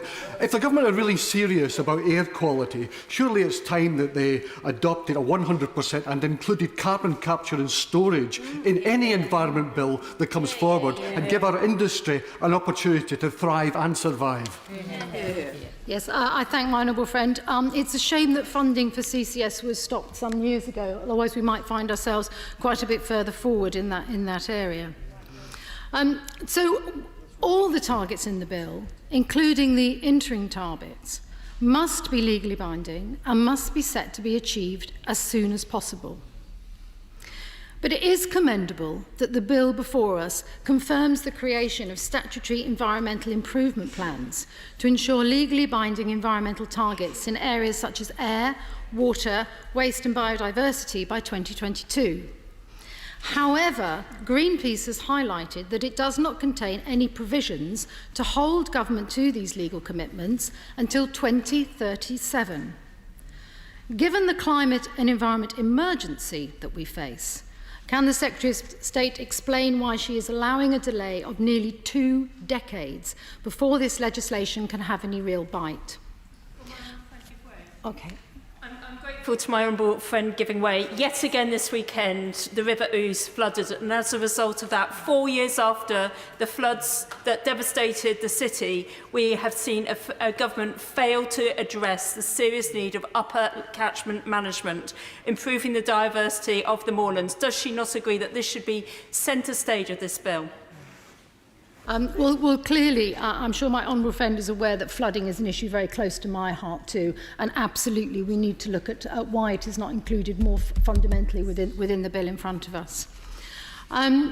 So, while the new bill lays out responsibilities to improve air quality, it does not commit the government to reach the World Health Organisation's goal of 10 micrograms per cubic metre by 2030 at the latest. The honourable member for Bromley and Chislehurst mentioned this. He's no longer in his place. But I'd like to ask the same question. Will the Secretary of State agree to enshrine this target in the bill, given the public health emergency caused by illegal air pollution? I really think I need to make some progress for Madam Deputy Speaker. I'd like now to turn to the independence of the proposed Office of Environmental Protection. As my right honourable friend, the member for Wakefield, has said, the only reason the government has made any movement on waste, landfill and air quality is because of the threat of EU fines. So it is disappointing that the OEP has no powers to issue fines. Will the Secretary of State agree to consider the OEP being able to do this in order to give it real teeth? I welcome the change to enable the OEP to conduct investigations on its own initiative. However, we would like to see it empowered to conduct broader inquiries into systemic issues and make recommendations and issue guidance. Coming to water, Greener UK has said that the bill contains several measures which could seriously undermine the water environment. Another honourable gentleman who has left us now mentioned abstraction. And on abstraction, the new proposed powers for the Environment Agency to revoke abstraction licences would not come into play until the 1st of January 2028, even though England's water supplies are already under severe pressure. And there are no water efficiency commitments, despite British water consumption being the highest in Europe.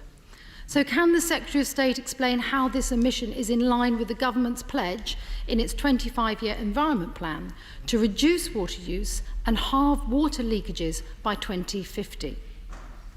Looking at the nature recovery strategies, I'm very pleased to see that there is a commitment for the nature recovery networks, but more powers and duties are passed on to local councils without attaching any adequate funding. Yes.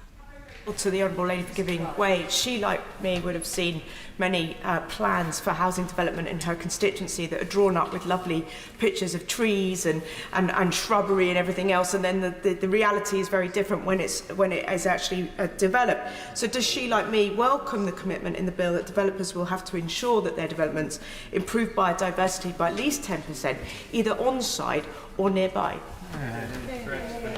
Yeah, I do think that our planning and development needs to be much better on the environmental impact, absolutely. And I think it's really important that we start setting targets towards how we're going to achieve that.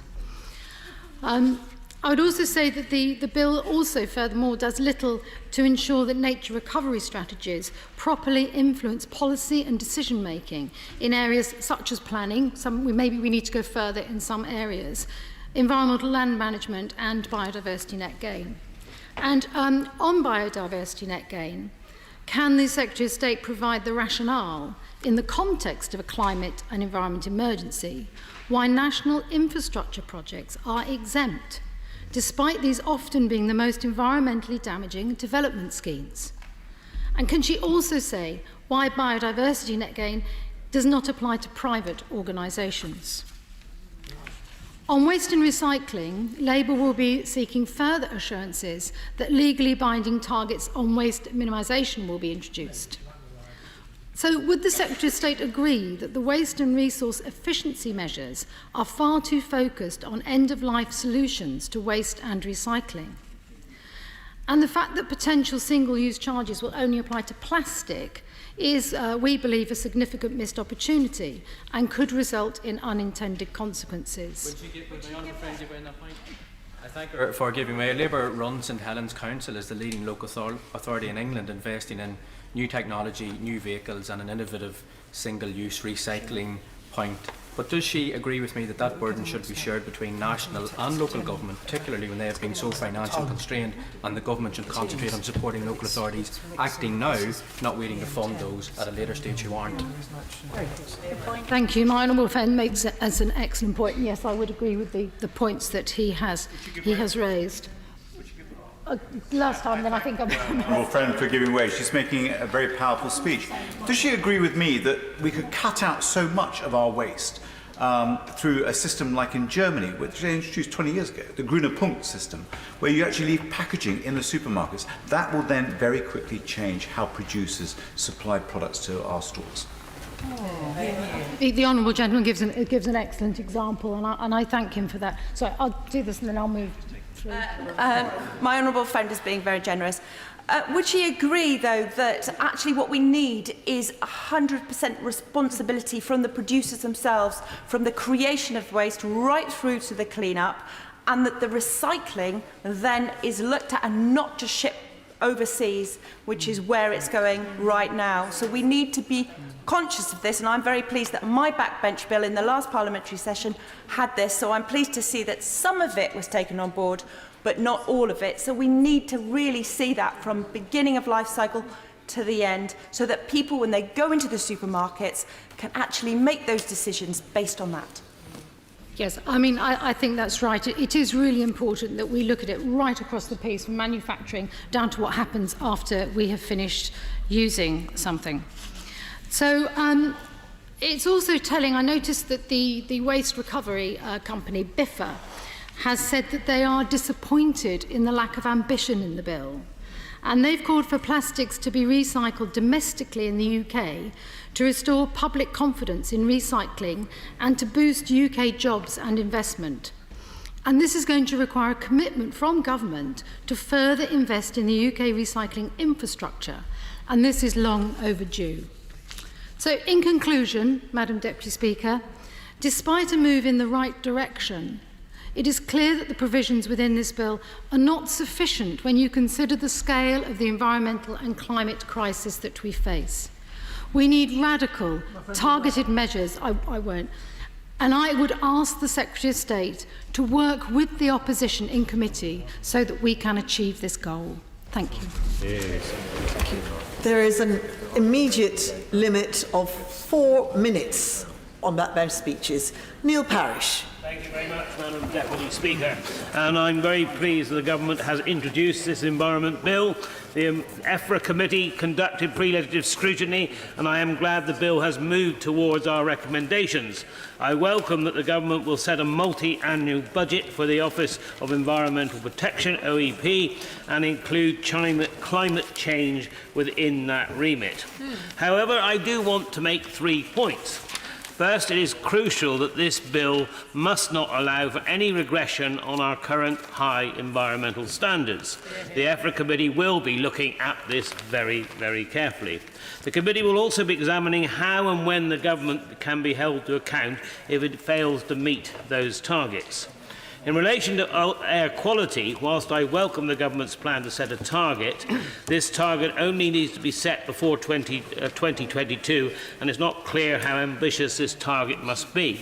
And we must actually move much more to electric cars into our inner cities, and also make sure that actually holds a lot of the renewable energy at night when recharged, so it will sort of help use up and store our renewable energy. I would ask the Government to match World Health Organization guidelines for dangerous emissions like particulate matter. I appreciate the Government may not want to mention WHO targets, which can change. However, committing to an actual figure so that it is a legal target is very, very important. Yep. Second, the Government has proposed that the environmental principles currently enshrined in our legislation under EU law should be a policy statement. This has caused a great deal of concern, Principles such as the polluter pays principle are absolutely vital to environmental protection. The policy statement is much weaker and easier to revise, so I shall be interested to hear what the Secretary of State has to say about a much stronger commitment as proposed in our report. Third, we need the Office to be for Environmental Protection to be independent of government and sufficiently powerful, as I think the previous Secretary of State foresaw, and I hope very much that this Secretary of State sees it in the same way. I think this new watchdog may need to be given sharper teeth than it has currently been given. There are already better models, such as the Office for Budget Responsibility. To sum up, while I welcome the bill, and certainly there does need to be just a little improvement, this is why my committee has just announced a new inquiry into the bill, so we can make constructive recommendations to the government and ensure that we achieve all that we want, which is to leave the environment in a much better state than we found it, and we have made good progress. I also welcome the statement today from the Secretary of State, where you talked about how we deal with the agriculture bill. We can have a much better policy for agriculture than the common agriculture policy. We can be better for the environment. It can be better for food production, and we can do all those things that we really want to do. I will give way to the honourable gentleman. I'll keep it brief. I know there's a lot of people that want to speak. I've been out and seen one of these high-level stewardship schemes. Can I ask that his committee looks at whether these schemes could be administered locally, to look at fauna and fauna locally instead of on a national basis? My honourable friend from North Cornwall makes a very good point, because the one thing we can do with the new stewardship schemes and an agricultural policy and environment policy is actually have a much more localised system of management. So you create greater biodiversity, you manage it in a way where actually you improve that. So I would be very happy to look at that into the future, because I think we can link the Environment Bill and the Agricultural Bill so much, and we can have good healthy food along with a greater environment. We can also help with flooding, as an honourable lady on the opposite bench has made, in order to manage land better, to hold back the water in certain places. Also, I would make the point very briefly on the fishing policy and fisheries policy and the environment policy, because the one thing that Norway does so much better than the EU does is actually manage their fish stocks. They are able to shut down areas that are overfished overnight. They can open up areas where perhaps fishing can be allowed, and so therefore we can actually learn a great deal from what the Norwegians and what happens in the Faroes. And I think the one thing we mustn't be absolutely convinced of in this place is that the EU is a fund of all wisdom. It certainly is not, and so therefore as we move forward both with our Environment Bill, Agriculture and Fishing Bills, I hope that we can actually bring some great common sense, reduce bureaucracy, but actually deliver a better environment, better agriculture and better fisheries. Thank you. Deirdre Brock. Thank you, Madam Deputy Speaker. I'm afraid, Madam Deputy Speaker, I see this Environment Bill at very best as a failure of ambition. I suspect that it's not at its best, however, and actually it's a failure to understand the issues, and a hope that a lick of paint on some old policies will make those annoying environmental folk just go away. Let's examine some of its shortcomings. It relies on the government's 25-year plan for the environment. Mao only had a 5-year plan, but here we have a Tory government with a plan 5 times as long and far less ambitious. These are some highlights from it. 11 years to reduce 5 air pollutants by half. Don't breathe yet, children. Wait a while, and even then. The ending of the sale of fossil fuel cars and vans another decade after that, and in the meantime encouraging industry to follow some good practice guidelines on emissions. Well, that ought to do it, but mightn't it? Trying to get England's water companies to reduce the leaks from their pipes by 15% over the next 6 years. The other 85% can keep leaking, it seems. Now, there's a section on adapting to climate change, making sure that policies take the changing climate into account. It's like deciding to increase the size of the Thames barrier to take account of increases in sea level. I understand the planning for that has already started. In my view, this is truly weak and limp-willed, hoping that a bit of light dusting will mean guests don't see the hole in the floor. Let me give a glaring example. In clauses 18 and 40, the clauses that compel ministers to consider environmental effects, the Ministry of Defence is excused. In fact, the military is entirely excused from any obligation to think about its effects on the environment, in spite of being a major polluter. In the action plan with such a distant time for completion, there is a section that has the ambition of ensuring seafloor habitats are productive and sufficiently extensive to support healthy, sustainable ecosystems. For a century, though, the MOD was simply dumping large quantities of unwanted explosives, chemical and biological weapons into the seas around our coasts. And they also threw in a load of radioactive waste for good measure. The largest... Yes, of course. She's making a very good point about the MOD and its responsibilities. I remember doing a school project in the 90s about this when there was things washing up in Scotland's beaches. Would she agree with me that the UK government needs to be a lot more ambitious about cleaning up their own mess? I would absolutely agree with my honourable friend, and I think it's actually inexcusable that one department with so much impact on our environment is basically excused from its responsibilities in this way. And I certainly remember reading about the 95 incident when explosives were washed up onto the Clyde coast, a shocking occasion. The largest of those munitions dumps at Beaufort's Dyke in the Irish Sea now has a gas pipe running through it. None of it is even monitored, let alone tidied up. I know because I've asked. So how can that flagrant disregard for the marine environment align with this vague promise to look after the seabed? And how does that match up with excusing the MOD of any responsibility under the new bill? There are other MOD sites, of course, the ship refuelling stations, the bases handling nuclear weapons and the nuclear subs, but also the ranges where live firing is practiced. And we already know about the damaging health effects on former soldiers of some of the munitions they dealt with, but we don't know anything about the weapons that are fired on those ranges. The MOD has told me that it does do environmental audits with its industry partner, whatever that is, but that it won't publish them. We're not to be told about the environmental impacts of this massive polluter and it's being excused responsibility in this bill. I don't think that's good enough. There is no such thing as acceptable environmental damage, and there shouldn't be any such thing as a government department with an environmental get-out-of-jail-free card. Of course, this thing will ultimately pass. No one's going to vote down an environment bill, but it really isn't what is needed. Serious action to limit emissions and clean up the messes that have been left would be more worthwhile. What about, for example, legislating so that your English water companies can't pay dividends to their shareholders while they're still pouring a precious resource into the ground? Or even better, copy the Scottish system and have a publicly owned water company that can spend on infrastructure because it doesn't have to make a profit.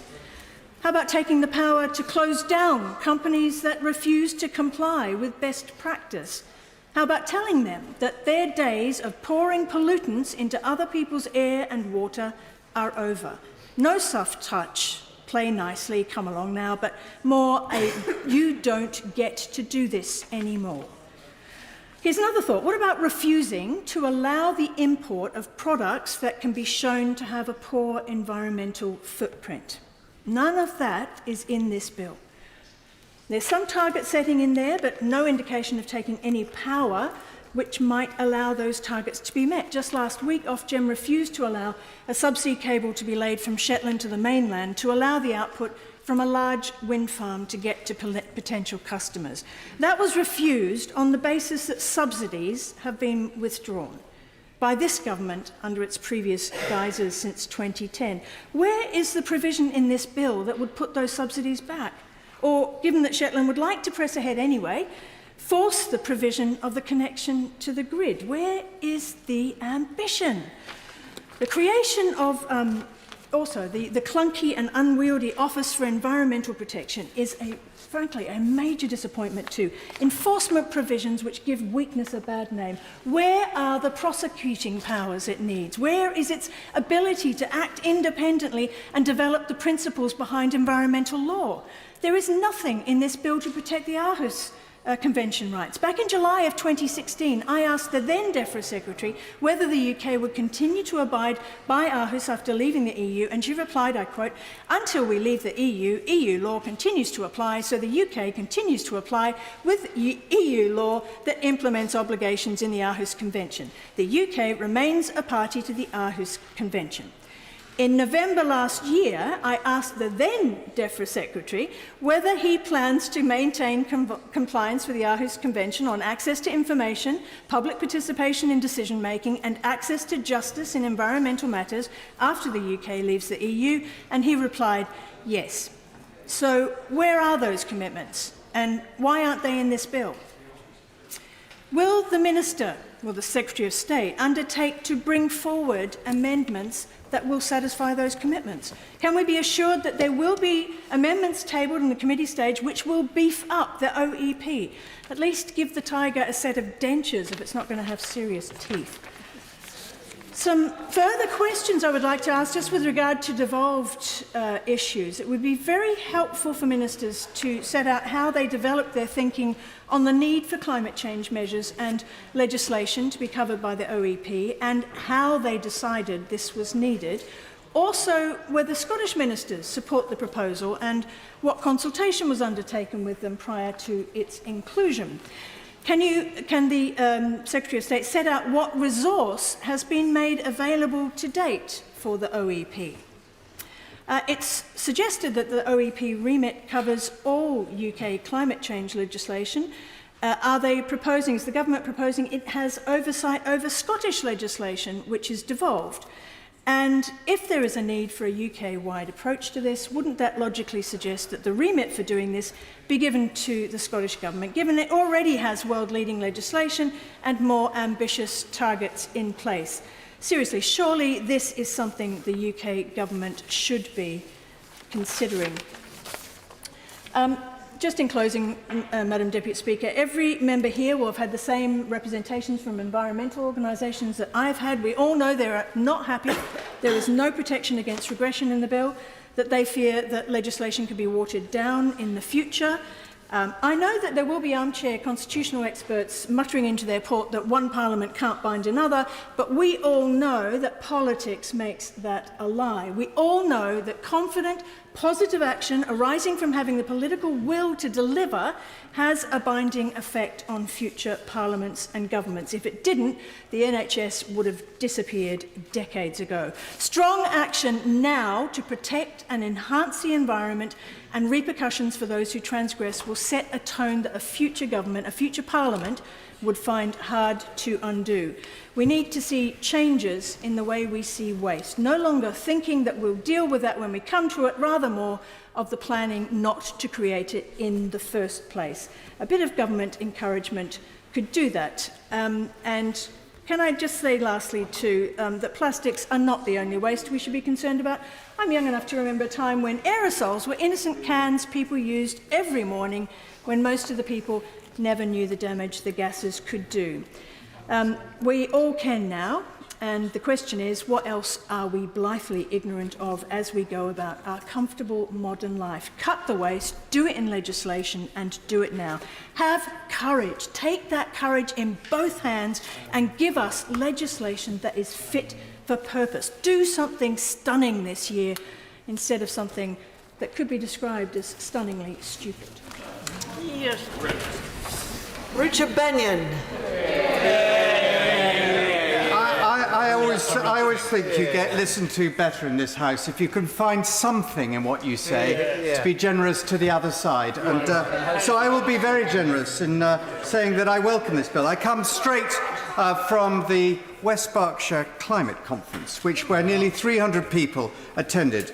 And we heard people, a real passion, spoke from the community about their interest in more than just dealing with greenhouse gases, about the need to reverse the declines in biodiversity, about addressing a renewal and a resurgence of value in our natural capital, the value of our rivers, the wider aspects of land use, which can see greater amounts of carbon sequestered, flood protection and human well-being at its heart.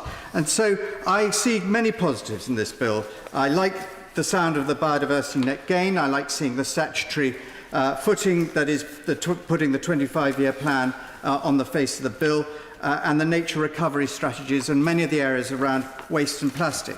Having been involved in many negotiations with my right honourable friend's department, and I do applaud her for her introduction of the bill just now, clauses 16, 17 and 18 have taken a lot of work, and I'm delighted to see how they have turned out in the bill. And I really implore honourable members on all sides of the House and some of the organisations that are advising us to see the value of what is in here, because it is this House and it is in the national policy statement that the Minister will make at that dispatch box which will be held to account, and that is crucial, and it is in the wording of those clauses. So it is this House and it is the democratic institutions that support us that will be deciding the future environmental direction of this and future governments, not putting it in the hands of the courts, which too often will perhaps see it in rather a dry legalistic sense. And it is with emotion and passion that people can make those cases in Parliament. I will just make one point about the sections on water, and I refer honourable members to my entry in the register. Clauses 73 to 87 refer to this, and I'm a great fan of regulation in this area. The Water Framework Directive sets out demanding standards which, if not met, result in infraction fines from Europe. And what we try to encourage the government to do is to emulate that as best we can in this piece of legislation. I do think it is worrying that England is behind on its targets to achieve good ecological status for all waterways by 2027. And the concern is that this bill allows the government to give itself powers to amend difficult targets or the way in which they're measured. And I really hope that in the passage of this bill that we will be able to tease out from the government what its precise intentions here are, because I know across this House there's really bold ambition to address the failings of past years in terms of particular of our waterways. And I would also like to see more in the bill that tackles water consumption. We're able to have targets to measure reducing particulate matter. So why can we not have targets that tackle water consumption? I think there is a major problem in our environment around abstraction, and I would like to see greater measures to address that. But in totality, I think there is much to applaud this government, and I hope on all sides of the House we will hear at least an acceptance that the government is very noble in its intentions to create something that will have a lasting effect down the generations, and I applaud the Secretary of State for bringing in this bill. Mary Craig. Speaker, it's a pleasure to follow on from the right honourable and gallant gentleman for Newbury, and I do share some of his concerns about the watering down potentially in the future of these targets made by ministers and then enacted, if you like, or judged by a body which is appointed by ministers. It's important to remember why we're here. We're here because of Brexit. We're here because in the 1970s the UK was the dirty man of Europe, or the dirty person, as I think we should probably call ourselves now. We pumped raw sewage into the sea, and thanks to the European Union's level playing field provisions, which allow no member state to race to the bottom and compete on the environment, we now have cleaner beaches, drive more fuel-efficient cars, and have reduced our waste going to landfill. I see Brexit as a clear and present danger to the UK environment. Yes, the government has, through the original EU bill, copied and pasted some of EU law into UK law. The danger is that that becomes zombie legislation, no longer monitored, enforced or updated. And there is a troublesome third that cannot be cut and pasted, which this bill is designed to address. But there is nothing to stop those targets, as the right honourable gentleman has said, being quietly reversed in the future by a future government. So leaving the EU means we risk losing those key protections and an entire system of regulation of chemicals under the REACH mechanism, which means that UK companies who sell right the way across the European Union and who have already spent hundreds of millions of pounds registering their thousands of chemicals with the European Union are now going to face a double regulatory burden if and when the UK government sets up its own chemicals regulator.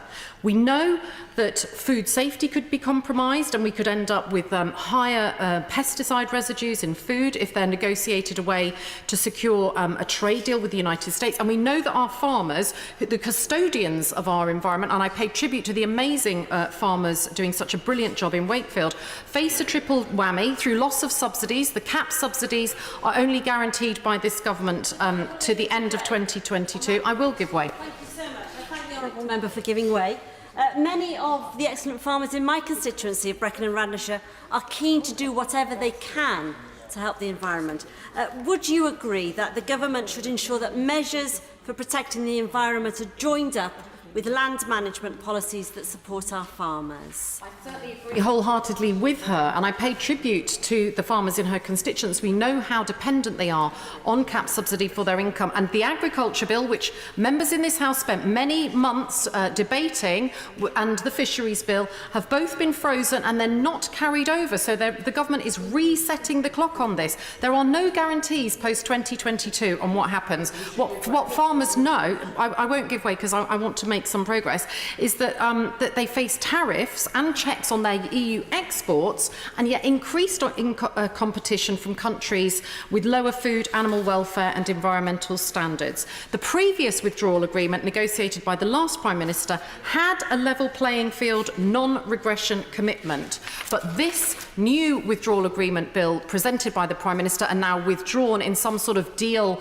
in order to get an early general election contains no such comfort. So the question for us today is, we're debating a bill which may or may not progress to committee stage, which my committee, and I pay tributes to colleagues across the House, has spent many weeks and months examining, trying to make better. But if there is no agreement between the UK and the EU about our future agreement by the end of the transition period in December 2020, we will have no legal requirement for us to maintain existing standards and protections. And I'm very concerned about the possibility of significant divergence. So I am concerned about what Brexit will do. I would just say that my committee has made several recommendations, particularly on the area of extended producer responsibility. On this, we recommended a latte levy to reduce the 2.5 billion single-use coffee cups which are thrown away every year. The government said no. We wanted a 1p charge on every garment sold in the UK to tackle the 300,000 tonnes of textile waste that goes to landfill or is incinerated every year, and the government again says no. I'm pleased that the bill has adopted some of the recommendations from both committees, the AFRA committee and my own, so carbon budgets and targets are legally enforceable, but I'm still concerned that the watchdog is toothless, the targets are too little too late, and that environmental principles are not on the face of the bill. And I do look forward to quizzing the Secretary of State on these issues about the watchdogs. What we know is that this government has more experience shutting watchdogs down, scrapping the Royal Commission on Environmental Pollution and the Sustainable Development Commission than setting them up, and I hope to quiz her further tomorrow. Robert Goodwell. Thank you very much, Madam Deputy Speaker. It's a great pleasure to follow the honourable member for Wakefield, whose committee I served on until March this year, when I was called back to the front bench. Just here I am again back on the back benches. Now, for many years, our core environmental policies have been jointly agreed at EU level. Proposals from the Commission will be amended and confirmed by the Council of Ministers and the European Parliament. Indeed, I served in the European Parliament between 1999 and 2004 on the Environment Committee, so many of the directives and regulations currently in force were agreed when I was there, and indeed I attended many of the conciliation meetings late into the night, hammering out the detail of much of this legislation. I believe that leaving the European Union actually gives us an opportunity to take back control and to move forwards, not backwards. This bill will secure the progress we have made on a wide range of environmental priorities and put in place the framework needed not only to keep pace with EU and global standards, but to take the lead in setting new levels of performance that we no longer have to move at the speed of the slowest. Of course, I can wait. For giving way, and I agree with the point he's making. Does he agree as well that in the area of food labelling we could help improve standards by tightening up on labelling requirements? I have the freedom to do that. The honourable member for Cardiff from Penarth talked about his worry about incinerators being built in his constituency. Well, actually, it is European policy to phase out landfill and replace that with clean incinerators that operate under the standards imposed by the Large Combustion Plants Directive. So leaving the EU, if we wanted to, and I don't think we should, means we could go back to dirty, polluting landfill and not cleaner incinerators. I don't believe that is the way forward. Landfill is a very polluting thing to do, and indeed the member for Edinburgh North and Leith talked about the military. Well, as I recall, when we were passing legislation in Europe on emissions from vehicles, there was almost always an exception for military use for vehicles and for noise, particularly with aircraft. The Honourable Lady for Wakefield, I think, made a good point that since we've been members of the European Union, we have made good progress in improving many of our environmental standards. Our rivers are cleaner, we have salmon in rivers we've never had before, our bathing water is cleaner. Indeed, those new standards that have been brought in have often led people to believe we're going backwards, because beaches that had passed the standards then failed when the standards were tightened up. So I think it's important that we, whilst we set ambitious and challenging new standards, we also make sure people are aware when we have made progress, even if we fail to hit those higher standards. Now, of course, legislation was brought in at the same time as privatisation. And it meant that investment in water quality didn't have to join the queue behind the hospitals and the schools and the other priorities of government. So it was privatisation that allowed us to deliver on such great projects, such as, for example, in my own constituency, the Burniston Sewage Works, the £50 million storm water tank in Scarborough, and indeed the new water treatment works that are being built.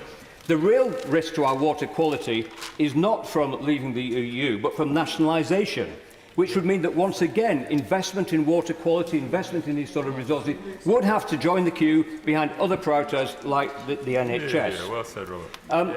While in Europe we had passed the REACH regulation, the chemicals legislation, it meant that together we tested a whole back catalogue of chemicals at a cost of £6 billion, and during that course 100,000 animals were tested.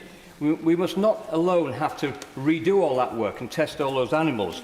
And whilst I know we're transferring responsibility to the Health and Safety Executive, we shouldn't go it alone. Indeed, in the political declaration on the 19th of October, we talked about exploring the possibility of cooperation. And therefore I believe that associate membership of the European Chemicals Agency is the right way forward, but at the same time retaining the right to independence. So if political decisions are made on chemicals such as glyphosate, we can do our own thing. I was pleased to see that the compulsory recall of vehicles was in the legislation. I've been a Transport Minister at the time of the Volkswagen debacle. I think that's very important. I think Clause 50 and Schedule 10 on plastic return is very important, so long as we make sure that any of these schemes that we bring into place are actually carbon negative. And sometimes schemes that look good at the outset, for example, reusable bottles, can often mean that you're transporting heavy glass around the country. There are concerns in urban areas about the restrictions on coal and wood for burning, particularly steam vehicles, of which I own one, access to coal, and indeed in rural areas where no gas is available. I was pleased to see Clause 63 on litter. Maybe we can see a situation where we can have council enforcement officers doing other work, such as parking, in that area. So I hope to be fortunate enough to serve on the Bill Committee. Leaving the EU is an opportunity for our environment, and this bill gives us the tools we need to fully exploit those opportunities. Thank you. Kerry McCarthy. Speaker, and I too hope that I will be able to serve on the Bill Committee. I do welcome the direction of travel and the fact that we are discussing these issues in such detail, but given that we've only got a short amount of time, I do want to focus on a few concerns about the bill. And the first is, as others have said, that there is no commitment to non-regression and environmental standards. We are being asked to take the government's word for it that it won't lower standards in any future trade deal. And I'm sorry to say I just do not believe that. The government took non-regression out of the withdrawal agreement. A recent leaked DEFRA briefing stated that the Department for International Trade would be putting it under significant pressure to lower standards. And I was on the agriculture bill and put forward a bill, new clause 1 for report stage, that I just know the reaction that we got when we tried to get something put in writing on that. And frankly, you know, if you like it, you've got to put a ring on it, and that's as Beyonce once said. But You know, I just do not accept the oral assurances. It needs to be enshrined in the bill. The environmental principles aren't enshrined in law in the bill either. Instead, ministers must only have due regard to them, and that's a significant step backward compared to the current EU arrangement. The targets, again, you know, long-term targets don't need to be set until 2022 and potentially can't be enforced for almost 2 decades. You've got to have shorter-term milestones, perhaps in the same way you have the carbon budgets in the Climate Act, because we need to know. There's no point getting almost to the deadline and realising you failed hopelessly to meet it. There's got to be some way of monitoring progress more quickly than that. I very much welcome the fact the Office of Environmental Protection is going to be based in Bristol, welcome the jobs that come there, but it does need the resources. We know from the Environmental Audit Committee and the Environment, Food and Rural Affairs Committee, both of which I sit on, that the Environment Agency struggles to do its job in enforcing the laws that exist because it just simply doesn't have the resources. And if you look at something like the waste hierarchy, for example, it's just not enforced. So everything becomes meaningless unless there is adequate staffing and resources and expertise to do that, and it does need the independence to act as well. On water, I'm concerned that the EU Water Framework Directive was agreed 20 years ago. Time is running out for the government to meet its targets. 2027 is the final deadline for the UK's rivers and streams to be in good condition, good ecological status. And at the moment we're at 14%, and that's compared to an average of 40% in the EU. I'm just not convinced that this bill alone is going to be enough to bring us up to scratch by the 2027 deadline. And finally, I just want to say that this is very much about what we're doing in this country, and it doesn't address the role that the UK is playing in driving the destruction of nature overseas. And this is something we've discussed in Westminster Hall debate earlier today and in the Westminster Hall debate a few weeks ago on the deforestation of the Amazon. We have to look at reducing our international footprint too, and I completely support calls by WWF and Global Witness to amend the bill to contain a due diligence obligation requiring businesses to assess what is going on through their supply chain, through their investment activities in other countries, and to take appropriate action to avoid and mitigate any negative environmental impacts. And if they can't avoid those negative environmental impacts, they ought to cease operations and investments in those countries. We can't have UK companies here paying lip service to the need to protect our environment home, and yet they're supporting deforestation of the Amazon or all sorts of other environmental destructions in other countries. Damien Hines. Thank you, Madam Deputy Speaker. I support this bill. It's ambitious in its scope and in its aims, and it starts quite rightly from the viewpoint of natural capital, the realisation that it is natural assets that underpin all other types of productive capital, whether that's manufactured, financial, human or social. And it builds on, is analogous to, in a sense, a successful framework in the Climate Change Act framework with the environmental improvement plans and the Office of Environmental Protection. This government is determined to have a green Brexit, and notwithstanding what the Honourable Lady from Wakefield said, it's nonsense to suggest that the European Union is the only thing that will keep this country on a path to a better, greener future. And the evidence for that, as she knows, despite her head shaking, the evidence for that can be seen, for example, in what has happened on climate change, where with things like our leadership on offshore wind, being the first major nation to set an end date for unabated coal, and of course legislating for net zero. These are all things that have happened over and above EU frameworks, and all things, by the way, that have happened with a Conservative Prime Minister. Now, there were concerns in 2016, quite justifiably there were concerns, but they centred around firstly, that the EU monitoring and enforcement mechanisms would obviously be going, and secondly, around this question of the environmental principles underpinning legislation. But this bill addresses those very points and indeed sets a framework to go further in the future. On one of those areas, on air quality, the WHO target is more exacting than the UK target. We have the opportunity in future to follow it. The government has said it's technically feasible in future at some point for us to do that.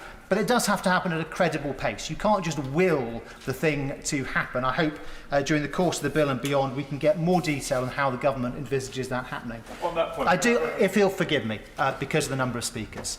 I do have a few asks of the Minister, not all of them legislative, some of them complementary to legislation. First of all, on fly tipping.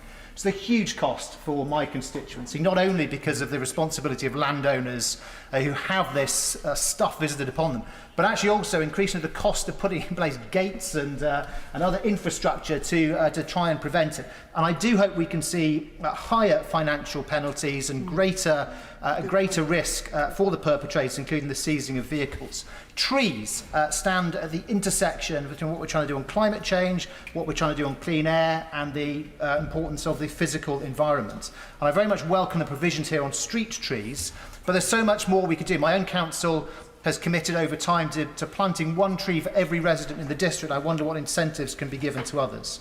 On engine idling, I know the DFT are currently reviewing their guidance on enforcement, but what more can be done on public information to persuade people not to idle engines, particularly outside schools. On electric vehicles, I hope the Minister will continue to work strongly with the DFT, with BEIS and others to make sure that the improved performance of electric cars and the way that costs have come down is more widely understood. I pay tribute to local groups doing such practical work, doing litter picks and sorting litter to help to educate the public, the schools in my constituency, providing recycling for crisp packets, the repair cafes we've seen across the country, and so on. I welcome the principles and so many aspects of this bill on resource efficiency, recycling, the single-use provisions, the deposit return scheme and waste crime, on biodiversity and net gain, on tree cover, and on the most fundamental elemental things of all, water and the quality of the air that we breathe. If given an opportunity to vote this evening, I'll be proud to vote. Caroline Lucas. Thank you very much, Madam Deputy Speaker. At a time when we needed a strong environmental bill, this one regrettably goes backwards, not forwards, in a great number of areas. On non-regression, for example, as many other honourable members have said, we've had countless promises that leaving the EU won't lead to backsliding of environmental protections, including indeed just from the Prime Minister last week. But if those promises are genuine, then let's make it official with a straightforward commitment to non-regression within this bill. The environmental principles need serious strengthening, including an unambiguous duty on all public bodies to apply them to policy and funding decisions. Crucially, that duty must be on the face of the bill, not relegated to a policy statement that we haven't even seen, much less had any input into. We need stronger powers and real independence for the Office for Environmental Protection, for example, giving Parliament a greater role in appointments. On setting of targets, this must be based on independent expert scientific advice. The fact that the bill currently would allow the Secretary of State to unilaterally weaken a target on whim is completely unacceptable. We also need legally binding interim milestones. We face an ecological emergency, and it is utterly unacceptable that the bill could give the government almost 2 decades before it's legally required to meet any new targets. The bill must also cover the enormous overseas environmental footprint of the UK's domestic consumption and economic activities. Just last week, the ONS statistics revealed that Britain has become the biggest net importer of carbon dioxide emissions per capita in the G7 group of wealthy nations, outstripping the US and Japan as a result of buying goods manufactured abroad. So that has to be part of this bill. But there's an even more fundamental problem with the bill, a glaring omission, and that is the economy. If we are to truly turn around our relationship with nature, then we must confront this elephant in the room. And that is the current economic system, where the environment is too often just an afterthought, and the well-being of people and nature comes second to the pursuit of economic growth. Too often we see this at a national level, especially in Treasury decisions, and yet the bill exempts, and I quote, taxation, spending or the allocation of resources within government from the environmental principles and from the scrutiny of the Office for Environmental Protection. And we see the results of this already at a local level too, where the prioritisation of economic growth means that projects like the Oxford-Cambridge Expressway are strongly supported, even though they mean the destruction of stunning wildflower meadows, ancient woodlands, hedgerows and so forth. Now, the government clearly believes in the infinite ability to decouple economic growth from environmental impacts. But if you look at the evidence, there is absolutely no case for absolute decoupling at the scale and the speed that we need. And it is simply fanciful to assume that that's going to be possible. The UN report on the declining state of world nature, IPBES, it was published earlier this year, and it explicitly identified the growth of the global economy and specifically the growth of material consumption in affluent nations as one of the major driving forces behind these trends. It is unambiguous about the need to move away from endless consumption and GDP as a key measure of economic success, stating that we must steer, and I quote, away from the current limited paradigm of economic growth to include those other indicators that are better able to capture more holistic, long-term views of economics and quality of life. It means that we have to shift beyond standard economic indicators such as gross domestic product. And so although there are some things in this bill to welcome, overall it is going in the wrong direction. And crucially, it is not accepting that an economy based on infinite economic growth is never going to be sustainable. We have to change the way our economy works as well as the way our environment works too. Thank you, Mr Deputy Speaker, and I don't like to totally contradict the lady who's just spoken before me, but I think there's so much in this bill to welcome, and I applaud the Minister sitting on the front bench and my right honourable friend, the Secretary of State, and a whole department for the work that they've done to demonstrate how we can lead the way on environmental issues outside of the EU. And I'd like to just turn briefly to three aspects of the bill. Firstly, recycling, and there can be no group of young people in Basingstoke that I speak to at the moment that don't talk about the plastics deposit scheme. It's an idea that's captured the imagination of young people who want us to go further with these sorts of very practical ways that they can help protect their environment for the future. The government's ambition to have all plastic packaging to be recyclable, reusable or compostable by 2025 is something I wholeheartedly applaud. Can the Minister, though, in her comments today, just touch upon the NAO's concern about the lack of checks on what happens to recyclable material when it's exported abroad? My local authority, I think, has taken a very principled approach to this. They do not allow recyclable plastics from Basingstoke to be exported. And because of that, we're finding it difficult to secure a domestic contract for the disposal of mixed plastics. And that has had an impact on our recycling rates. We need an ethical approach and a level playing field so that local authorities like mine are not penalised for taking a strategic decision not to export their plastics.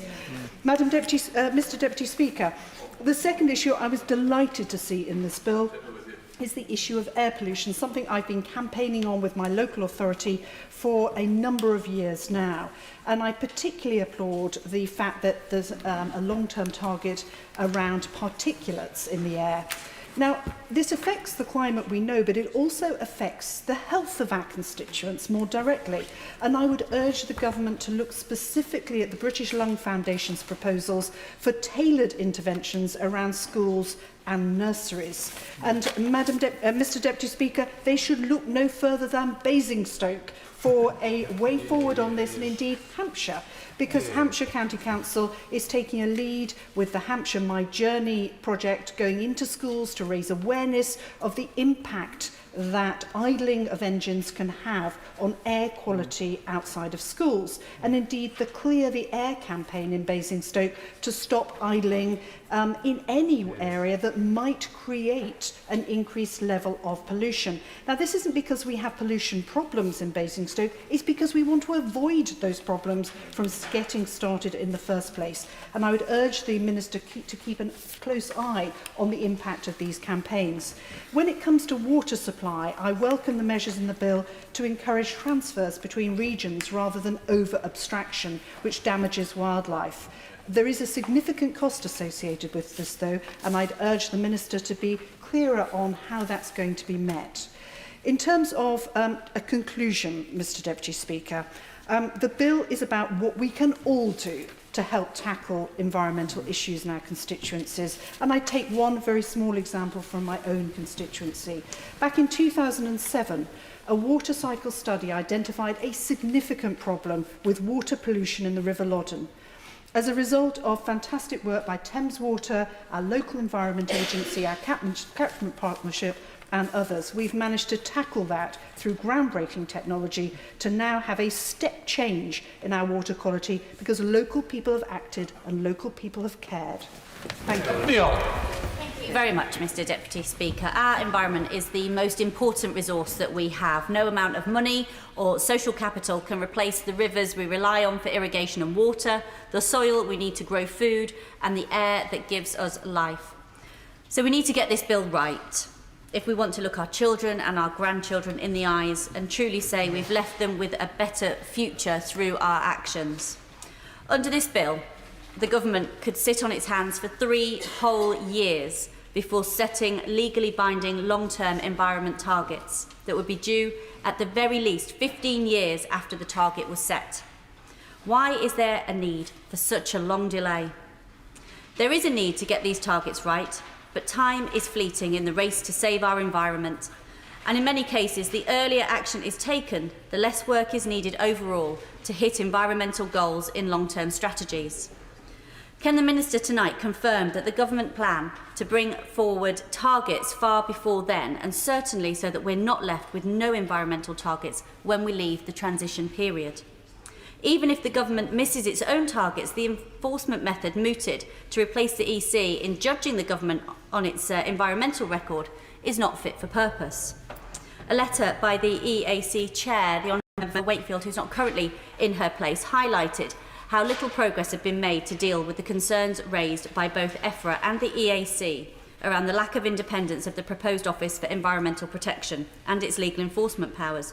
They are, in the words of Professor Maria Lee of UCL, strikingly weak for those who fall foul of protection of our environment. Will this enforcement body have the tools necessary to carry out its functions?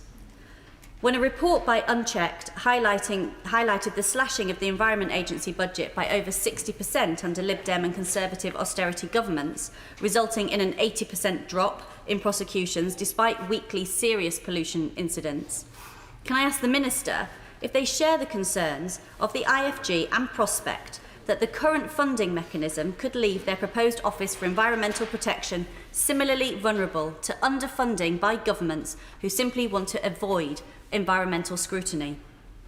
The Prime Minister promised a world-class watchdog to improve upon current standards, but what we've got is a lapdog and a Prime Minister who can't be trusted to keep his promises, even when the livelihoods of the next generation depend upon it. This is the latest in the long line of warm words from the Conservatives on the environment, while we've seen the end of solar subsidies and support for biomass, no support for onshore wind, the sale of the Green Investment Bank, the ending of funding for the Swansea Tidal Lagoon. The Honourable Member for Wakefield, who's not in her place, prevented those on the other benches with the Liberal Democrats from selling off our precious woodland to the highest bidder. And we've moved away from revolutionary zero-carbon homes. We really do now need a government that will put the environment at the heart of everything that it does, not one that sadly sees a cheap photo opportunity while it sells the prospects for prosperity of the next generation down the river. Philip Dunn. Thank you, Mr. Deputy Speaker. And I would like to join colleagues, at least on this side of the House, in welcoming this groundbreaking bill. And it's disappointing that just well, actually it's illustrative of the fact that even though they may not vote for a general election, members of the opposition on benches opposite are, from the contributions they're making to this debate, are demonstrating that they, despite the wide cross-party consensus in favour of an environmental bill and many of the measures that are included here, they cannot bring themselves to congratulate the government for bringing this forward. It's timely, Mr. Deputy Speaker, that today we are talking about an environment bill, a day in which parts of the Welsh Marches, including much of Shropshire and my constituency, are recovering from a significant water event with something like 50 mil of rain falling in 36 hours on Friday and Saturday, leading to widespread flooding because it landed on saturated ground. The River Severn has barricades up in Shrewsbury and Ironbridge. The River Clun and Rivers Clun and Team in my constituency have burst their banks. The town of Clun has been cut in half. There are roads impassable around my constituency. There are vehicles flooded and abandoned, and the road network between Cardiff and Manchester has been held up as a result of ballast being washed away. The point of illustrating that is to say how significant it is that we are starting to take measures to be able to address the climate emergency. We can't stop the rain from falling, but we can do things about it when it arrives. And what I want to spend my few moments here talking about are some of the water measures which I think are so important in this bill. I am a member of the Environmental Audit Committee. I very much hope to serve on this committee, and one of the things I will be pressing the government to do is to use the opportunity of this bill to do more to raise the ecological status of our rivers. It is not acceptable that 84% of our rivers are meeting the current standard. We need to raise the standards and ensure that all of our rivers meet them as we do so. And I would be urging the government to look at what they can do to consider proposals for water companies, as I've raised this previously in this House with the Secretary of State, to see whether there are alternative means to try to use current technologies, novel technologies, and frankly less intrusive technologies like integrated constructed wetlands as a way to improve the effluent and the consequence of flooding with runoff foul waters getting into our rivers through such mechanisms. I'd like to touch briefly on governance. The government has raised targets in this bill in 4 areas: in water, air, biodiversity, resources efficiency and waste reduction, which are all welcome. There have been complaints made that the targets aren't tough enough and that it's taking a while to introduce them. But I think it is a step forward, and it reflects some of the recommendations made in the pre-legislative scrutiny by the EAC, that there will be 5-yearly interim milestones for the targets and that they will be annually reported on both by the government and by the Office of Environmental Protection, which was something that was sought by our committee and is therefore welcome. I share the desire across this House that we should see measures to prevent non-regression or regression of the standards, and I think that's something that we should be pressing for in committee, and it may rule me out from serving on it, but I make the offer nonetheless. And as far as the Office of Environmental Protection is concerned, I think it is important to have a pre-appointment hearing to ensure independence, and I would like to endorse the suggestion that in addition to the EFRA Select Committee, it's also jointly reviewed by the EAC Committee. Thank you, Mr. Deputy Speaker. I welcome this legislation, which is long overdue, but of course it is only necessary because this government wants to leave the European Union. The EU has been for a long time a force for good when it comes to environmental protection. Environmental degradation is at an all-time high, and we need to be bold to safeguard our natural world for our children and our children's children. It is important to enshrine standards into law, especially if the EU legislation becomes no longer relevant. But the targets which this bill sets out are deeply inadequate. 2037 is the first year where the government would be required to meet its targets, which will not even be set until 2022. We are living through a climate emergency, and we need climate action now, not in 18 years' time. 2037 is far, far too late to start holding the government to account. We need to undertake a 10-year emergency emissions reduction programme seeking to cut emissions as much as possible by 2030, and the Liberal Democrats have a credible plan to do this, cutting most emissions by 2030 and getting to net zero by 2045. Targets are meaningless on their own. We must make sure that local authorities and the new Office for Environmental Protection are empowered to hold government to account. If they are not, we risk this fundamentally important legislation being just reduced to a Christmas wish list. One of the key features of this legislation is the new Office for Environmental Protection, which seeks to replace the current protection we enjoy under EU bodies. This proposed organisation, however, has extremely limited independence, relying on central government for funding, appointments and target setting. In addition, it lacks the power to fine governments.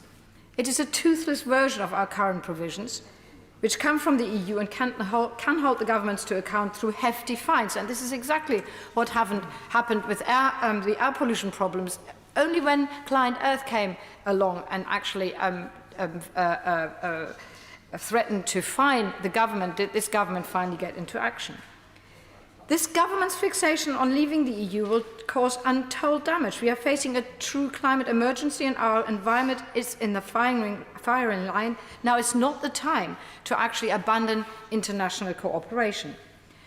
The government's focus on plastic and clean air is welcome. However, the proposed actions once again fall short. Single-use plastics need to be part of a wider policy around recycling and waste. We need to improve recycling across the country by improving consistency so people can become familiar with how to separate waste and not just to adjust to a new regime every time they move to another area. Local authorities should be able to set their policy, but they should be supported by government and manufacturers by making products easier to recycle. And again, other European neighbours actually set very good examples in a country like Norway. There's only 18 different recyclable products. In this country, it is many, many more. So restricting the plastic that we use is very important. Clean air, finally, is a very big priority for my constituents in Bath, and I'm personally disappointed by the lack of ambition from these issues. We need a new legal limit for air quality that matches those set by the World Health Organization. We need a duty on public bodies to do their part to tackle air pollution. And finally, we need a right to clean air enshrined in domestic law. Mr. Deputy Speaker, we can all talk about we want to do something about the environment, and yes, there's a climate emergency. It is ambition that matters, and this piece of legislation definitely lacks ambition. Mr. Deputy Speaker, and I very much support this ambitious landmark environment bill. In the short time that I have available this evening, I just want to make 2 points. And the first one is about the replacement to cap payments that go to farmers at the moment.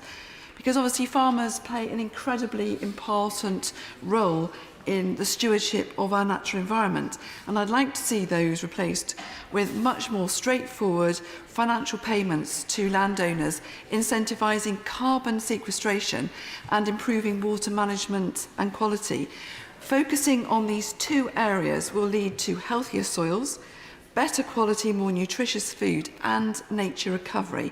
I've seen myself from visits to many farms in Cornwall that nature recovery goes hand in glove with producing more high quality food. Stewardship of the land undertaken by farmers can be just as important as that is undertaken by our much loved wildlife trusts such as Cornwall Wildlife Trust. Now, while Parliament has been taking world-leading action on climate and nature recovery, too few people know where to go to find out actually what is going on and what they can do to help. And so that's the second point I want to make. This needs to change, and it needs to change quickly, because far too often I see misrepresentations of the facts or even lies being spread. It's not just our air and our water and our soil that's being poisoned, it's our politics too.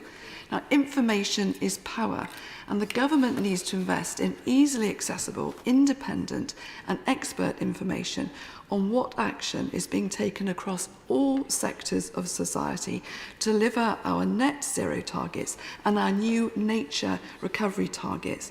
This, I believe, will help increase confidence and trust in politics. Now, leaving our environment in better condition for the next generation is something we can all agree to.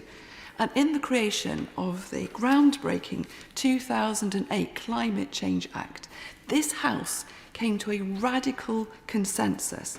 And I hope and pray that as we approach the general election, all of us and all political parties will do everything we can to maintain this radical political consensus, because as the Secretary of State quite rightly said in her opening remark, what could be more important for any Member of Parliament but to do that? Ruth Jones. Thank you, Mr Deputy Speaker. And it's good to be able to participate in this crucial debate tonight. And we need everyone in this House to be working hard to ensure that we are the generation that stops the rot, that leaves this country in a better state than when we started. We must put in place strong policies and ambitious but achievable targets, not just for ourselves, but for our children and their children. And we must act now. We cannot delay, as that will spell disaster for our planet. I recognise that this bill includes what would seem at first glance relatively comprehensive legal targets, but it can and should go further. And I'll be working with colleagues to ensure that this bill is amended and importantly strengthened to ensure that the United Kingdom does not fall behind the European Union standards. I'm also concerned that the bill doesn't set itself a target for air quality. It only requires the Secretary of State to set a 15-year target for particulates based on expert advice and subject to economic analysis. The Local Government Association, speaking for local authorities across the United Kingdom, are calling for more powers to give councils the power to tackle air pollution, and I hope this government will think about going further. This is important because, as we know, poor air quality contributes to the early deaths of up to 40,000 people in the UK each year. This is not just a devastating and avoidable loss of life, it's costing the economy too. Research from the British Heart Foundation found that diseases attributable to air pollution in the UK result in over £20 billion worth of economic costs.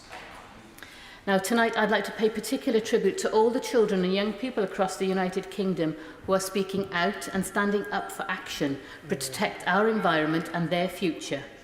I've had a number of letters from school children in Newport West, and I'm very grateful to each and every one who has written to me asking me to ensure their voices are heard and their views are shared.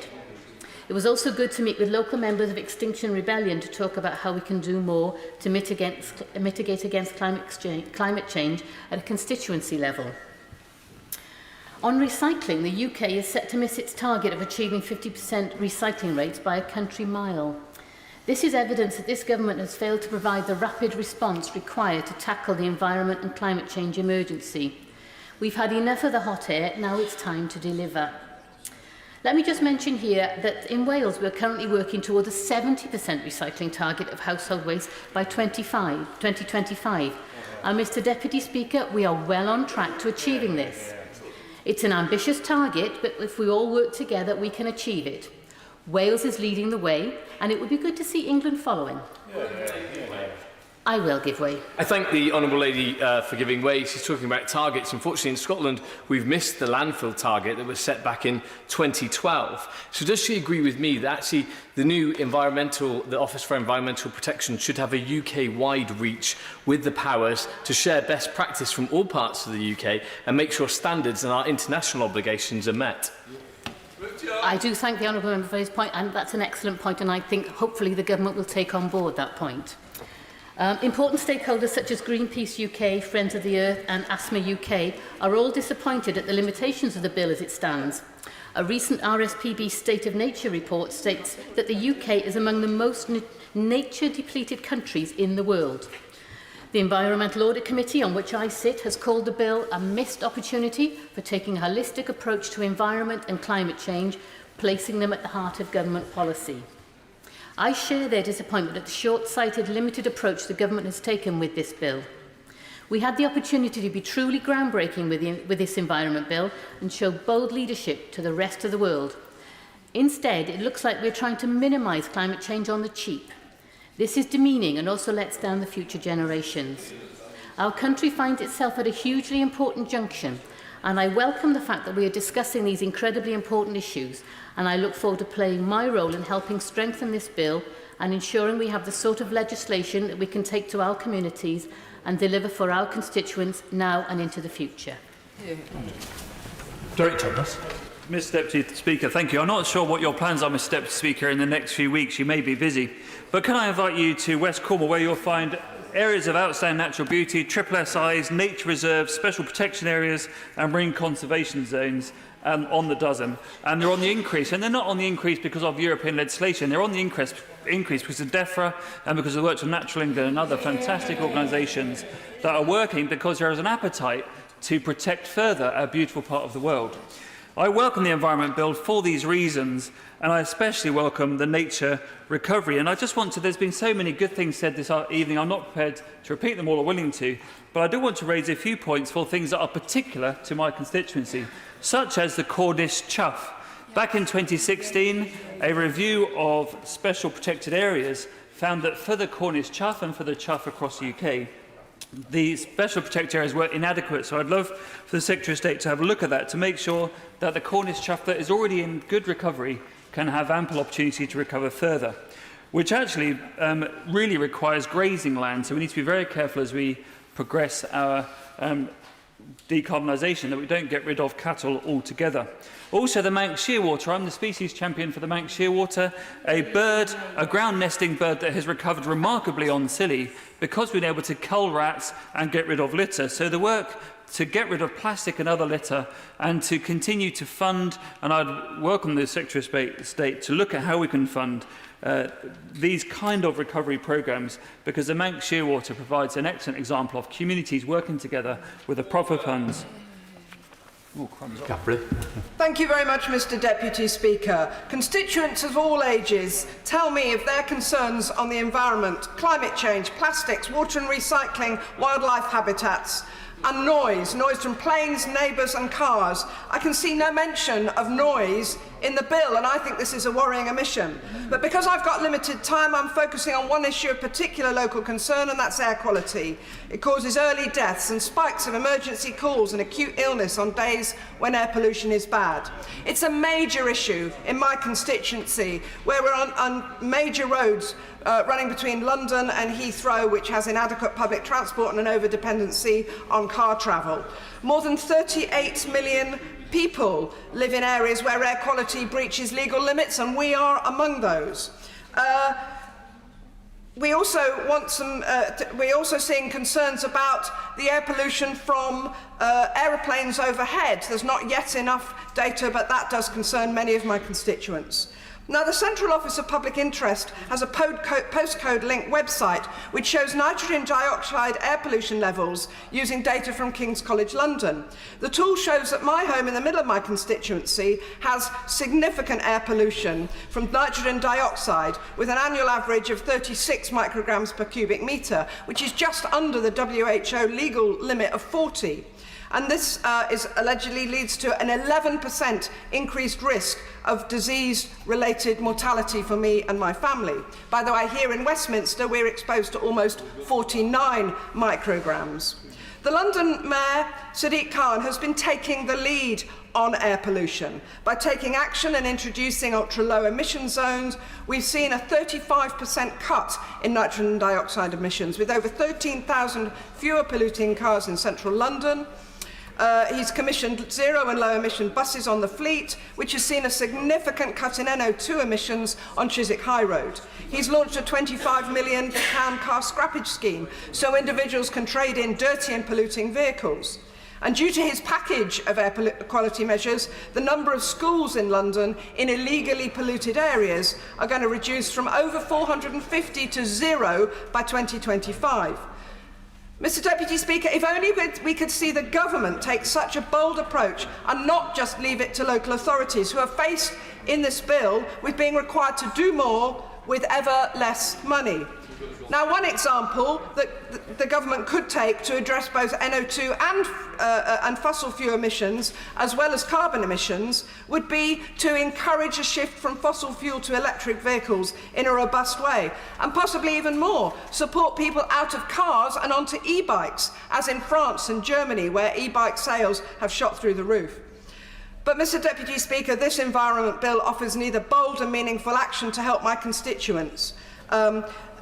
In this bill, we have 3 years until targets must be set. We have no binding commitments to match WHO guidelines, and the fine particulate PM25 targets don't have to be met until 2037. On top of this, we have provisions that allow ministers to brush aside air quality breaches. We need a bill that gives protection on environmental targets from being watered down in future. And leaving the EU removes a significant weapon for people to continue to be able to take legal action against the government, as has been successfully on a number of air quality cases recently. We need a much bolder and more significant approach from government, and we need government to legislate for a legal right for everyone to be able to breathe clean air. Due to the clock, another 2 minutes, Derek Thomas. I want to hear more about Shearwaters. Thank you, Mr. Deputy Speaker. I thank the Madam for that intervention. So for the Environment Bill, the Rewilding Britain have made some incredible observations about what could be achieved with public money for public good. And what they're saying is that with 6 million hectares of rewilding, regenerating woodland, peatlands, species-rich grasslands would actually sequester 10% of our UK greenhouse gases. This is a real opportunity. It would cost us £1.9 billion, which is £1.1 billion less than the Common Agricultural Policy costs us at the moment. And so for Cornwall, we have a commitment to the Cornwall Forest in my constituency. We're working to plant 20,000 trees. So with this Environment Bill, there's a real opportunity for us to work together to reduce greenhouse gases, but also improve the environment for generations to come. And with that, Mr. Deputy Speaker, I'll sit down. That's very good of you. Thank you. Ruth George. Thank you very much, and it gives me great pleasure to complete the trio of Ruths on these benches. My constituency of High Peak shows just how important this Environment Bill is, and I welcome the measures within it. The Secretary of State will know from her visit this summer to Toddbrook Reservoir how important it is for my constituents in particular that we manage to get to grips with serious rainfall and have the infrastructure to deal with that. And that includes, as my colleague for York intervened earlier, dealing with upper water catchment areas and making sure that areas such as those surrounding the Goyt and the Toddbrook Reservoir can be rewilded and forested again to make sure that they actually can deal with the water that, that is coming down at a much faster rate in some of the rain that we've been having more recently. But I'm also particularly concerned about locally, about development impacting on areas which are within the catchment zones of rivers such as the Goyt, which are prone to flood. Even if it's in a flood risk 1 area, then it can have a heavy impact downstream on areas that are flood zone 3. And this doesn't seem to be fully mitigated for in the national planning framework, and the local actions seem incapable of preventing this. We've got in other areas of the constituency moorland, and we saw last summer the devastating burning of the moors above my constituency. I've been out with the RSPB and seen how the re-wetting and revegetation of that moorland can actually stop such fires in their tracks.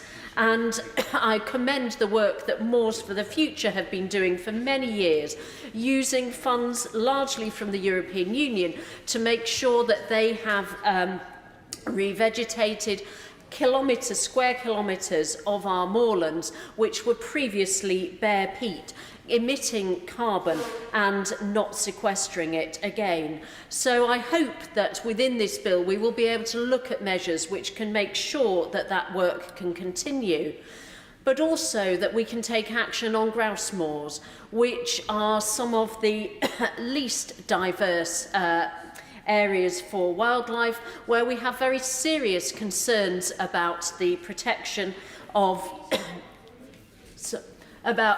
sorry, I've just interruption from the Honourable Member about grouse moors, about the protection of raptors over grouse moors, where they've actually, in my constituency, disappeared in spite of some nests. The young have not come to fruition.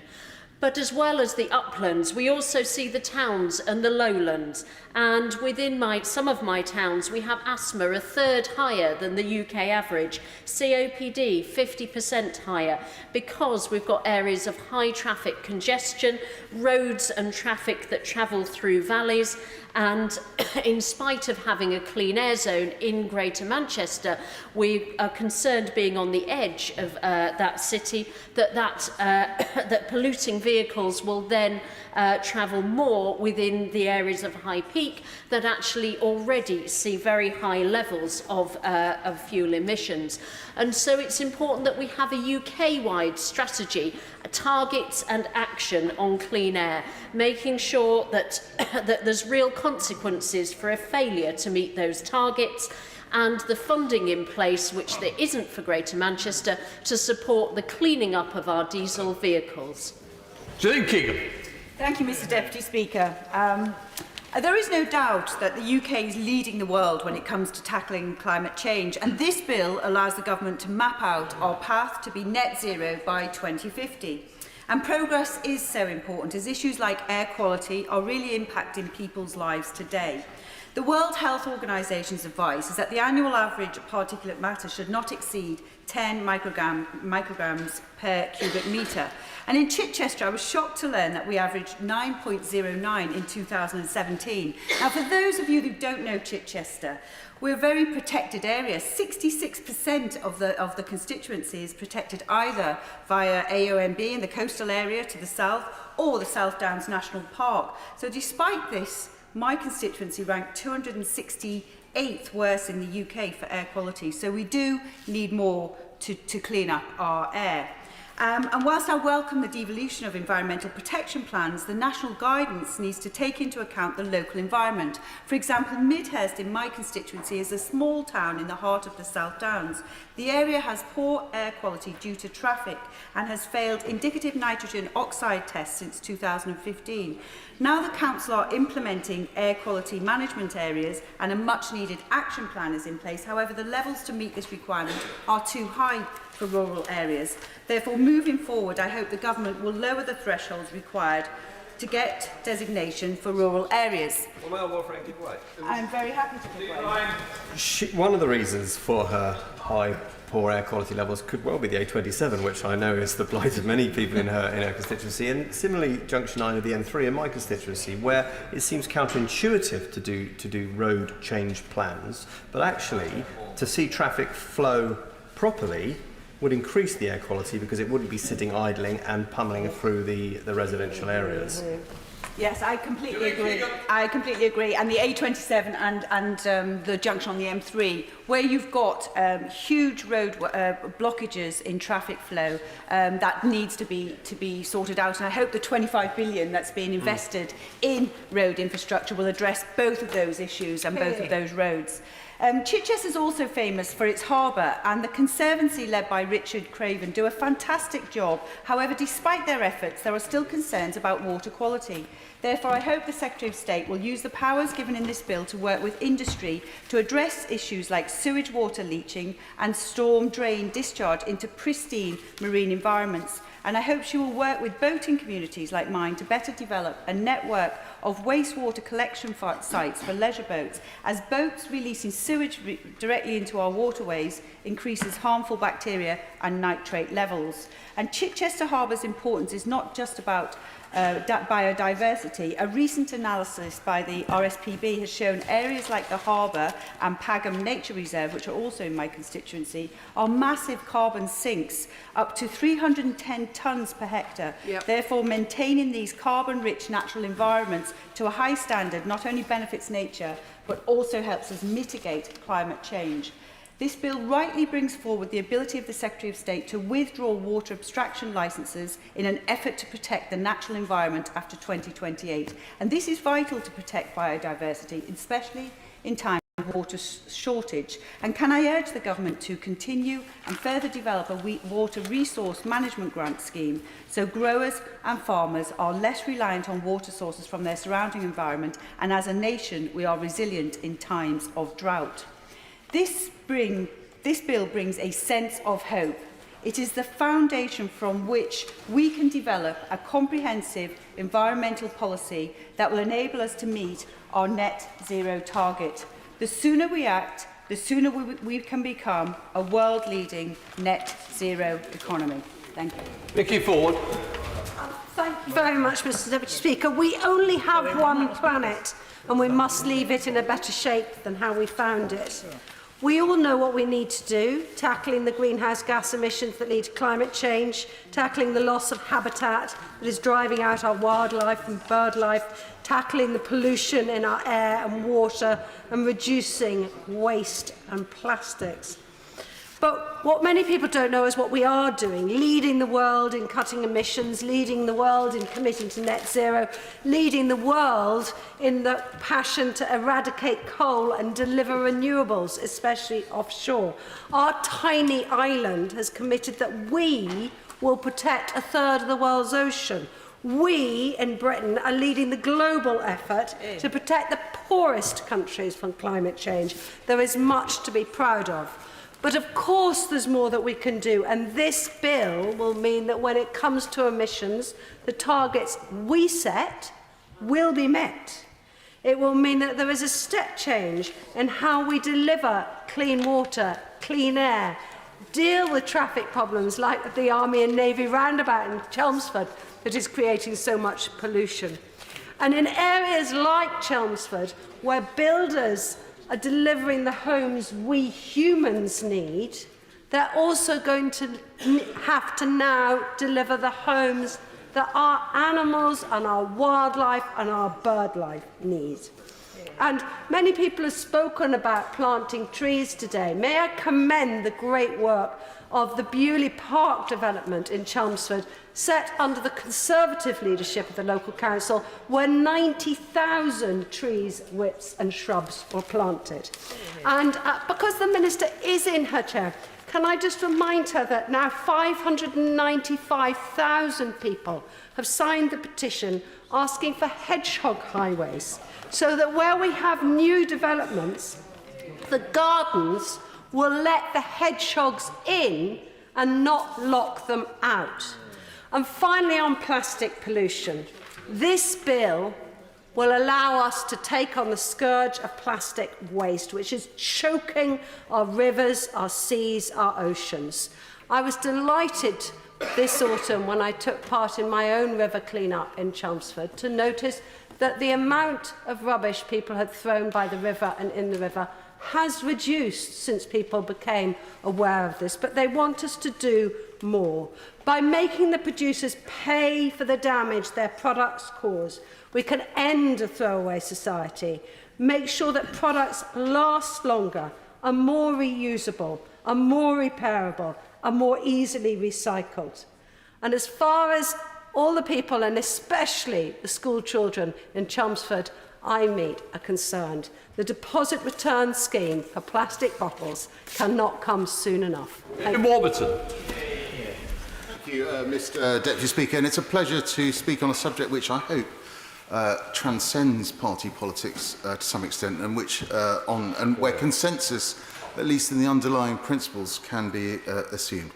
There can be no doubt as to the severity of the crisis that the planet faces, and at a time when political divisions undoubtedly seem to be hardening somewhat, it's worth repeating that there's no challenge more universal, both in its scope and its solutions, than that of mitigating climate change. So it's vital that our concerns around climate change are woven into the fabric of governmental decision-making as this bill seeks to achieve. And this directly, I think, depends on the success of the green economy. The low-carbon sector and its supply chain is currently providing nearly 400,000 green-collar jobs in the country, more than aerospace. And it's growing far faster than the main economy, with estimated exports of more than 60 billion by 2030. And the provisions of this bill aim to release this enormous potential, as well as stimulating the new economic markets that will result. Mr Deputy Speaker, nature is built on a fragile set of relationships, and I think our drive to protect it requires the same. I've had the experience, echoed I'm sure by members across the House, of being heartened by the enormous commitment and the passion I hear from constituents on these issues. Before the House did the same thing, Frome in my constituency officially declared a climate emergency and set ambitious aims to be entirely carbon neutral within just 11 years. And Somerset County Council and Mendip District Council have now followed suit, and these examples have been echoed by parish councils also across my constituencies. And so the measures in this bill to enhance the powers of local authorities are, I think, particularly welcome. We must embed environmental needs into government and local government culture. Mr Deputy, there's a lot more I could say, but time is short, and I need to mention something rather more local to Somerset. The bill provisions on water management are very welcome, and I'd like to thank my honourable friend, the Environment Minister, for her kindness, both in writing to me about the Somerset Rivers Authority and for her assistance that the government, in assuring that the government will continue to be active in supporting its vital work in Somerset. Despite government and opposition support, my Rivers Authority and Land Drainage Bill fell, or was rather brought down, at the final hurdle at the other place when royal assent was tantalisingly close. And my bill would have put the Somerset Rivers Authority on a statutory footing, allowing it to plan ahead, ensuring the future of Somerset would have been free from the terrible floods we saw just a few years ago. And I know that ministers are well aware that there's local disappointment about this, and I'm extremely keen that the government does include the measures in my bill in legislation very quickly indeed. So I would ask my honourable friend if she will meet with me at the earliest opportunity to discuss how we can move forward with these measures so that we can give Somerset the same kind of confidence in the future as this bill offers to provide the country as a whole. Anne-Marie Morris. Speaker, I rise to welcome this groundbreaking bill on environmental issues. I think it has taken us some very many good steps forward. I think for me one of the highlights are the governance provisions. I think the concept of the Office of Environmental Protection is an excellent one, the environmental improvement plans, and certainly the concept of target setting. But I do, like other speakers, have some concerns as to the teeth that these bodies, particularly the Office of Environmental Protection, will have. I have concern because I have had experience of the Ombudsman framework, and it is long, tedious, and at the end of the day often doesn't offer results. Judicial reviews, frankly, too slow. Tribunals, very slow. It seems to me that when you're talking about environmental issues, the damage can be quick and it can be irreversible. We need, therefore, to look much more closely at deterrence and at speed. And I think the concept of introducing fines is but one small measure which would be very helpful. The water abstraction and pollution provisions are equally welcome, but I do have concerns that we haven't properly addressed in the legislation water quality testing. The existing regime is simply not fit for purpose. In my own constituency, I have a case where the Marine Maritime Organisation has offered a licence for dredging. The waste is to come from Exmouth Harbour to Spray Point in Teignmouth. My real concern is that the individual parties affected were not properly consulted. There's no statutory duty. The Concordat, which is supposed to ensure that they agree, simply doesn't work. There was no joined-up action. We need proper statutory consultees and the proper processes to get people working together. The water quality standards set by the Centre for Fisheries and Agricultural Science, again, were woefully inept at dealing with my particular problem. When measuring samples, they were looking only at 1.5 metres in depth. The dredging was going to take place much, much deeper. Likewise, the extracts were not analysed. In fact, they were clay and silt, not just gravel. So it does seem to me the government needs to look at some proper mechanisms to review the decisions of bodies like CFAS and like the MMO, because left as they are, very poor decisions will be made, which in my constituency would impact tourism, would impact beach quality. Natural England and the Environment Agency did not use even the powers that they had. The Wildlife and Countryside Act 1981 requires an environmental assessment. In my case, we have seahorses, but that hasn't happened. The Environment Agency didn't really look properly at some of the blue flag and other quality issues. But air quality is also key. For me, in my constituency, 2 of my towns currently are over the limit. Clearly, we need to measure more, and I'm glad to see we will be measuring more of the pollutants. but we need more clarity as to how this will be delivered. We also need to recognise the importance of local authorities in providing support here. Many, including mine in Cambridge, actually want to go carbon neutral, but they need government assistance. There needs to be a joined-up plan. So let's help them. Let's help local regeneration. Regen is trying to do this in the southwest, but the government doesn't seem to be playing ball to allow bodies such as fire stations and hospitals to take the benefit of that, having solar panels, etc. We need a Clean Air Act. So well done, government. Groundbreaking start, but unless the action is joined up, we will not succeed. And could I also put in a final plea for young people to be involved? Originally, Mrs May, our previous Prime Minister, had a group established to properly review what happened, and that's never met. And many of my constituents from Torquay Grammar School have gone viral on the tubes because they want this to happen. They want to play. Giles Watling. Thank you, Mr Deputy Speaker. And it's a great honour to speak on this particular debate. And I'd like to echo some of the comments made by my honourable friend from Chelmsford when she mentioned the existence of hedgehog superhighways everywhere. And I look forward to that because there is a hedgehog living in my garden at present, which is providing an interesting but prickly object for my dogs to be looking at. But this is an important bill, and many constituents have contacted me to speak on this bill, and I'm pleased to say that I'm going to support the bill, because as a sailor, walker, erstwhile forest resident, I care deeply about our environment, and I know that this bill delivers in several key areas.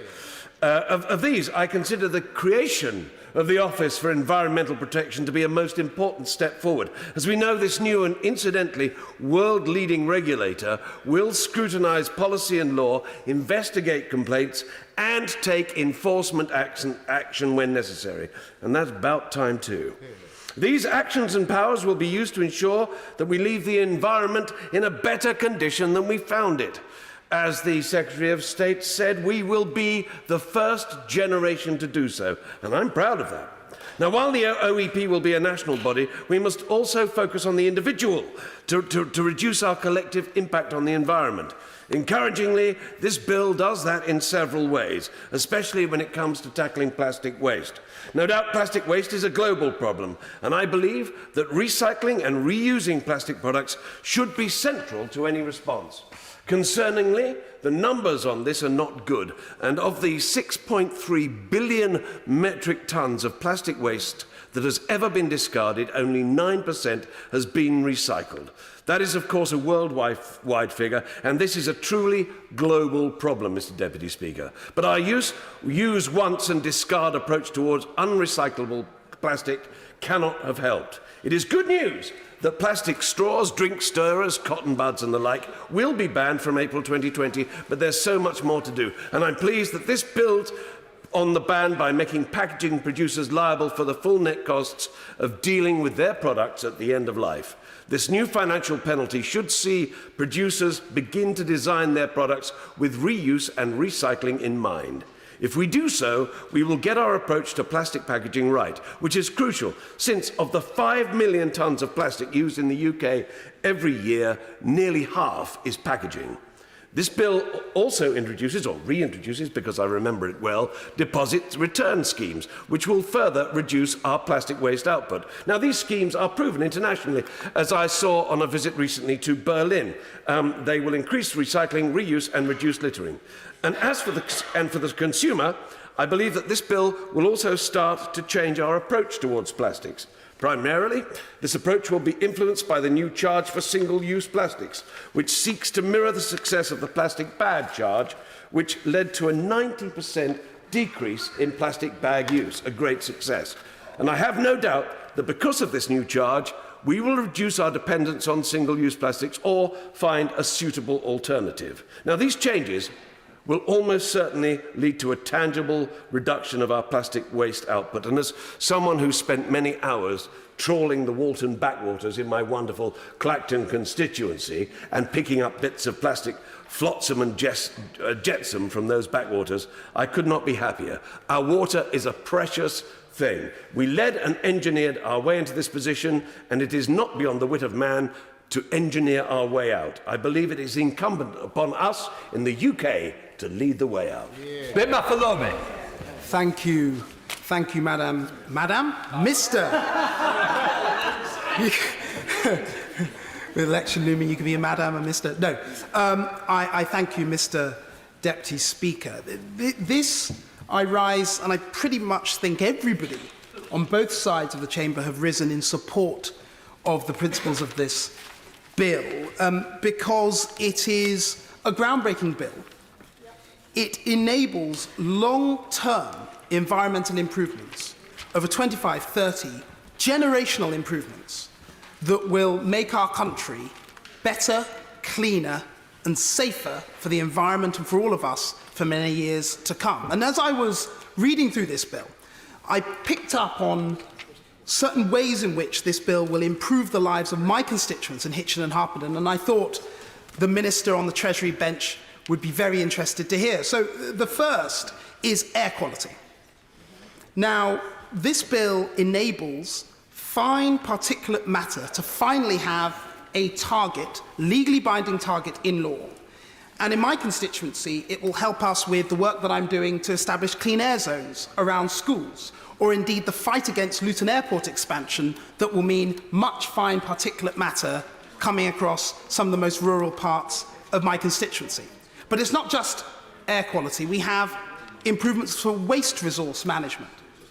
Fly tipping, as any member who represents a rural constituency will know, is a scourge across rural areas of this country, and fly tipping in my constituency will be worked on and improved, because the work that will happen between local regulators and local authorities that will improve the fight against fly tipping are going to be welcomed in this bill, and that will help that happening. And it's also worth saying that the government very clearly envisages a change to our economic model towards a more circular economic model, one that means that we keep our resources in use for much longer, not sort of using them and throwing them away quickly, and that will benefit all of us in the long run and also help our economy. And it's worth giving a shout out to people in my constituency, young guys who've set up a business called Bamboo Brush, 100% biodegradable, no plastic in toothbrushes. I urge every member of this House to buy them because they're really good and they are great for our environment. And that is the sort of business that will be strengthened by this bill. In terms of water management, the chalk streams in my constituency, such as the River Mimram, will benefit from this bill because the government realises there's a need to reform abstraction licensing so that we can help chalk streams improve and thrive. And I'm working very closely with the Ver Valley Society, and I hope to do so over the coming weeks, months and years to help that situation with the help of the government. And the last thing I'll say is about nature. Now, biodiversity net gain as a concept is groundbreaking, it's important, it helps us deliver more housing more sustainably over the long term and helps our wildlife. And I think all of us can recognise that. And a very good example of that, again, happens to be in my constituency. The Hartwood Forest, built by the Woodland Trust, just north of the village of Sandridge, is a very good example of the sort of new forest that could be envisaged and helped and strengthened by the measures in this bill. I will finish, Mr. Deputy Speaker, by just asking the Minister in her summing up to comment on the climate change conference I held in my constituency at Rothamsted Research in Harpenden recently, and the fact that we had well over 150 people there from experts, constituents, etc., who came up with some of the very measures that we now find in this Graham. Well, Mr. Deputy Speaker, it's always sad to see my honourable friend cut off in full flow. But full flow is... Indeed. But full flow is what is happening to parts of the River Severn, close to my constituency of Gloucester. And therefore, this debate on the environment comes at a very appropriate time. Now, we heard earlier from various members of the opposition a number of complaints about the bill. There are, of course, two ways for the opposition to criticise any bill. The first is this is a missed opportunity. The second is it hasn't gone far enough. And with the second one, of course, normally comes a corollary along the lines of the targets should be tougher, Britain can be more ambitious, we would have done it better, and so on. But to be fair, today, the Shadow Minister acknowledged that actually this bill is both incredibly important in a whole number of ways, and B, does some groundbreaking work in terms of establishing targets on water, air, plastics, biodiversity and so on, which is the first time in our country's history that we have tried to be this ambitious and tried to tackle these things with genuine measures, and measures that will be measured by a new Office of Environmental Protection. And I think everybody across the House recognises that that is a significant step forward. So it is a vital bill. It tackles some key areas. It's got some select committee input. There's much to applaud, but it would, I think, be disingenuous to pretend there isn't always something more that could be done. So let me, first of all, commend the government, and secondly, perhaps say to members of the opposition that those who criticise the government for its environmental performance need to look at the world's Environmental Performance Index, where we have moved from being 12th in 2016 to being 6th in 2018, and during the 4 years of 2014 to 2018, the amount of coal produced for electricity has gone from 30% to 5.4%. Mr. Deputy Speaker, those are remarkable statistics. So what are the areas where we could do better? Well, I think firstly, it would be practical for the government to recognise that there is widespread agreement across all parts of the House that the principle of non-regression in environmental standards is widely supported, and that is something that I hope will be changed in the next stage of the bill. Secondly, I do think that the government has an opportunity to go much further in its approach to some forms of energy generation. I think, for example, we should simply drop the idea that fracking is ever going to happen in this country. I do not think there is support for it. I don't think it's practical, and I think we should recognise that. Then there's the business of onshore wind. I think that we should, at this stage, establish two different tiers of contracts for difference and the auctions for green energy, and we should have onshore wind and offshore in Tier 1. And then we can allow marine energy to bid for, if you like, the more innovative and newer sources of energy under Tier 2. I think this would be a great step forward for green energy sources. I do think that, as the Transport Secretary has suggested, we could bring forward the date of getting rid of diesel cars, but we'll need incentives to do so for all of us. And incentives to buy electric cars as well. That in turn will trigger a planning requirement for electric charging points, which I hope will be something the government will be looking at for all local authorities. We will need more powers on air pollution for local authorities as well. And I think ultimately we will need a minister to bring all of these things together and be responsible for the net zero carbon targets. I can think of no better candidate than the Chancellor of the Duchy of Lancaster once he's fulfilled his current obligations on Brexit. Lastly, Mr. Deputy Speaker, it would be wrong not to mention the Eco Park in Gloucester, which I hope very much to develop with Enervert, the owner, the Gloucestershire Wildlife Trust and other interested parties, with solar panels, biomass, huge numbers of new trees and a biodiversity park as well. And I hope the Secretary of State will support this with a little bit of help from government. Can I suggest 3 minutes each for the next two speakers? Suggestion, Mark Paulson. Thank you, Mr. Speaker. I'll be as brief as I can. I welcome the provisions in the Environment Bill, and particularly want to talk about the move towards a circular economy where products and materials are reused and recycling, and focus particularly on the provisions in respect of plastics. And I want to talk about those from a different perspective, and somebody who spent 25 years in the packaging industry and currently the chair of the all-party parliamentary group for packaging. The industry has not been oblivious to its responsibilities in protecting the environment, and that's a sea change in attitude from that existed a few years ago, and is committed to measures to simplify the process and invest in innovative sorting and recycling technology. I just want to talk, if I may, about the 4 points briefly on the extended producer responsibility from practical considerations. In addition to producers being responsible, consumers must be responsible. It's not businesses that put packaging in the wrong place that causes the problem, it's individuals, and we must take to consider that.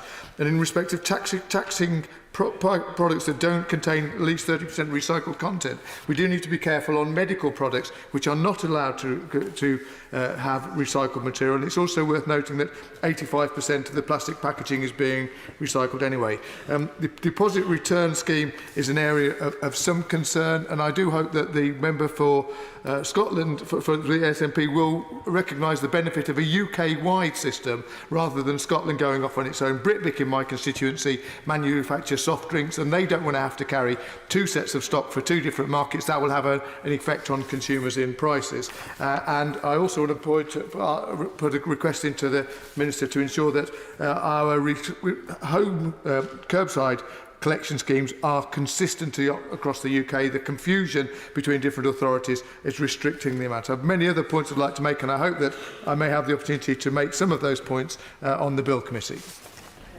Peter Aldis. Thank you very much, Mr Deputy Speaker. I welcome this bill, and briefly I'll home in on three issues. Firstly, the Office for the Environmental Protection. In some respects, this is equivalent to the Committee on Climate Change. It is a very good idea, but for the OEP to be as effective as the CCC, it must have teeth and independence. To achieve this, I'd ask the Minister to consider two improvements. Firstly, introducing a duty to achieve 5-yearly interim targets, similar to the carbon budgets under the Climate Change Act. And secondly, committing to a principle of non-regression in environmental standards. My second point relates to air pollution. Air pollution is a problem in Lowestoft, which is creating significant health challenges. The bill provides a framework for removing this blight by setting a legally binding target to reduce fine particulate matter. Consideration, Mr Deputy Speaker, should be given to being more ambitious and making a commitment to achieve the World Health Organisation's current limit values, as well as giving further powers to local authorities to tackle local sources of air pollution. My third point relates to the need to empower local communities. It is important that the bill does this. In and around Lowestoft, there are some environmentally rich and diverse areas that both are and can bring much benefit to nearby residents and local people. These include Bonds Meadow, an historic landscape in a now urban area run by a local community group, and Carlton Marshes, an exciting and ambitious project promoted by the Suffolk Wildlife Trust to recreate a unique Suffolk and not Norfolk Broads landscape right on the edge of the town. There are provisions in the bill that will promote and will help such initiatives. Firstly, the strengthened duty on public authorities to take account of biodiversity in their decision-making, and secondly, the requirement for local authorities to produce local nature recovery strategies. These measures, Mr Deputy Speaker, are to be welcomed. Mr Deputy Speaker, in conclusion, this is a good bill. With plenty, we've heard groundbreaking, I'll say innovative proposals. What I would say is, let's get on, give this bill a second reading, and then work together to make it even better. A great act that stands the test of time. We now come to front benches. Sandy Martin. Thank you, Mr Deputy Speaker. There were a large number of excellent interventions by members, and unfortunately we've had far too short a time for everybody to say everything they wanted to say. But I just wanted to bring out a few of the points. The Honourable Member for Tiverton and Devon questioned how the Office for Environmental Protection would hold the government or other public bodies to account, and that was shared by members from Ludlow and Newton Abbot and Waveney. The Honourable Member for Wakefield described how far we have come as a member of the European Union and talked about the danger of regression from EU standards. The Honourable Member for Bristol East pointed out that having due regard to standards does not constitute accountability. The Honourable Member for Truro and Falmouth talked about the need for objective information, and that is so important if people are going to actually make a lot of these provisions stick. The Honourable Member for Newport West talked about the need for more powers and resources for councils, and the Honourable Member for Gloucester talked about it being time to drop fracking, all of which I could very strongly agree with. Mr Deputy Speaker, we've had less than 3 hours debate on the second reading of this mammoth bill, a bill which covers so many of the areas in which radical change is needed if we are to deal with the climate crisis and hand on an environment to our children which is fit to live in. The government has been promising an environment bill for years, and we've been demanding it for years. I hope everyone recognises the vital importance of enshrining the environmental protections we currently enjoy as part of the EU in a British legislative framework which will safeguard that protection when we leave. But, Mr Deputy Speaker, as this bill stands, it does not afford the environment the protection it will need if and when we do leave the EU, let alone providing a course towards sustainability and net zero emissions, critical if we are to survive. There are huge omissions to be filled and huge inconsistencies to be ironed out if it is to have the effect that so many campaigners and honourable members have been hoping for.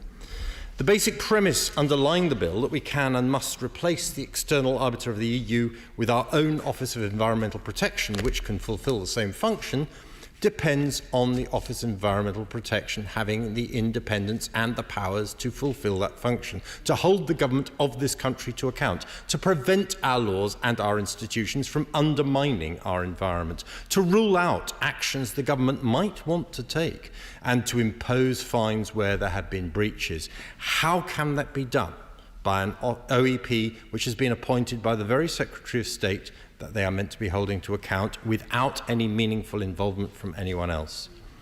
Before EU regulations started to change the practice in this country, we were the dirty man of Europe. And it was only because the last Labour government went beyond what EU regulations required that we now have protections which may sometimes go further than some European countries. It is a matter of regret that once we are no longer members of the European Union, we will no longer be able to lead on EU environmental protection. How much of that protection will survive in the face of demands from US agriculture or multinational chemicals giants while we try in desperation to agree one-sided trade deals with much larger economic blocs? Then there's the issue of timing. Far too much in this bill envisages decisions that will not take effect for years. How can we secure clean air for our children when many of the measures proposed will take 15 years to have any effect?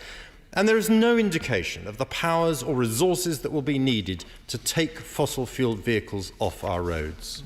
35 to 40,000 of our citizens die prematurely every year. This is an emergency, and rapid, radical action needs to be taken now.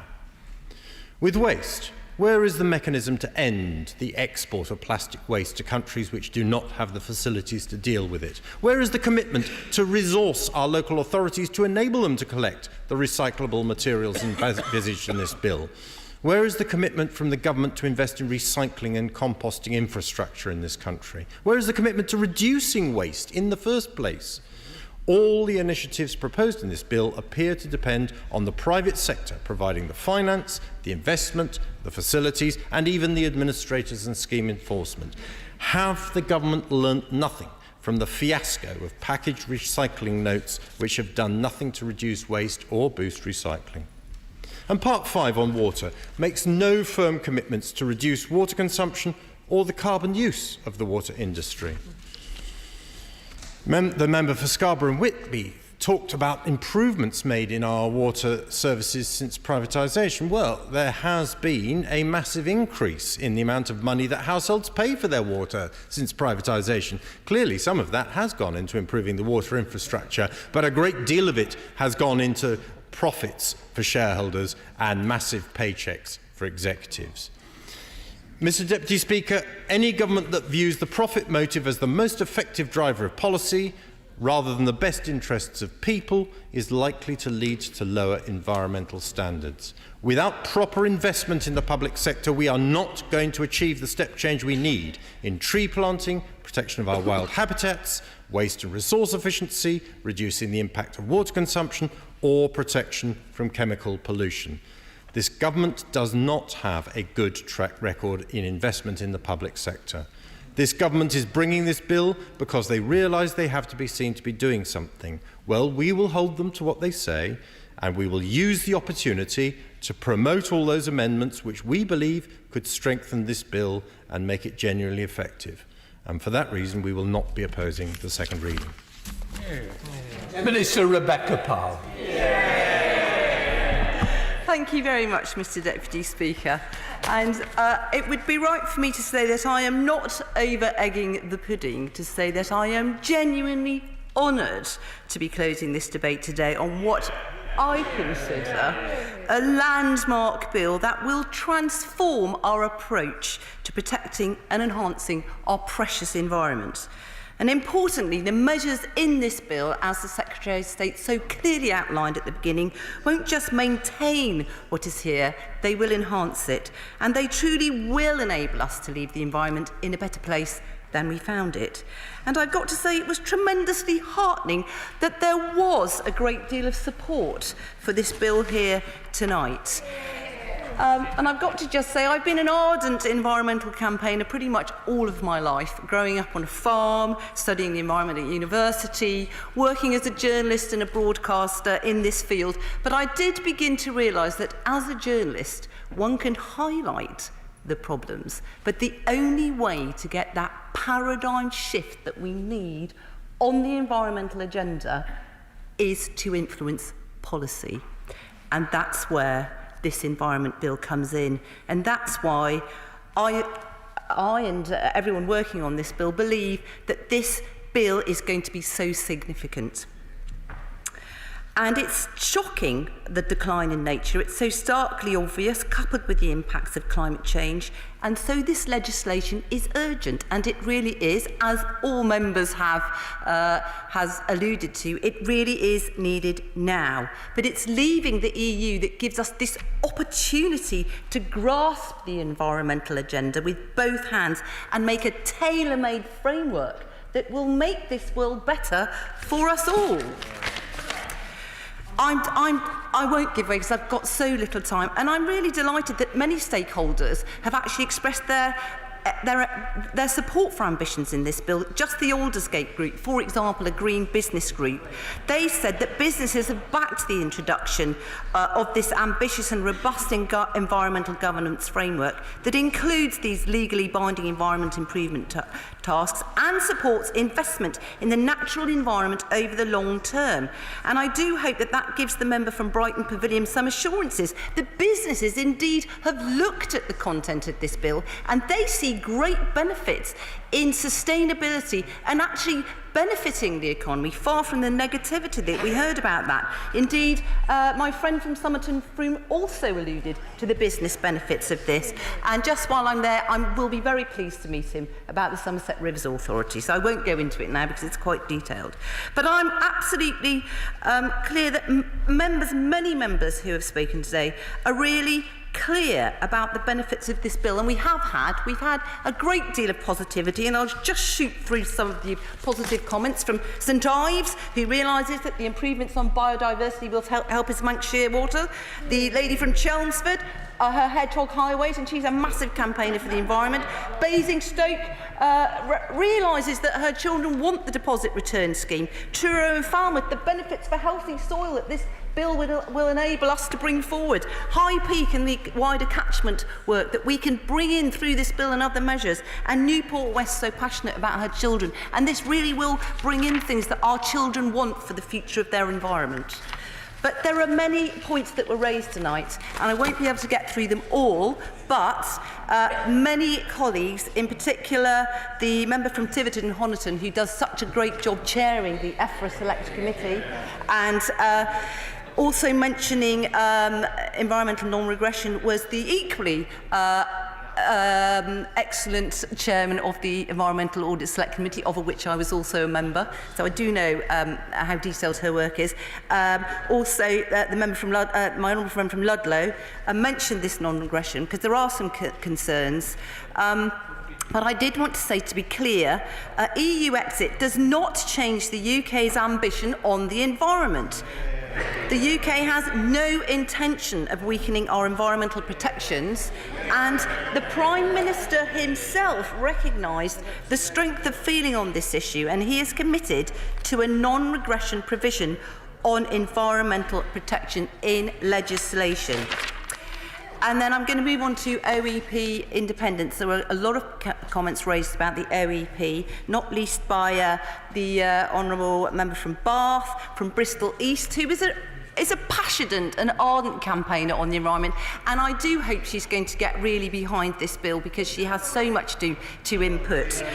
Similarly, the member from Waveney, they all raised issues about OEP independence, and it will be independent. The EFRA committee has been asked by government to conduct a pre-appointment hearing on the appointment of the chair of the OEP, and there will also be a legal duty on ministers to have regard to the need to protect independence of the OEP.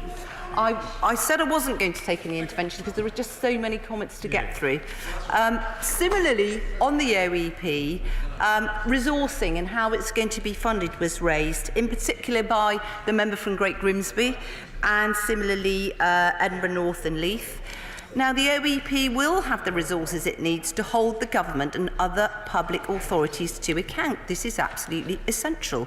And under the bill, the Secretary of State is required to provide the OEP with sufficient funding to enable it to perform its functions. It has to be properly functioning, otherwise it won't work, and it needs to work. And the OEP will also have a 5-year indicative budget that will be ring-fenced for each spending review period, giving it a long-term financial outlook and security. Fines were also raised. Various members said it can't leverage fines, particularly the Shadow DEFRA Minister, whose comments I do hugely value, and we had a very constructive meeting the other day, and I really honestly hope we will work very constructively in the committee, as I know we will. But on the fines issue, these are unnecessary in our domestic framework once we leave the EU. Fines would just simply shift resources away from the environment, and we want the money to stay on the projects, on the environment. And there are clear requirements in the ministerial code for ministers to comply with the law, including court orders. Targets were another area that many members and honourable friends mentioned. Again, the member for Tiverton and my friend from Tiverton, Honiton, Bristol East, Brighton Pavilion and Newport West. So on targets, Clause 10 of the bill requires the government to set 5-yearly interim targets, and they must report annually on whether the natural environment has improved and whether progress has been made on these vital targets. So there's a real structure in place to make sure that we meet these targets and that improvements are being made. If they're not being made, there will be recommendations as to how they should be made. So I believe that is very strong and very, very important. Air quality was mentioned by a number of members, rightly so. Air quality targets in the bill are obviously there. The government is committed to evidence-based policy making, and we therefore want the target to be ambitious and achievable. And it's critical that Parliament and stakeholders have a chance to comment on the process of developing this target. I actually met with Dr. Maria Neira from the World Health Organization this week and discussed this with her, and she was fully supportive of this, of taking this approach to setting the targets. I was just going to mention engine idling, which a number of colleagues mentioned. This is where people sit and leave their cars with the engines running. It happened to me the other day, and I had to ask a gentleman to kindly turn his engine off while he was waiting for me to come out for an event. And it is an important issue affecting our air quality, particularly in those places like schools where parents are waiting to collect their children. But actually, local authorities can already issue fixed penalty notices with fines for unnecessary engine idling. But guidance is being reviewed, and the government is planning to reissue it to local authorities in the coming months. So it is an issue that people are rightly concerned about. So we've had a great many. I'm actually going to pick up a few. I thought I wouldn't get through all those comments, so I'll carry on and give a few more, Mr. Speaker. I actually wanted to mention the honourable friend from Newbury, whose experience and expertise we much value, because he's been involved in DEFRA for so long. and he mentioned the whole issue of water consumption. And the government recently consulted on personal consumption targets and measures required to achieve this, and the government will be publishing a response on this in the new year. I think you'll be pleased to hear about that, which will set out intended next steps, because it is often raised about the whole issue of water consumption and the fact that we should be looking at how much we actually use aside from water efficiency and any water wastage. We also had a number of colleagues who mentioned exports of plastics and such like, particularly the member from Basingstoke.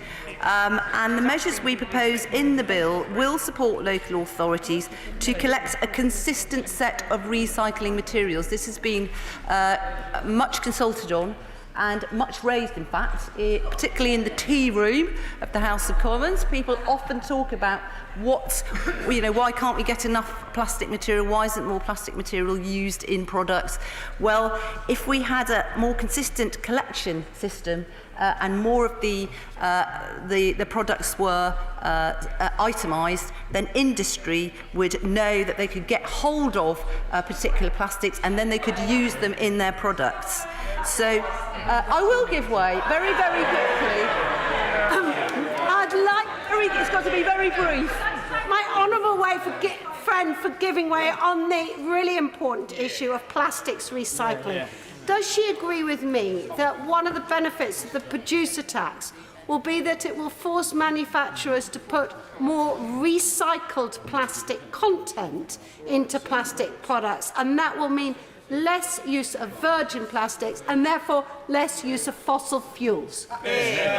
Absolutely right. We've got many measures in there so that more recycled plastic is used in products, and in the end, ultimately, we will get into this producer responsibility circular economy situation where we actually have to make less in the first place. I'm going to conclude now, and I want to say that I believe the substance of this debate is the greatest issue of our time, and the Environment Bill will make a much-needed step change to protect and enhance our environment. I'm sorry that I haven't been able to deal with every single comment, but I will be very happy to meet colleagues later. At any point, my door is absolutely always open, and there are very big ambitions in this bill, and rightly so. We must talk about all the issues in committee, and I do hope that everyone will join in. This is a transformative bill that will give a whole new approach to environmental protection and enhancement. I hope colleagues will just forgive my indulgence for just a couple of moments. I just wanted to mention the fact that earlier this summer, my husband died. He knew that I have personally campaigned on this environmental agenda pretty much all my life, and I believe he would be very proud to see this government putting the environment at the top of the agenda, and with, I hope, cross-party support. And I very much hope that as this bill passes through its various stages, we will eventually all be singing from the same hymn sheet, recycled, I hope. And I commend this to the House. Thank you. Order. The question is that the bill be now read a second time. As many as have that opinion say aye. Aye.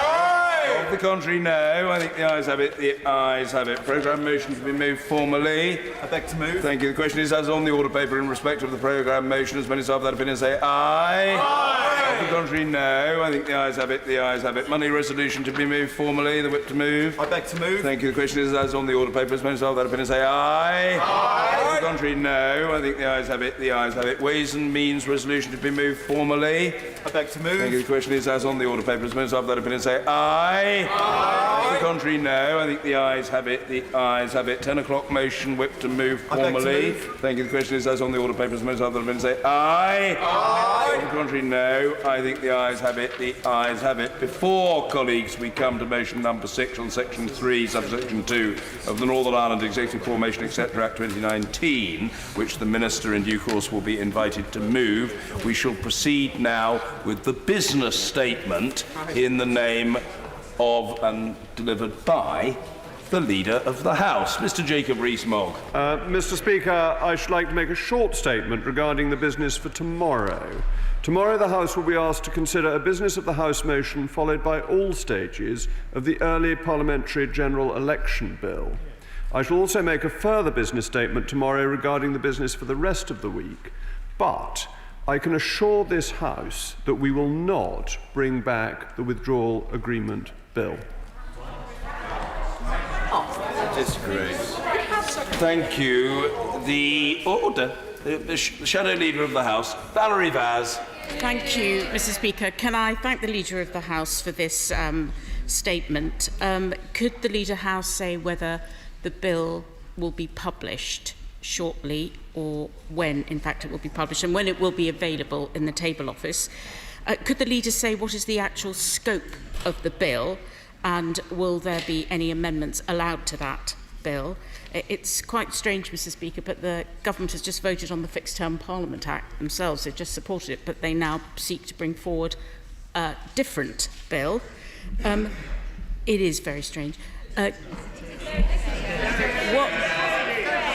finally, a very sort of, I would say, is this just another of the tick box that the Special Advisor has had on his decision tree?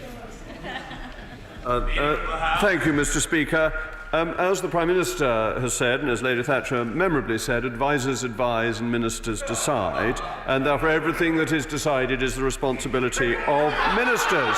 And that is as it should be. I'm glad that this is creating such hilarity on the furthest reaches of the socialist benches.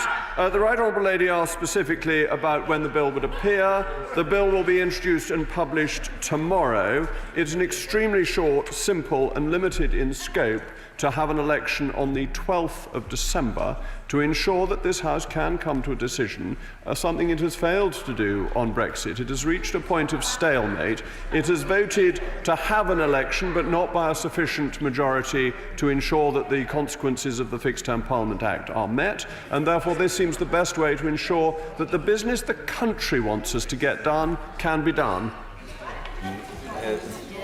Thank you. Mr Simon Hoare. Mr Speaker, could I ask the Leader of the House, what are we to say to constituents and others that we may be able to find time for a 5 to 6 week general election campaign and then the rigmarole of forming a government, and yet not bringing the withdrawal bill back, which against all of the odds, and including my expectation, the Prime Minister played a blinder, got a new deal, and secured for the first time in this House a cross-party majority for. My hunch is, my fear is, that many people in the country will be slightly perturbed by the course of events which my right honourable friend has set out before us.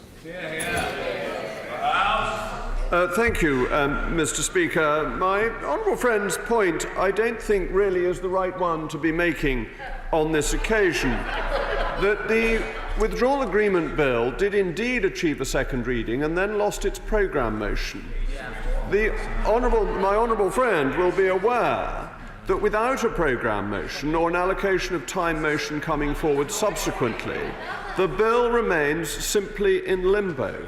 But the reason for not bringing forward an allocation of time motion is that the House has made its mind clear that it does not want to deal or engage seriously with the withdrawal agreement bill, and that leaves the only sensible option remaining is to go back to the British people and see what they have to say, to trust the people, to trust democracy, and in so doing ensure that we can stop this stalemate. Democracy voting. Beat with shirt. Very much, Mr Speaker, and can thank the Leader of the House for announcing this short statement this evening. The SNP and in these benches, we look forward to meaningfully engaging with this piece of legislation, Mr Speaker. We will be scrutinising it very closely in the course of the morning before it's going to be presented before the House. There's a couple of questions for the Leader of the House, and one comes back to this point about the draft bill. Will we be able to see this soon and be able to ensure that we can properly consider it? So will this bill be made available available to us. I note on what I've received from the Leader of the House that the date of 12th of December is mentioned in the proceedings. Could he explain his thinking behind that particular day? But we look forward to speaking and engaging with the government tomorrow, and we will be looking very carefully at what is included. Thank you, Mr. Speaker, and may I thank the honourable gentleman for his enthusiasm for an election and credit the Scottish National Party for actually wishing to engage with their own voters, unlike some socialist parties that I can think of. The reason other socialist parties, I'm corrected, the honourable gentleman asks the very specific question about the date. It is customary, though not established by law, that we have our elections on a Thursday. The reason the date, the 9th of December, didn't work is that it would have required Parliament to dissolve just after midnight on Friday the 1st in order to provide the statutory 25 working days to prepare for an election. That would have made it very tight to get royal assent for the bill that is going to be introduced tomorrow, but also we need to pass the Northern Ireland Budget Bill before Parliament dissolves to ensure the Northern Ireland Civil Service has access to the funding it needs to deliver public services in Northern Ireland. So there are technical reasons why that earlier dissolution wouldn't actually have worked. And I think the British people are very comfortable with elections on Thursday as a matter of routine. Mr. Patrick McLaughlin. Can I thank my right honourable friend, the Leader of the House, for his business statement this evening? Seems to me this afternoon we've heard from opposition members that they have no confidence in the Prime Minister and no confidence in the government, but were not willing to mean the ends as to calling a general election. The government have taken that decision and a right to do so, because although I was a Remainer, the simple fact is we cannot continue discussing Brexit forever and a day. My right honourable friend is absolutely right. A decision needs to be made, and if this House will not make a decision, a new House needs to be formed to make a decision. That is the absolute bread and butter of our Constitution. George Howarth. Can the Leader of the House give us some indication of whether he intends to lay a programme motion tomorrow? And if he does, can he give us some indication as to what the terms of that motion will be? Mr. Speaker, the programme motion is already in the table office. Bob Seeley. Mr. Speaker, I'd like to ask about business other than Brexit, unless you are looking very wearisomely at me. I'd like to ask about Huawei, because out of the big decisions that we're going to be making in the next decade or two, climate change, Brexit, and whether we allow Chinese high-tech into a 5G are big critical decisions. There has been no public debate and no parliamentary debate to speak of on these very important issues. Will he address that? Will the honourable gentleman address? Well, I'm extraordinarily grateful to the honourable gentleman. It is indeed a big and important issue, and I completely respect the fact that the honourable gentleman who speaks with some knowledge on these matters is dissatisfied with the amount of debate that there has been. However, his business question suffers from the notable disadvantage that it doesn't relate to the terms of the business for tomorrow upon which the statement has focused. However, the honourable gentleman has perhaps given an augur of his intent for any business statement that might take place on Thursday, in the course of which I feel sure he will ventilate his concerns further. And I hope that's helpful. Indeed. Stella Creasy. Thank you, Mr. Speaker. I have to be honest with the Leader of the House that when last week Parliament rejected the programme motion but not the withdrawal agreement at second reading, it wasn't an invitation to get quicker with programme motions. Can he explain how he can publish a programme motion for a bill tomorrow that he says is going to go through all stages in the House in one day, but not the details of the bill so that we can properly scrutinise it? Does he not understand that the biggest challenge that this House is giving to this government is that we want to see the detail before we do the deal? Mr. Speaker, this bill will be so short that it will be very easy to scrutinise in the limited time available, but the Benn Act and the Cooper-Bowles Act were both passed in very short time and they were longer acts. Thank you, Mr. Speaker. Over the past couple of weeks, I've sat on many DL committees which are meant to scrutinise our legislation, and the opposition have been frequently absent. They've also been absent tonight for a whole hour on the Environment Bill. Does he agree with me that it is time to move on? Yeah, grateful to my honourable friend. It is noticeable that when we had the second reading of the withdrawal agreement bill, there were no speakers at the end of the debate from the opposition. So they say they're so interested, they need hours for scrutiny, and then when the time comes, they've run away. Mr. Gavin Robinson. Mr. Speaker, the Leader of the House has shown himself rather skilled at bringing forward impromptu business statements, and therefore it would not be beyond his grasp, his considerable grasp of his brief, to bring forward a new programme motion for the withdrawal agreement bill. And he says he is not going to do so, Mr. Speaker. Should the bill he intends to bring forward tomorrow not pass, will he allow this Parliament appropriate scrutiny and the opportunity to consider in full and in all its parts the withdrawal agreement bill? Mr. Speaker, my honourable friend and the DUP still are our friends in many, many ways. Our shared desire for unionism is very strong, and all our unionists are friends, if I may say so. But the House rejected the programme motion, so it seemed to will the end but not the means. Ultimately, this House needs to make a full decision, and it is deeply reluctant to do that. Bragg. Thank you, Mr. Speaker. Has my right honourable friend, the Leader of the House, given full consideration to EDM number 57 in the name of the right honourable gentleman, the member for Birkenhead, in these deliberations? There are many on this side of the House who see this as a means, as a way forward, and I would urge him to give proper consideration to it. I'm very grateful to my honourable friend for his point. It would be indeed an historic occasion, Mr. Speaker, if an EDM were actually something serious that could be given proper consideration. Chris Leslie. But in a supreme act of petulance, even though the Minister and the Government got their second reading that they so craved, they are now deciding they're so fed up with this, their determination to put a border in the Irish Sea is such that he's going to ram this bill through in extra unusual, atypical time, when there isn't that time pressure for him to do so. Will we be able to table amendments before 10 a.m. in the morning? Will we have sight of the bill? How on earth can this be a way to effectively repeal such a key constitutional piece of legislation? Mr. Speaker, it isn't repealing a key constitutional piece of legislation. It is amending that piece of legislation to allow, under these exceptional circumstances, for an early general election to take place. That is a perfectly normal legislative process, that we legislate to amend bills and acts of Parliament the whole time. So I don't think this is petulant. I think this is a decision that has been come to reluctantly because the House will not come to a conclusion. And this House has to come to a conclusion. We have been arguing for 3.5 years about this subject, trying to deliver on Brexit, on what the British people voted for, and this government is determined to ensure that happens, but others in a general election will put forward their case. The honourable gentleman can try his luck at putting forward his case, and we'll be able to see how well he does. Mr. Bernard Jenkins. Thank you, Mr. Speaker. Can I just enjoy a little gloat, which is that I'm one of the few members of this House that actually voted against the Fixed Term Parliaments Act and warned my then colleagues that this would be, that many would rue the day that they put this piece of legislation onto the statute book. And the fact that my right honourable friend is now telling us that the government is going to introduce a bill to allow a simple majority to cause a general election, doesn't that rather point the direction in which the Fixed Term Parliaments Act should perhaps be going in the future?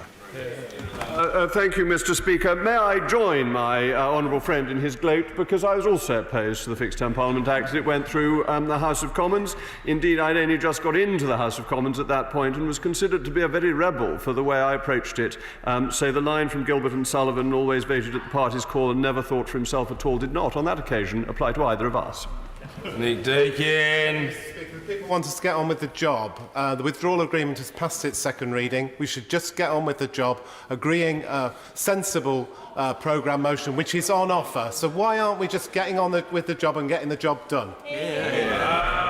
The honourable gentleman knows that he is somebody in this House who I admire and think extraordinarily highly of.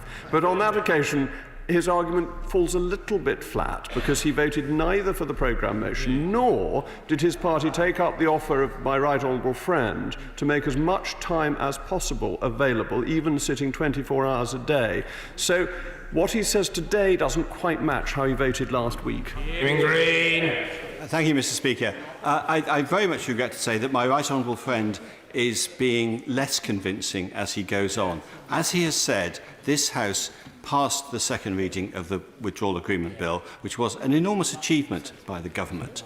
Surely the fact that the House rejected the programme motion on offer means that the sensible course of action that, frankly, our voters on all sides would expect us to do is to have a different programme motion and actually put into effect the bill that the House has already passed.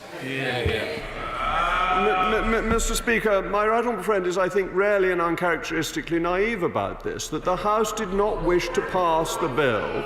It rejected the programme motion, and then the Leader of the Opposition would not take up my right honourable friend on his offer for much longer sittings, 24 hours a day, providing the equivalent, I think, in our terms, of 24 days of sitting to consider the bill. This was all rejected, and so I fear those who now object to the course the government is taking are in a position where they are not following through the consequences of what happened when the programme motion failed. Murray. Thank you very much, Mr. Speaker. What part of the government does not understand that this Parliament makes a decision and it should follow it through? It's treating this Parliament again with contempt. This Parliament passed the Withdrawal Agreement Bill at second reading and then said to the government they didn't agree with them ramming it through in 3 days. The programme motion, which incidentally there's one copy in the table office, suggests that this entire bill tomorrow will go through in just 6 hours. What's wrong with this government and why is it frightened of scrutiny? Mr. Speaker, there is an irony, to put it in mildest, about people who voted for the Benn Act and the Cooper-Bowles Act who now complain about undue haste on a bill that is even shorter. Time is only right when it is the time they have asked for. When it's their time, it is perfect, however short. When it is the government's time, it is always wrong, however long. But no, I'm afraid to say the government is not treating this House with contempt. This government, of course, only exists because it commands a majority in this House. But this House is treating the British people with contempt. It is failing to deliver on its promises. It is failing to deliver on its manifesto commitments. Bear in mind, both the Conservative Party and the Labour Party said they would deliver on the referendum. This is not happening. Enough. We must go. Alex Chalk. There are some who voted against the programme motion on the WAB, no doubt because they will never vote for it in a million years. But there are others who voted against because they had concerns, not unreasonable, you may think, that it needed some additional time. Surely the proportionate and sensible thing is to offer the House more time. If it can't vote for it, well, then the government will take its course. But surely at least try. Mr. Speaker, the efforts of this government to try have become extremely trying to the patience of the British people. We now need to go back to the British people and they can decide in their wisdom how they wish us to proceed. David Drew. Thank you, Mr. Speaker. Of course, legislation is going on all the time. Those of us who wax lyrical upstairs in terms of secondary legislation, there is an assumption that the government will bring its bill forward. Otherwise, why are we spending all the time we are spending on secondary legislation? Surely the leader should be protecting the House, not actually undermining it.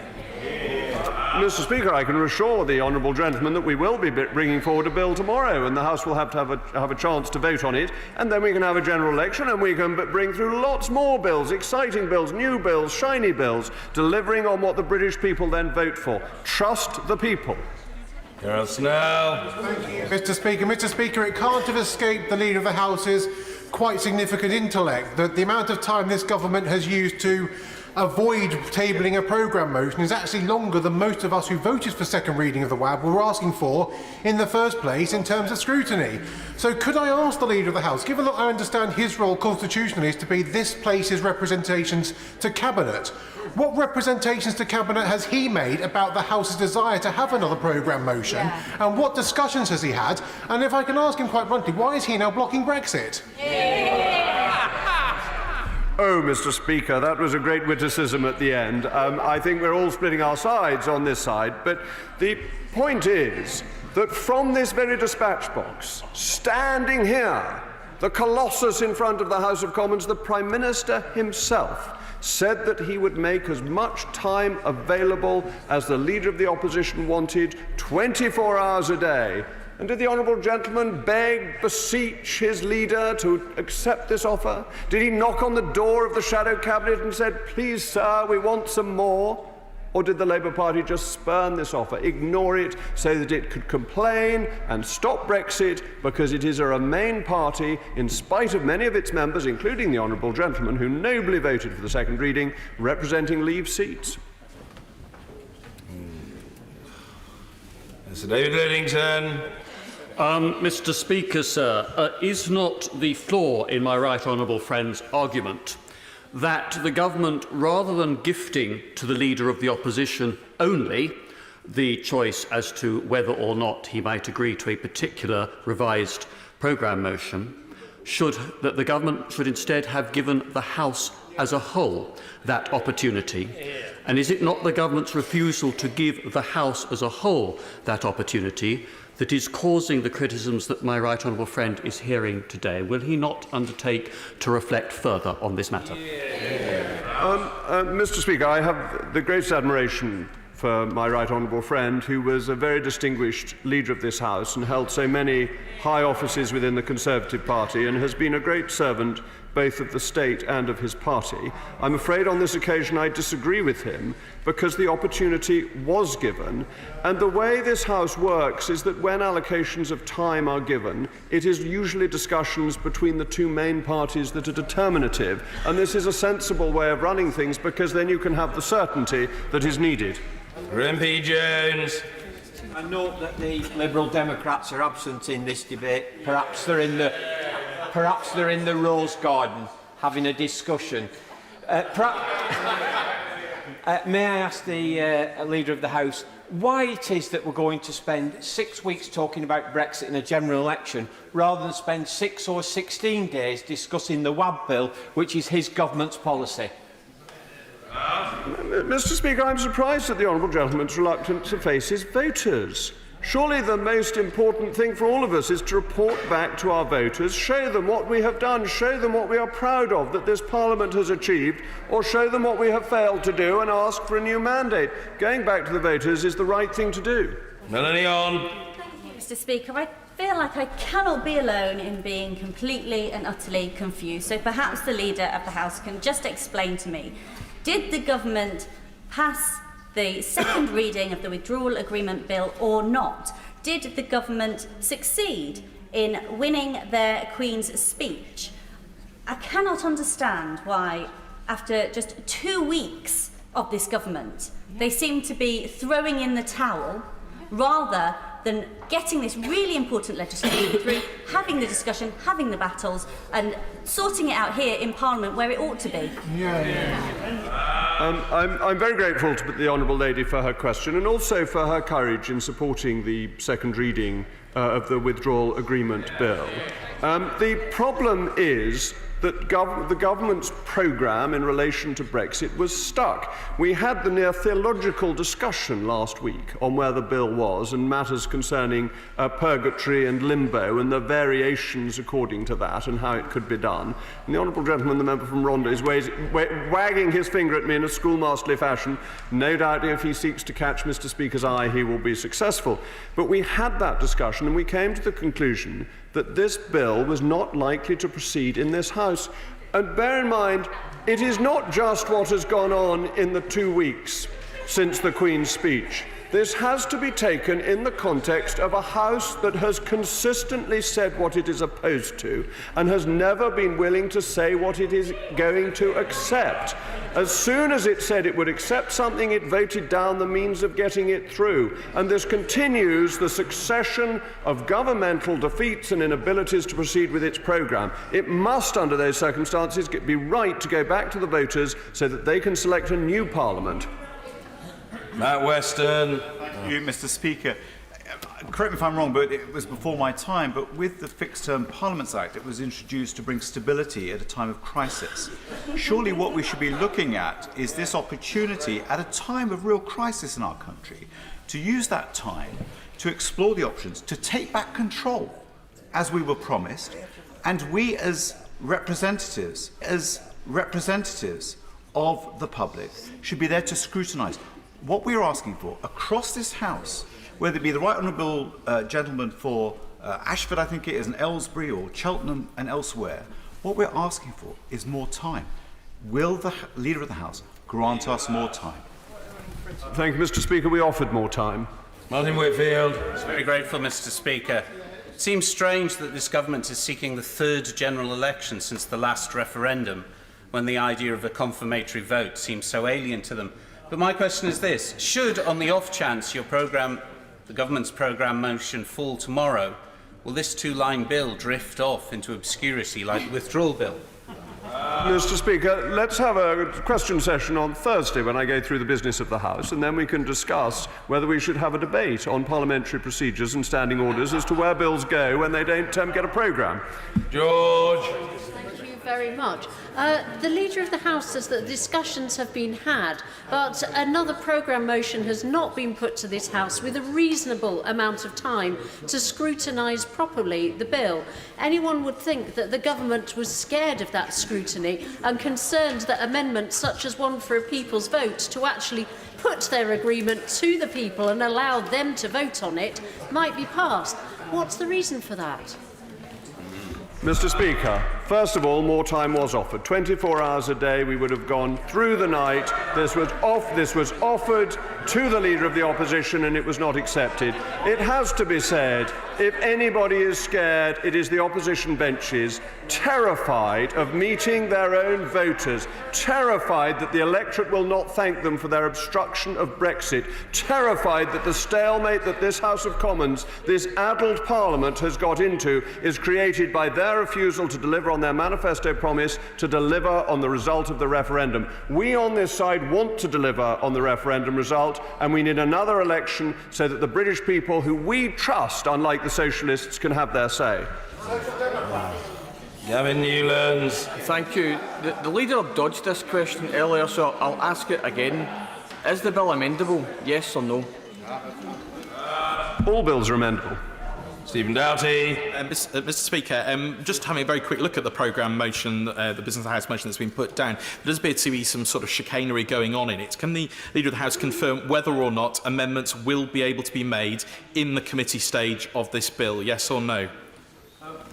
May I first of all thank the honourable gentleman for his most charming remarks earlier to my right honourable friend, the member for East Yorkshire. I think everybody in the House really appreciated that tone and the rareness of it. And I think we were all, and you, Mr. Speaker, indicated your appreciation at the time. All bills are amendable. The stage at which amendments are taken and received is a matter for the Chairman of Ways and Means when it gets to the committee stage.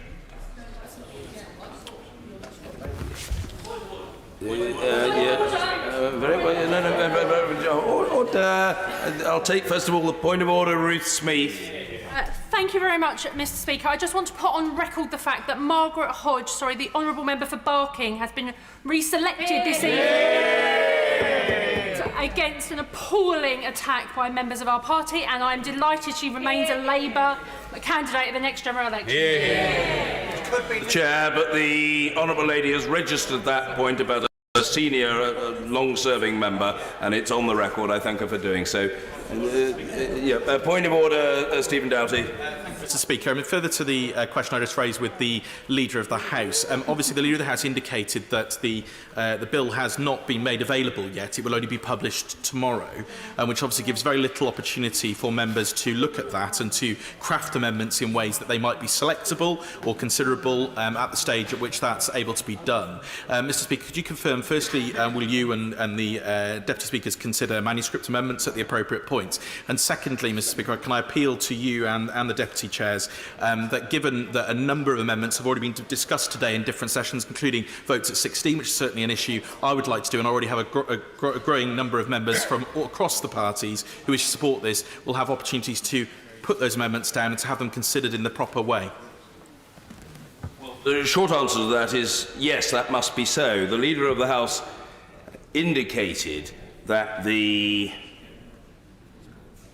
procedure in this case at committee stage is a matter for the Chairman of Ways and Means and others taking the chair. However, the principle that amendments should be able to be considered is entirely valid, and in light of the timetable, or rather the shortage of notice, it is perfectly reasonable for colleagues to submit, as far as I'm concerned, manuscript amendments. I think it would be helpful if those were submitted as early as possible, and certainly before the expected start of that proceeding, which the Honourable Gentleman and others can guesstimate. Clearly it wouldn't be until after question time and any urgent questions or statements, but it would be wise for members to press on with the submission of any amendments that they wish to table, and those will and must be dutifully considered at the appropriate time. Point of order. Yes, a point of order, Stella Creasy. Further to that point of order, Mr. Speaker, and your exacting interpretation of what good scrutiny is, I think it's worth placing on record that the programme motion that the government has tabled tonight explicitly excludes amendments being tabled by people who are not members of the government and ministers, because it does not include one of the normal parts of our standing orders. Could the Speaker perhaps give some guidance to those of us who are deeply concerned to see the government yet again play this trick, having seen them play it with Northern Ireland legislation in months gone by, and how we might remedy it so the House tomorrow can come to a view as to whether changing something as serious as the Fixed Term Parliament Act in this way is done with effective scrutiny? Well, tabling is one thing, selection for separate decision is another, and if the Honourable Lady has a concern about the latter, which I think she has, and I'm advised that she does have, then she can table an amendment accordingly in an attempt to protect that potential for separate decision. This has all happened very quickly, but I am sensitive to what the Honourable Lady has said, and a view will have to be taken by the Chair as to what is orderly and in the interests of members of the House. I will come to members, but first of all, a point of order, Chris Leslie. It's in a sense the developing theme here, because I don't know whether you've had sight of the bill. The Table Office have no sight of the bill. The Leader of the House, who's beetled off, and so we can't ask him about these things, he hasn't said when the bill would be available. And of course, if proceedings are to start tomorrow, I guess 11:30 in the morning, at what point will honourable members have the opportunity to actually see the clauses that we are being invited to supposedly amend with only a couple of hours capability of doing that? Could I urge you, Mr. Speaker, to please make representations to the government that they publish the bill this evening, so at least overnight we can digest it and try and figure out what potential there is for amendment and where those are necessary. I can't remember in all my time since coming into Parliament in 1997 of a bill being not available the day before it being rushed through in this way. I don't know whether you can recall such a circumstance. I can't recall such a circumstance, but what I would say to the Honourable Gentleman is that it is possible, as I've just been reminded, for the bill only to be presented tomorrow. However, there is no bar to its being made available to colleagues before then, if the government is so minded. I would add in that context that if the bill is as short as has been suggested, it should be perfectly possible for it to be made available to members well before the start of business tomorrow. And given that we are likely to have other business tonight, it would be perfectly possible for the bill to be made available to colleagues tonight. And if the Honourable Gentleman is asking me whether I think it would be helpful and solicitous to members for it to be made available tonight, the short answer is that I do. Yes, point of order, Mr. Ian Murray. I'm very grateful, Mr. Speaker, and I do thank you for allowing us to make points of order on this very important issue. But the Leader of the House did say that amendments would be allowed in committee stage. Is it your view that amendments will also be allowed at second reading? And if they're allowed at report stage, there'll be an adequate amount of time between second reading changes potentially and laying amendments to report stage that may be required as a subsequent measure to second reading? There are 2 points there, I think. First of all, in relation to second reading, I haven't cited the bill, but as the leader himself pithily responded to one inquisitor, all bills, or virtually all bills, are amendable. Is it possible for someone to table an amendment to the second reading of the bill? The answer is it almost certainly is. I only use that caveat because new precedents can be created from time to time, but I should certainly imagine that it would be possible for an amendment to be tabled to second reading. So far as report stage is concerned, I simply advise the honourable gentleman, I made this point to the clerk of legislation who immediately confirmed it, I simply advise the honourable gentleman that amendments at report stage are perfectly imaginable, but there is a report stage based upon a committee stage at which amendments have been made.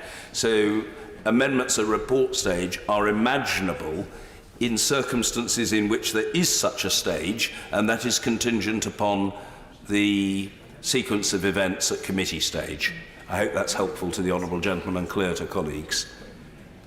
If there are no further, I recognise the concern in the House that has been expressed, to which I am sensitive, and in relation to which I think I've given explicit answers. If there are no further points of order, we come now to motion number 6 on section 3.2, motion number 6 on section 3, subsection 2 of the Northern Ireland Executive Formation Act 2019, the Secretary of State for Northern Ireland to move the motion at number 6. Secretary Julian Smith. Thank you, Mr. Speaker. On 23rd of October, I published a report setting out the latest position on progress on executive formation, transparency of political donations, higher education and a Derry University, presumption of non-prosecution, troubles prosecution guidance and the abortion law review. This is the third report published on these issues in line with the government's obligations under the Northern Ireland Executive Formation Act 2019. Mr. Speaker, Madam Deputy Speaker, I was disappointed on Monday to have to extend the period for executive formation to 13th of January 2020. I extended the period because the parties have still not been able to reach an accommodation to get Stormont back up and running. Failure to extend the period would have meant removing from the Northern Ireland Civil Service what limited decision-making power it currently has. That would not be in Northern Ireland's interests. It would have also precipitated an early Assembly election. Whilst the political parties continue to be unable to reach an accommodation, public services in Northern Ireland continue to deteriorate, hospital waiting lists get longer, and frustration continues to grow. I was in Belfast and Londonderry in the last few weeks for discussions with all 5 main political parties. That contact will continue over the coming weeks, as will my close working relationship with Simon Coveney and the Taoiseach, in line with the 3-stranded approach. The issues that remain between the parties are few in number and they are soluble in substance. It will take real commitment for the main parties to reach a compromise on those issues. But just this weekend, both of the largest parties said that they want to make and restore the institutions as soon as possible. So, Madam Deputy Speaker, I say to the 2 major parties, DUP and Sinn Féin, I stand ready to facilitate further talks if and when they are genuinely willing to move forward. But it is a compromise that they must be ready to reach themselves, and it cannot be imposed from this place. Continued failure to restore the executive will bring about extremely difficult choices about how to ensure effective governance in Northern Ireland. The government will need to consider the appropriate next steps, including considering the duty that will be placed upon me as Secretary of State to set a date for an Assembly election. A restored executive and Assembly remain the best way forward for Northern Ireland, not least in light of the UK's impending exit from the European Union.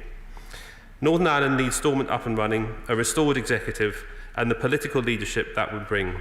I will continue to do my very best to make that a reality.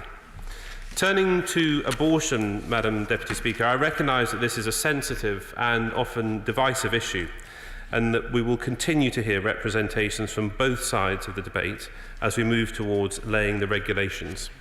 But Parliament has spoken, and the duty under Section 9 of the Northern Ireland Executive Formation Act 2019 has now come into effect, given the Northern Ireland Executive was not restored by the 21st of October 2019.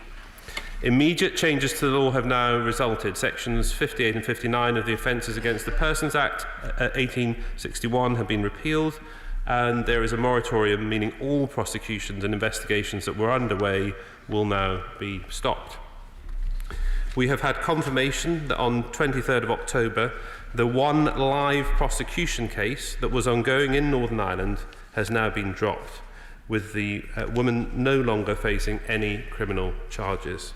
We will be consulting on the proposals for the new legal framework with regulations to be made by 31st of March 2020. Women who are seeking access to services in England in the meantime can do so free of charge, with all costs of the procedure, including travel and where needed accommodation, being paid for by the government. Arrangements can be made through contacting a central booking service, and we have made this number and the services provided known on gov.uk. We are also continuing engagement with health professionals in Northern Ireland, and will be reaching out to the widest possible range of stakeholders to hear their views on the consultation proposals over the coming days and weeks. We are also working with health professionals to ensure that the appropriate services can be established in line with the new legal framework that we're setting in place. It's crucial that we get the legal framework right and are confident that service provision in Northern Ireland can meet women and girls' needs. On the presumption of non-prosecution and troubles prosecution guidance, Madam Deputy Speaker, reforming the legacy system in Northern Ireland remains a major priority for the UK Government. Moves on from the issue of abortion that he's talking about. I'm interested that in his preliminary remarks and also on that he hasn't referred to something that has occurred since he last gave a report, which was that the Assembly in Northern Ireland actually did meet.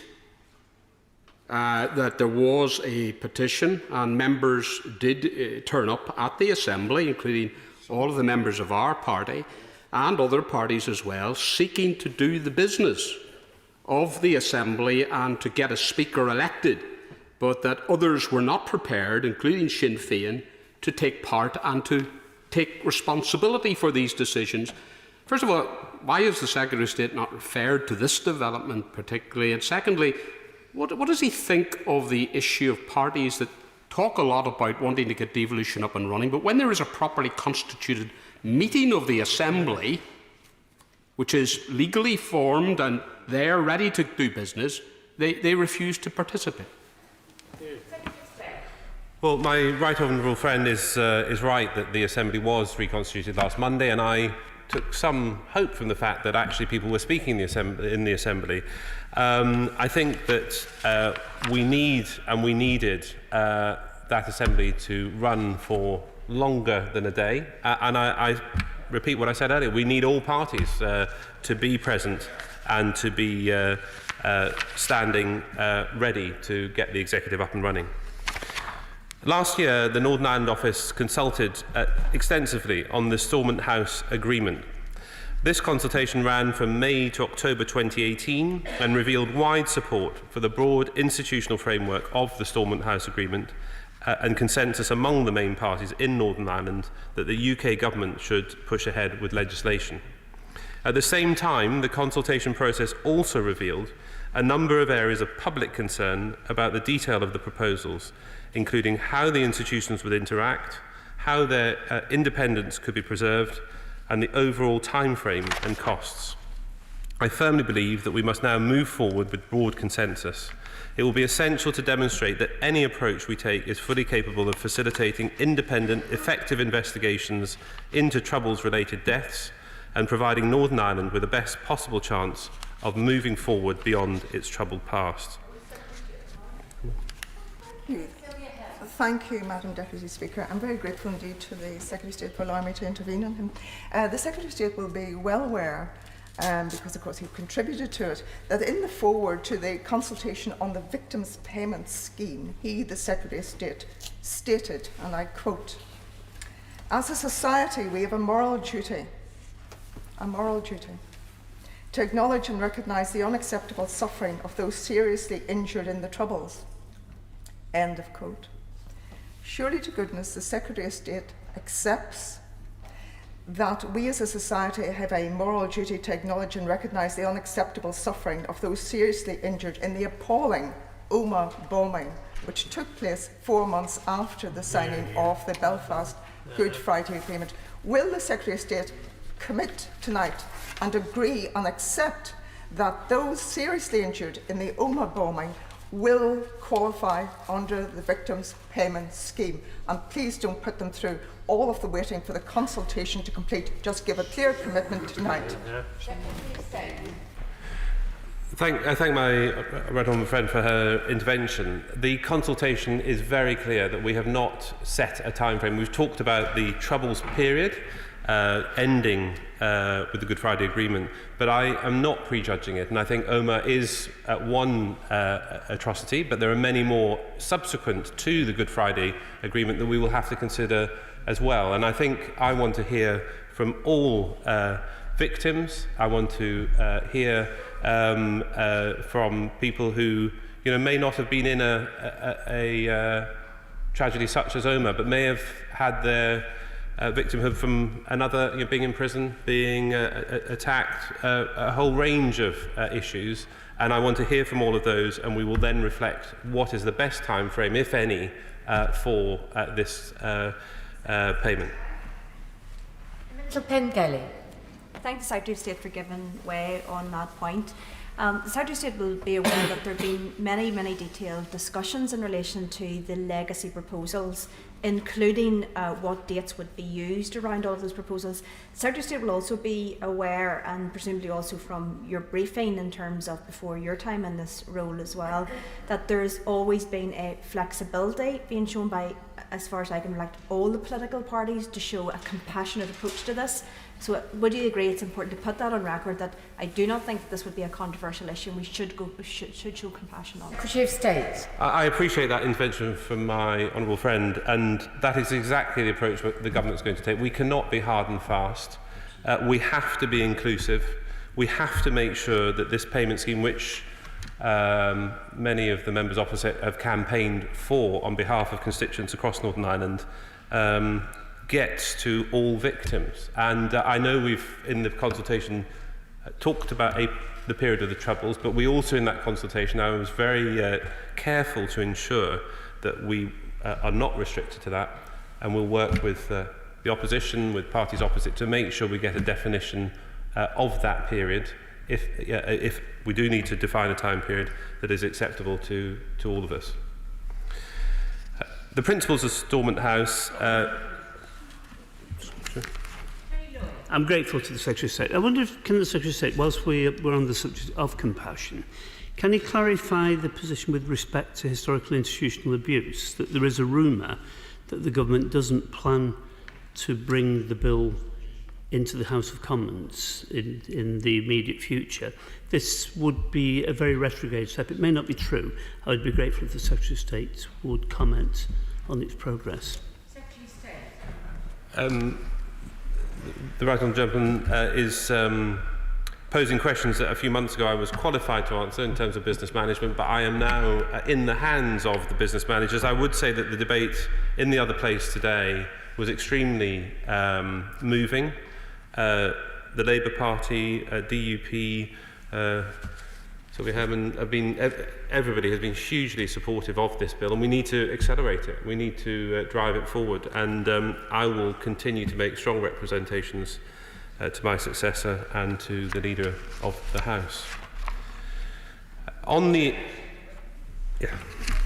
Just on that, I thank the Secretary of State for giving way. Just on that issue, but can he concede and agree with us that if the government were to win the day tomorrow, in terms of an early general election, that what he's just said just now will not come to pass? Secretary of State. Well, it's true that if there's a general election, there is usually a wash-up period.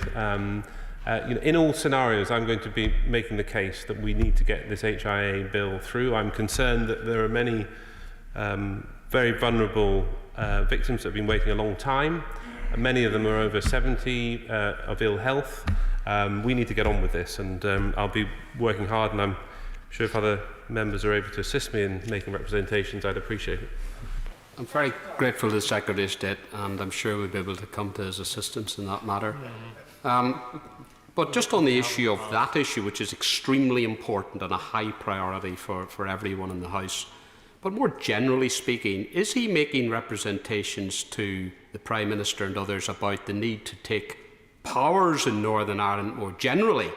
Because we're getting a report on a series of issues which during the passage of this bill were sort of picked out amongst a whole lot of other issues which were left untouched.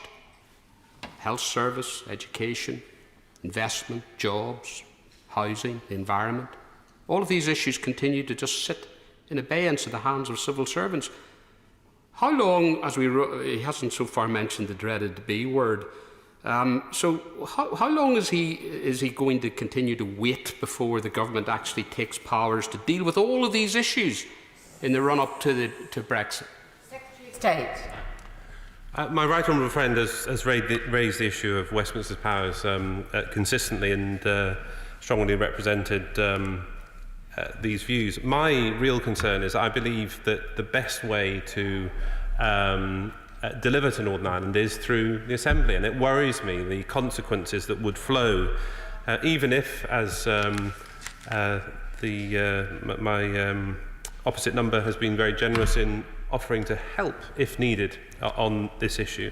It's not a good place for us to be. I think we have to focus on Stormont and we have to focus on the executive. Just on the issue of legacy more broadly, Madam Deputy Speaker, my ministerial colleague, the Right Honourable Member for Ruislip, Northwood and Pinner, will be beginning meetings with a range of partners, including victims and victims groups and members of the armed forces, to make quick and substantive progress on this issue. We are clear that for colleagues across this House, Northern Ireland political parties, and most importantly for the people of Northern Ireland, we must move forward on this issue with broad consensus, but also with renewed pace. Alongside the substantive updates on executive formation and the abortion law review, reports were also published on the transparency of political donations, higher education and a Derry university, presumption of non-prosecution and troubles prosecution guidance.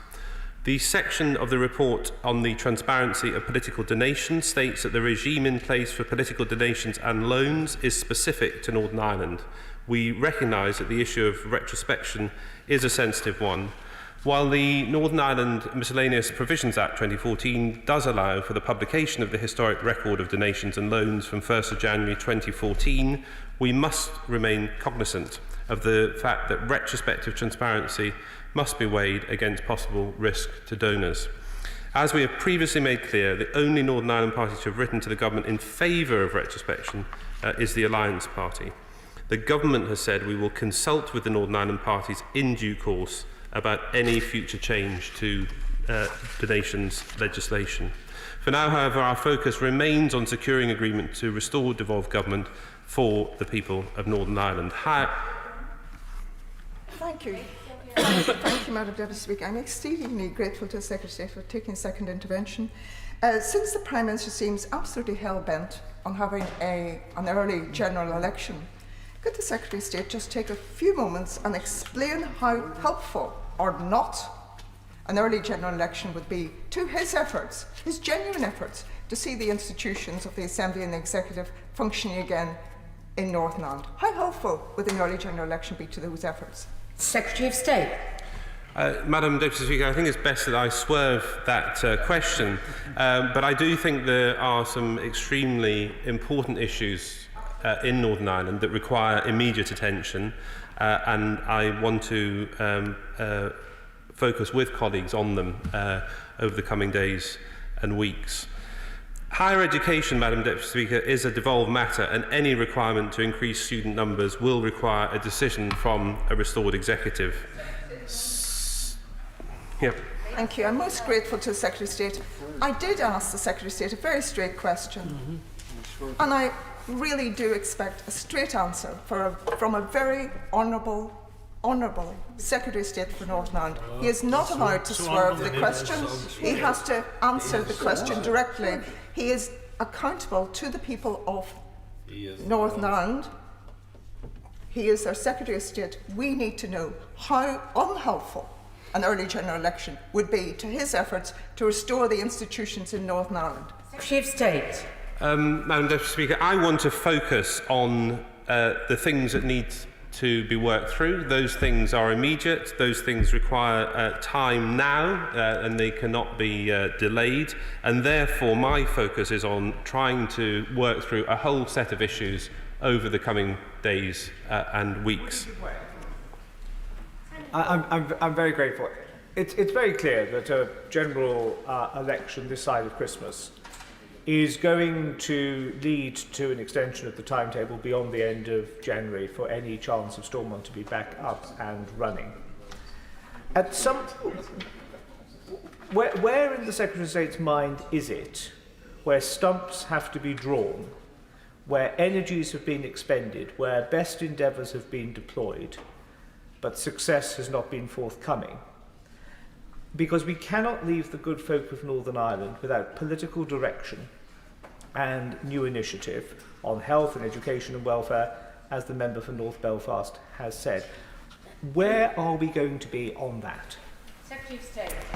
My honourable friend makes an important point that the extension of the EFEF Act comes to an end on the second week of January. So time is of the essence, and we need to make the most of time. All I can say is I will do whatever I can over the coming days and weeks to make sure we do get the executive up and running, and that we do focus on that as our priority. Madam Minister, I understand that, and there is nobody in the House who will doubt my right honourable friend's sincerity to that task and the good faith with which he approaches it. But in the heat and battle of a general election campaign, there is no scope for those discussions to continue, and dare I say it, slightly prejudges what the outcome might be. Were there to be a hung parliament after that, or the Labour Party in office or whatever, then the whole thing changes again. This early general election is not helpful, let us be frank, is not helpful to the timely restoration of Stormont. Secretary of State. I think I should move on with my speech, Madam Deputy Speaker. Similarly, the decision on Ulster University's proposal for a medical school on their Magee campus is a devolved issue. The merits of this business case will have to be weighed up against all others that aim to address an overriding need for more medical school places. On 17th of October, I met with a range of stakeholders in Derry, Londonderry, and I'm personally committed to seeing what I can do to assist with this ambitious project that has secured political consensus across the local area. This government remains open to testing the eligibility of contributing inclusive future funds towards the capital costs of the medical school. Madam Deputy Speaker, in addition to the matters highlighted in the report, I would also like to draw the House's attention to other matters on which the Government has a duty to legislate, namely the creation of a scheme for victims' payments and new laws to introduce same-sex marriage and opposite-sex civil partnerships. As we discussed earlier, on 22nd of October, the UK Government launched a public consultation on the legal framework for a Troubles-related incident victims payment scheme, the consultation of which will run for 5 weeks, and the UK Government would welcome comments from anyone with an interest or view to inform the shape of legislation to be introduced by end of January 2020. We must acknowledge and recognise the unacceptable suffering of those seriously injured in the Troubles through no fault of their own, as part of wider efforts to support Northern Ireland in building its future by doing more to address its past. This scheme is intended to provide acknowledgement to those who are living with serious disablement as a result of injury in a Troubles-related incident, and to provide a measure of additional financial support. And I would say, Madam Deputy Speaker, that is injury both physical and psychological. We are consulting on these proposals for how a scheme could be delivered. This is a core element of the Stormont House Agreement's proposals to help address the legacy of the Troubles, and it is vital that we make progress across this and related matters. And as I've said earlier in my speech, we are not prejudging any element of the scheme. We are consulting to achieve a broad consensus. Following the 21st of October, a further duty in relation to providing for same-sex marriage and opposite-sex civil partnerships in Northern Ireland has now also come into effect. The Government will ensure the necessary regulations are in place by 13th of January 2020 so that civil marriage between couples of the same sex and civil partnerships for opposite-sex couples can take place in Northern Ireland. From that date, we expect that couples will be able to give notice of their intent to form a civil same-sex marriage or opposite-sex civil partnership to the General Register Office for Northern Ireland, and given there is usually a 28-day notice period, the first marriages should be able to take place in the week of Valentine's Day. Following concerns raised by the Honourable Member for St Helens North about the timing of consultation on conversions from civil partnerships to same-sex marriage and marriage to opposite-sex civil partnerships, we are exploring whether we can consult shortly with a view to delivering these regulations as closely as possible to the previously mentioned regulatory timetable. Regulations to enable religious same-sex marriage ceremonies and to provide appropriate religious protections will also follow shortly, allowing a period of consultation so that the regulations can be tailored appropriately to the particular needs and circumstances of Northern Ireland. Madam Deputy Speaker, I thank you in the House for your patience with this speech. I hope I have made clear my undiminished commitment to see Stormont back up and running again. Northern Ireland needs its own locally elected representatives making decisions on local issues and making Northern Ireland's voice heard across the United Kingdom.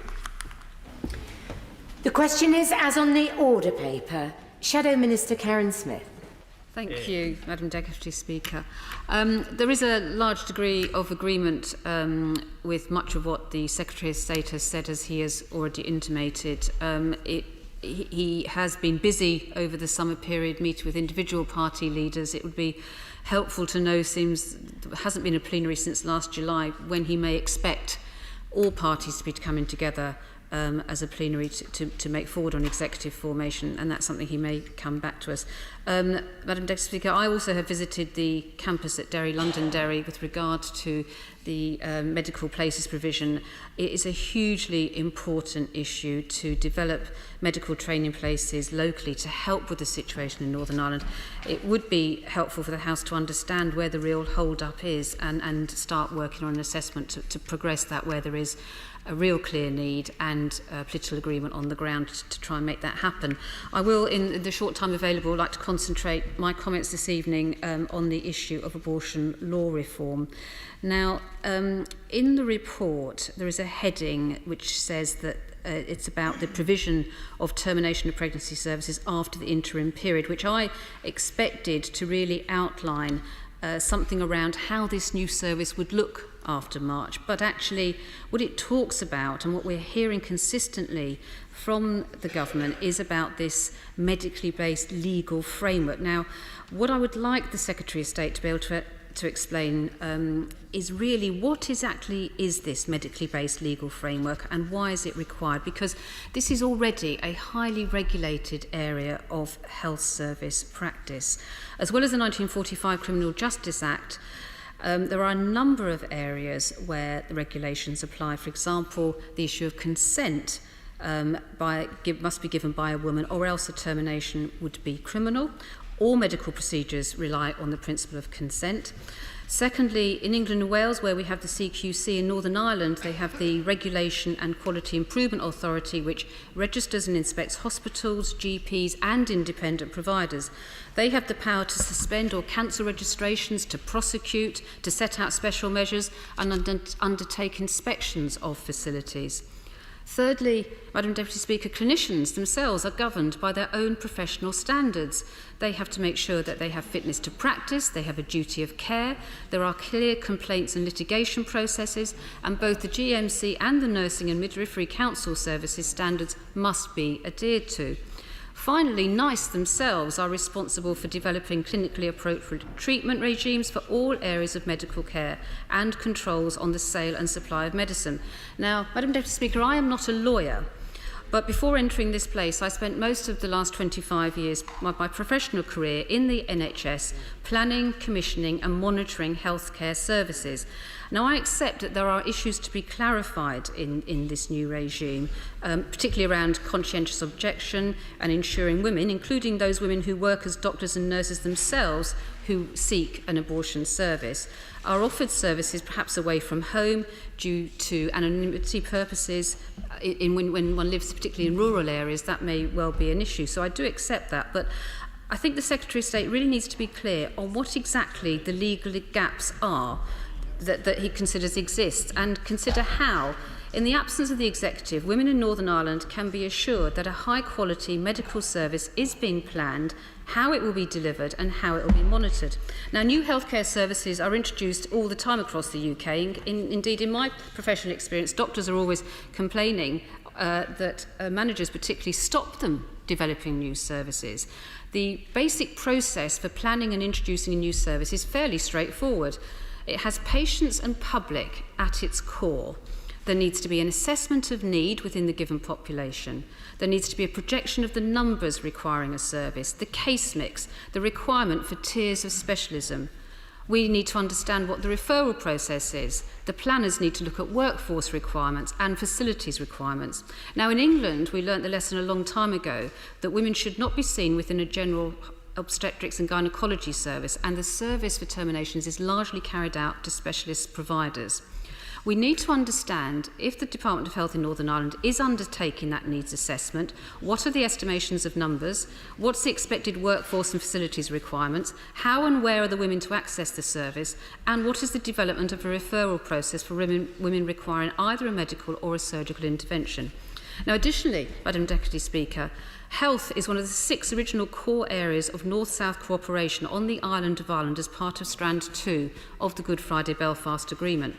And in the mapping exercise that has recently taken place with regard to the Brexit process, we had a report published finally after some time of asking in June.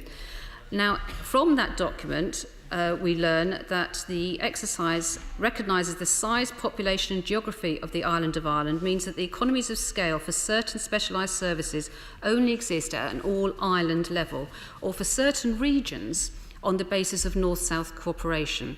This means that in a number of fields, in the absence of North-South cooperation, patients and health services would be directly affected. Now, North-South cooperation and EU frameworks also support the continuity of care and the supply of health products such as medicine and medical devices.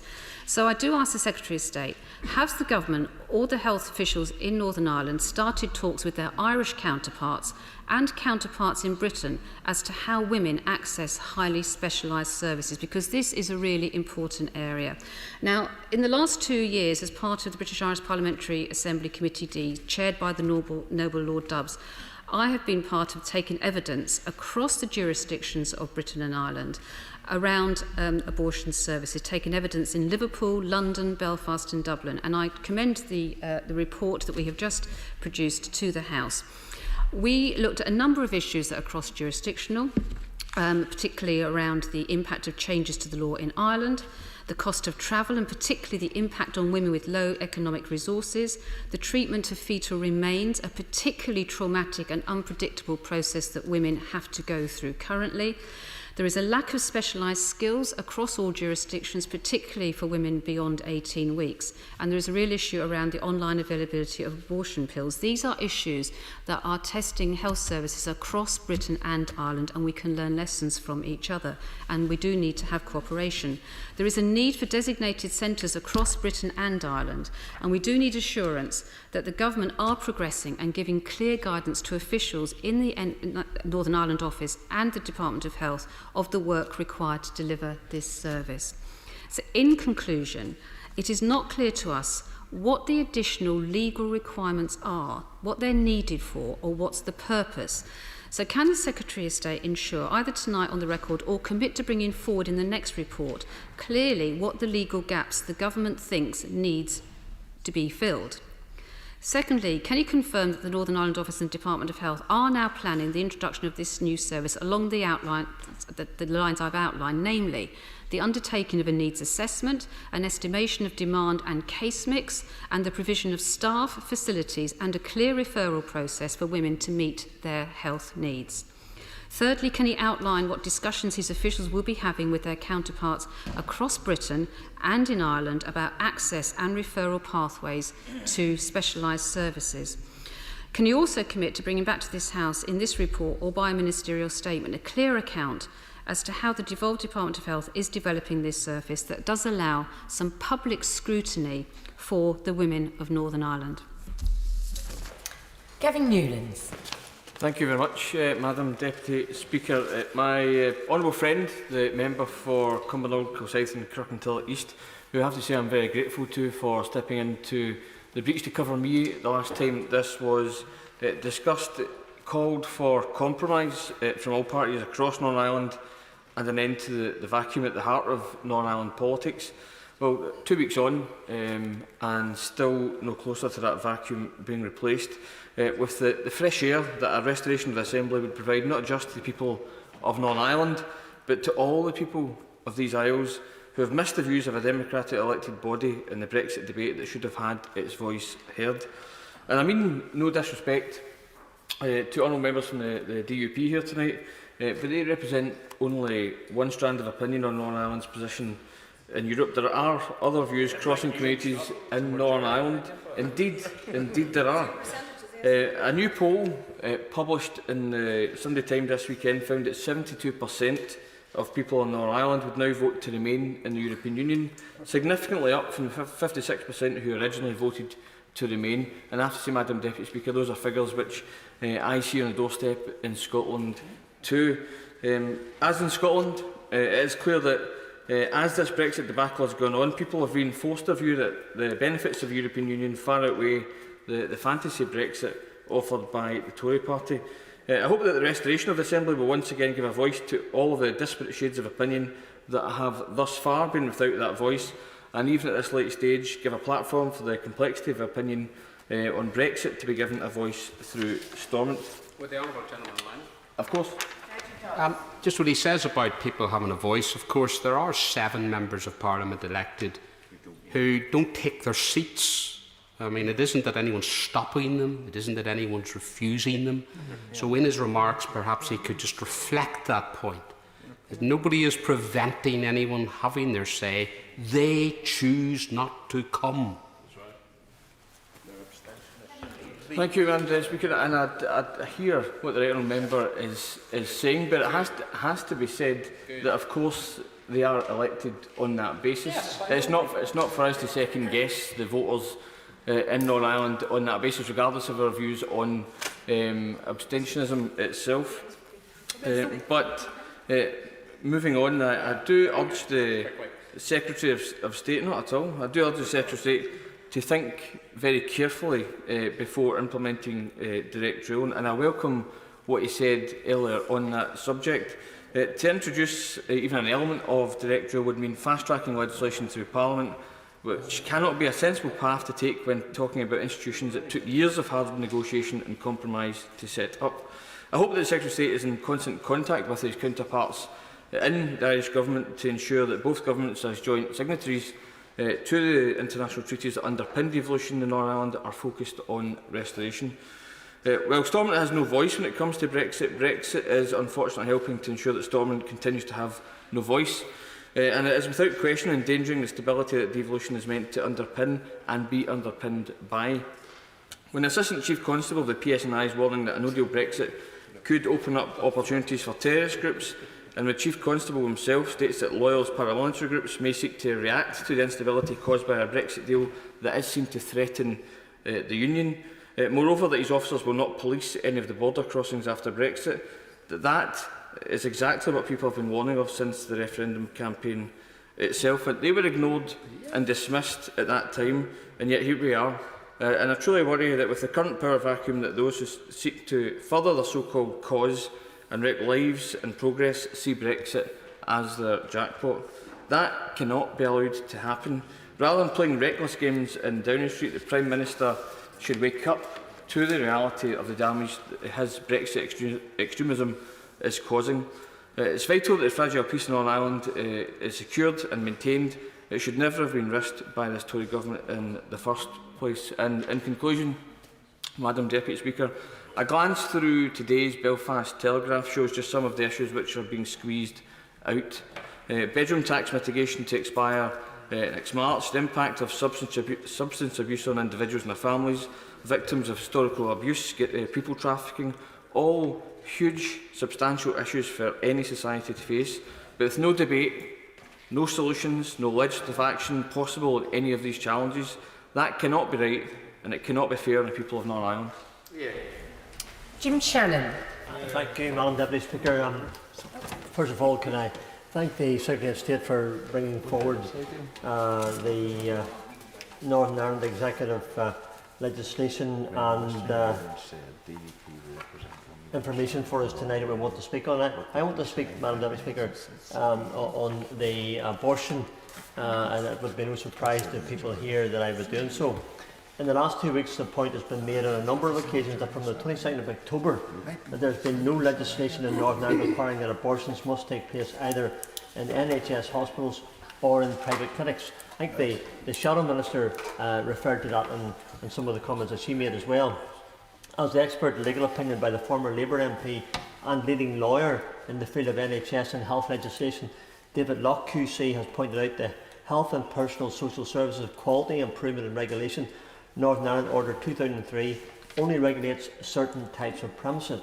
It consequently does not ban any procedure from taking place outside a particular premises.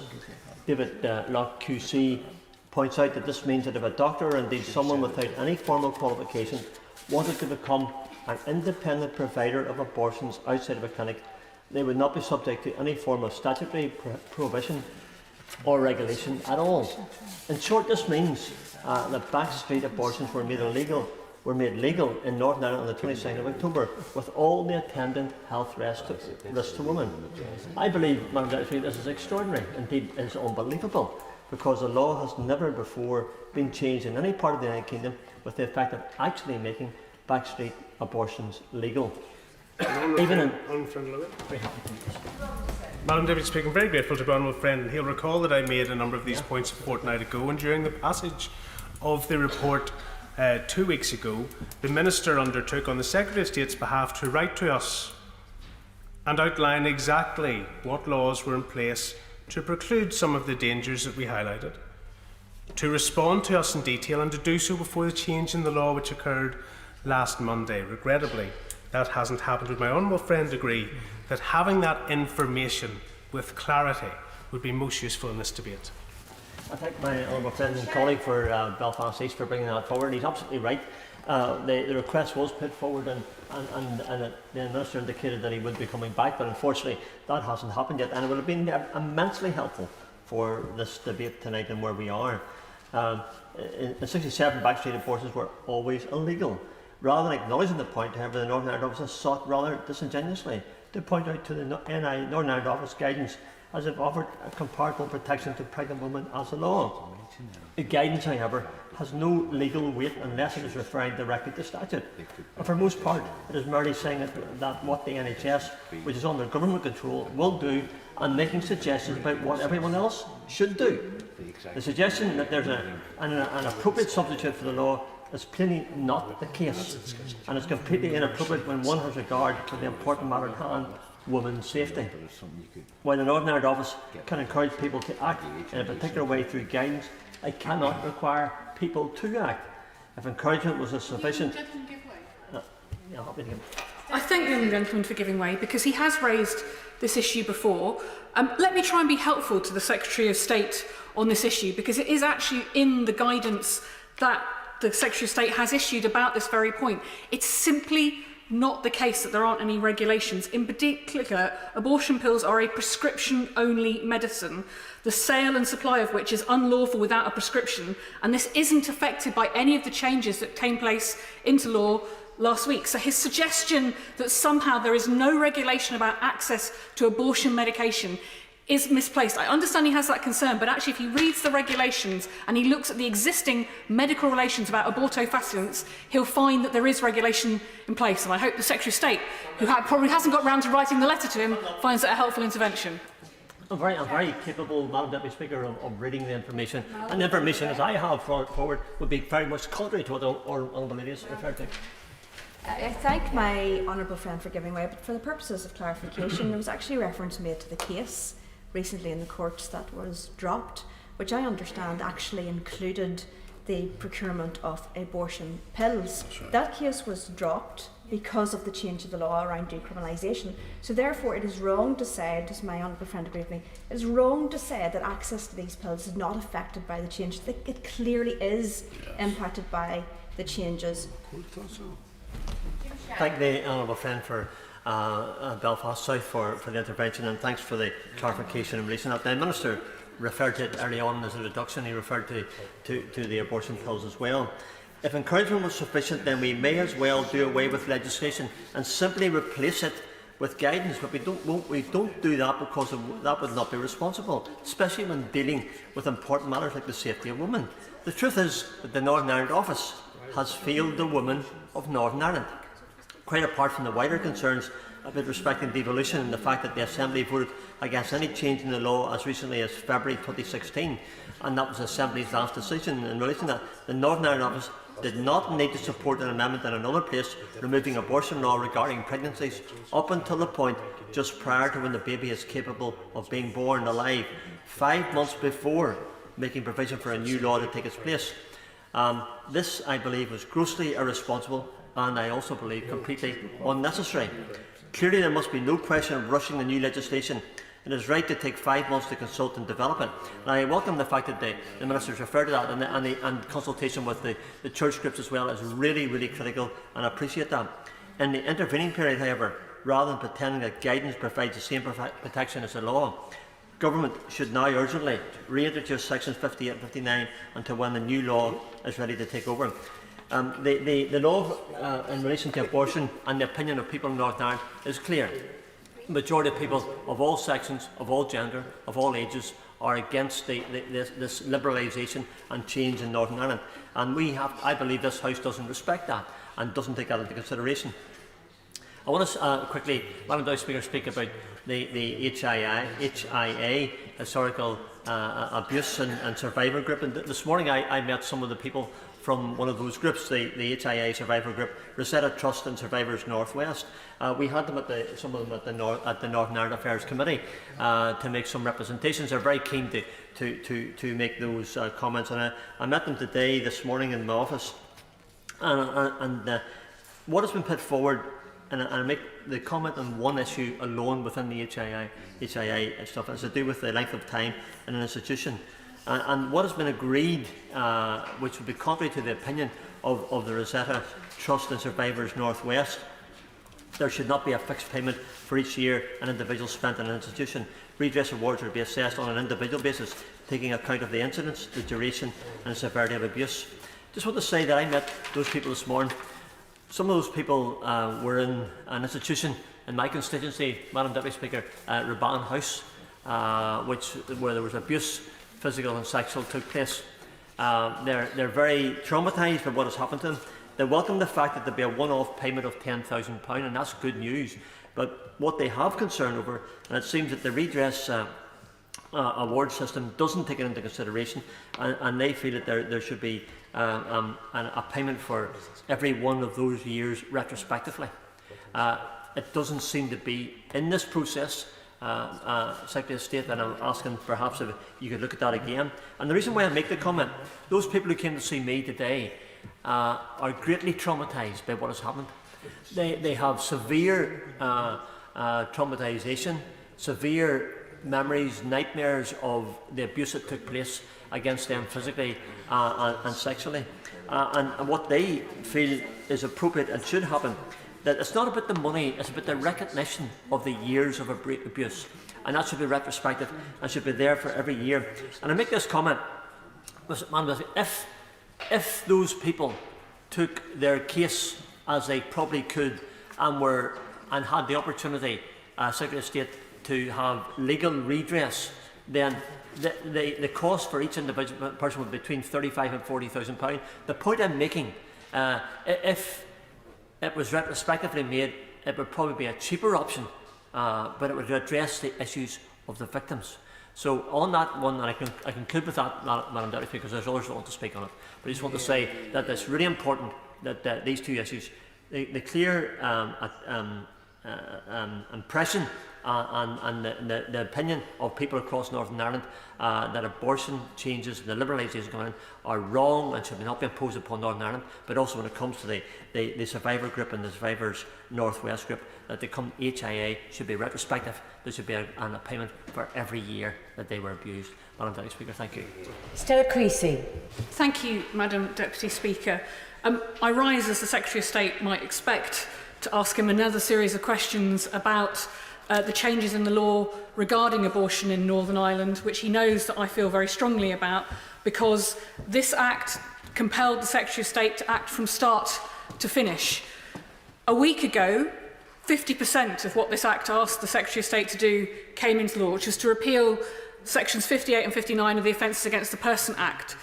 And it's been mentioned already that there was a court case outstanding, and I think it's worth starting there and what the difference was in that 50% happening, because that was a mother of a then 15-year-old girl who was in an abusive relationship, who bought her daughter abortion pills online to help her, and then when she took her to the doctors, was reported to the police under the legal duty to report.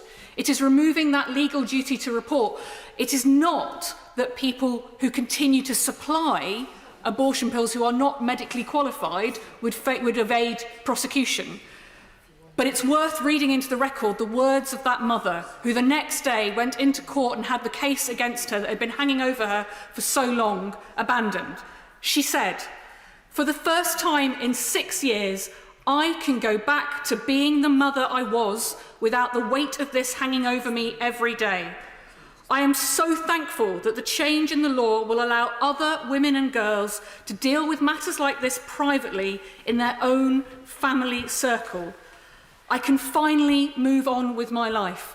Madam Deputy Speaker, we can debate all the technicalities about some of these issues, but fundamentally, last week, something of a magnitude beyond any of our individual comprehensions changed for so many people in Northern Ireland, in that bill becoming law and in that 50% repeal of the Offences Against the Person Act happening.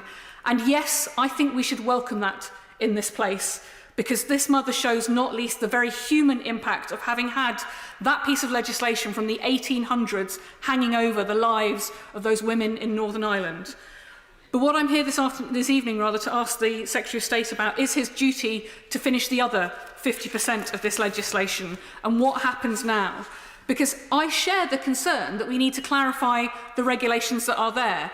I understand there is scepticism from some about the existing regulations, and I pay tribute to the Shadow Minister, who did a fantastic job of setting out actually all the regulations that are already there. And so the confidence many people should have that this is not some free-for-all in Northern Ireland that has happened in the last week, but there is a case for clarifying what the regulations are. And we know that case is coming not least from the doctors who have been writing to the Secretary of State asking for that clarification. Because as of last Tuesday, they can prescribe abortion pills to their survivors. And I think all of us would recognise that in 1967, had this place passed the legislation we had for abortion access in England and Wales and said, well, what we're going to do is say that you can continue to have a backstreet abortion, but if you go to A&E, you won't be prosecuted, none of us would have accepted that as a reasonable position to be in.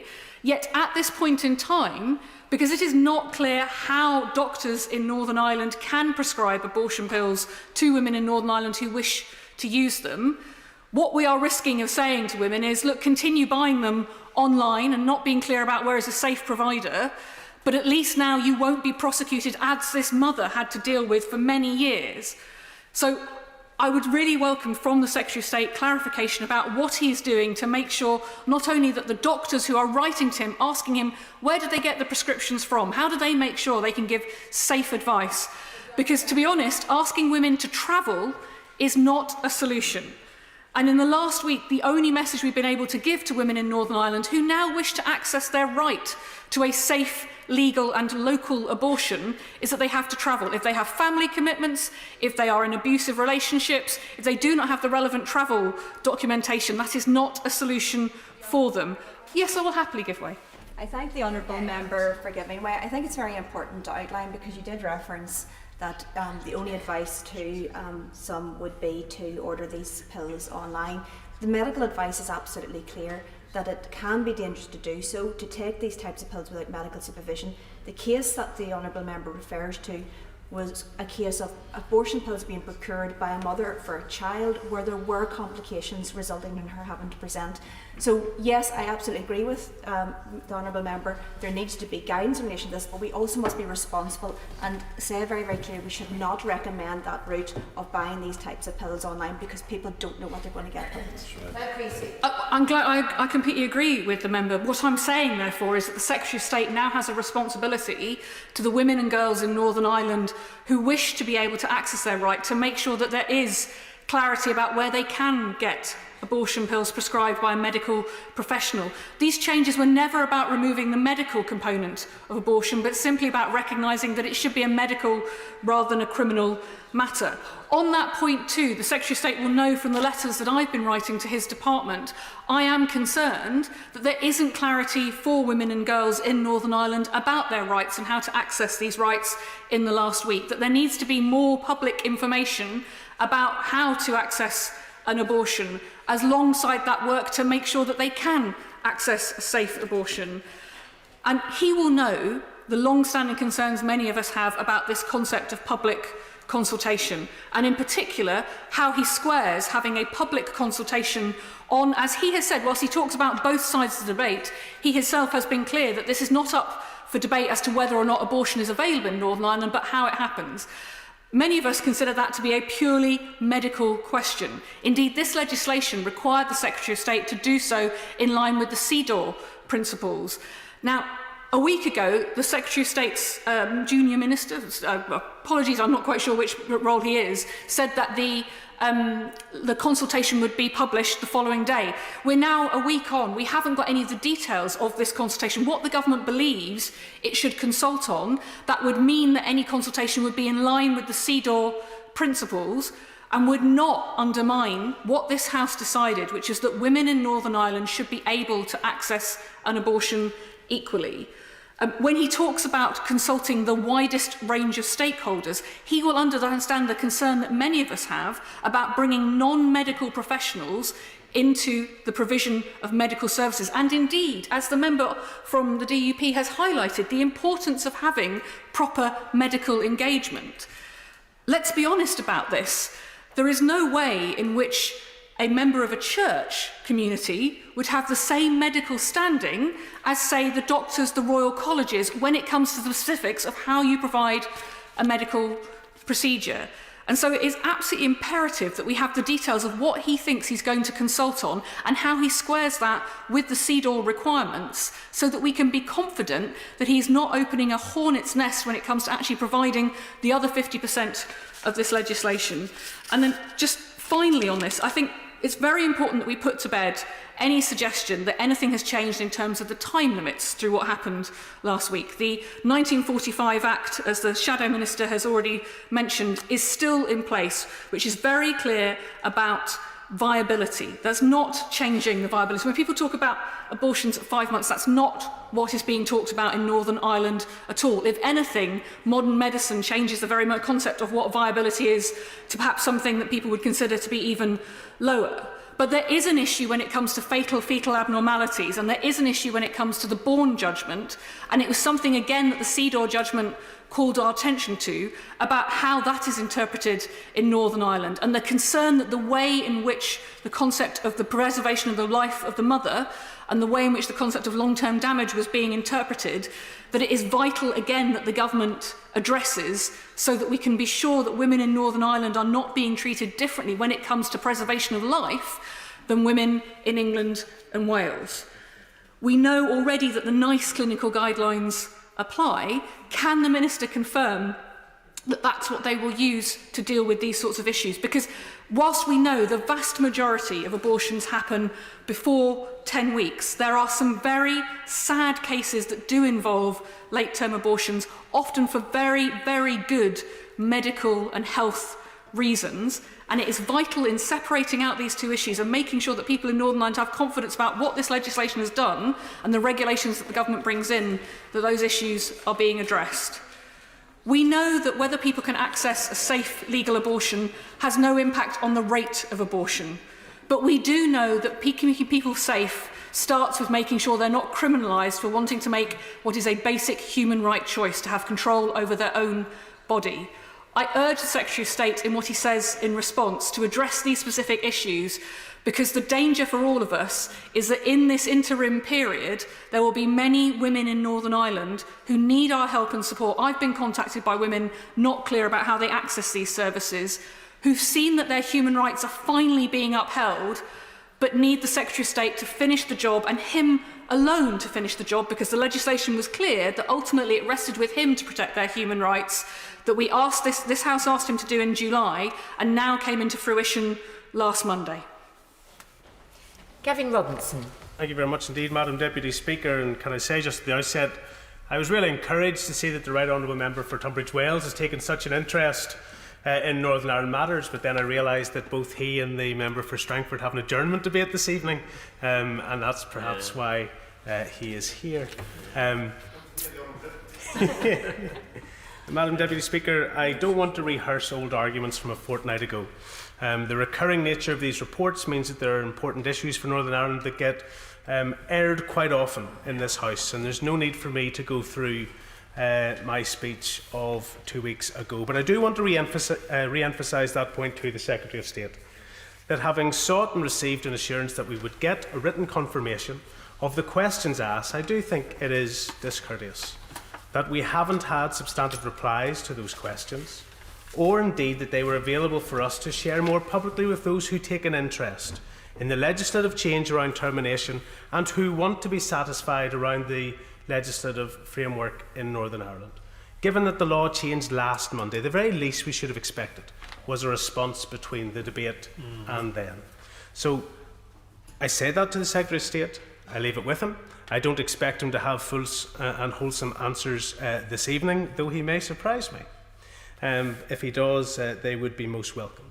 The second issue that I raised a fortnight ago, Madam Deputy Speaker, was around the report and the phraseology used in the report around progress on dealing with legacy prosecutions and what the government is doing in that regard. And 2 weeks ago, the report, it doesn't say it this week, but 2 weeks ago, the report said there has been no further progress on this issue. And I highlighted the fact that the Prime Minister had spoken in this House in response to questions during the humble address, where he had indeed given a commitment to legislate on those matters. That, to my mind, is substantive change. That, to my mind, is an important aspect that should have featured as part of these reports, and yet again, it is not in this report before the House this evening, Madam Deputy Speaker. I'm grateful that the Secretary of State is here tonight. I know he was unable to be with us a fortnight ago, and he has, in fairness to him, been engaged thoughtfully and continually in issues in Northern Ireland. But I do wish to raise with him my disappointment yet again about the content of this report. He knows full well that when this legislation passed through this House in July, there were a myriad of amendments that were tabled, and all of them sought at various stages that reports would be brought forward through this bill. And if you look at the Act, Madam Deputy Speaker, Section 3.18 says that by the 21st of October, prior to the publication of this report, a report would have been brought forward on the progress of libel reform. On the 21st of October, prior to the publication of this report, the Secretary of State would bring forward a report on the progress of implementing the Protecting Life strategy, a strategy in Northern Ireland which is there to deal with suicide, which is there to equip our social services and our health sector as how they can tackle suicide, how they can put the infrastructure and the scaffolding and support around individuals who find themselves in the depths of despair, and yet we don't see it featured here in this report we're debating tonight, contrary to the provisions of the legislation. That we were to receive a report on the hardship unit that was recommended as part of the Renewable Heat Initiative. It's in the legislation. It was due for the 21st of October, yet it's not here. What is the point, Madam Deputy Speaker, of putting down and amending this legislation and requiring reports if they're not before us and they're not available to us? Subsection 20. A report to be published by the 21st of October, to be laid before us so we can discuss it tonight, on elective care, on the demands for elective care in Northern Ireland, on the impact for children on waiting lists. Where is it? It's not here. And I apologise in advance if I have fundamentally misunderstood the phraseology in the Act, but to my mind it's quite clear. Reports are to be brought forward by the Secretary of State by the 21st of October on these range of issues: suicide prevention, libel reform, hardship for RHI, elective care demand, and so on. But yet it doesn't feature. And we can come back every fortnight, Madam Deputy Speaker, and have the same debate around terminations, as important as it is. My right honourable friend, our leader, the member for Belfast North, highlighted that there are many issues that don't get this attention from Northern Ireland in this place, but here we have a legislative requirement to bring forward the reports, and nothing. Nothing. I think it's a dereliction, Madam Deputy Speaker. The Secretary of State has heard from the Honourable Lady for North Down and from the Honourable Lady for Belfast South about the consultation on a victim's pension. And I don't think anyone who has a heart could fail to have been moved this evening by Claire Monteith, a victim, somebody who lost her brother in the Oma bomb, whose mother was severely injured in the Oma bomb, who I think quite rightly makes the point that her grief associated with an atrocity that came 4 months after the Belfast Agreement was signed should not preclude her or her family from those provisions. And I am grateful for the Secretary of State for the comments that he made. He's not going to prejudge the consultation. The consultation is framed as it is. But I think he knows and would personally and privately accept that when those consultation responses are considered, that is something for which there will be movement upon. I have a couple of questions for the Secretary of State, and maybe unfairly it arises out of the emergency business statement that we had earlier this evening, Madam Deputy Speaker. The Leader of the House indicated that the reason why the 9th of December cannot be fixed as an election date is because there's a need to bring forward a Northern Ireland budget bill. We don't have much time. I'm not aware of engagement that would ordinarily be necessary on the in advance of bringing forward a Northern Ireland budget bill. But, Madam Deputy Speaker, this House could be rising at the end of this week. We could be dissolved next week, and yet there is an indication from the Leader of the House that a budget bill will need to be passed. So I ask the Secretary of State this. He's not a business manager anymore, but does he know when the budget bill will be introduced? Can he give us an assurance that the passage of a budget bill for Northern Ireland this week or in the early part of next week will contain the provisions that he knows are required on co-ownership housing? He knows the legislative fix that is sitting ready and waiting to go on ONS definitions for who can avail of financial transactions capital. Co-ownership housing in Northern Ireland, Madam Deputy Speaker, has been categorised as a private organisation.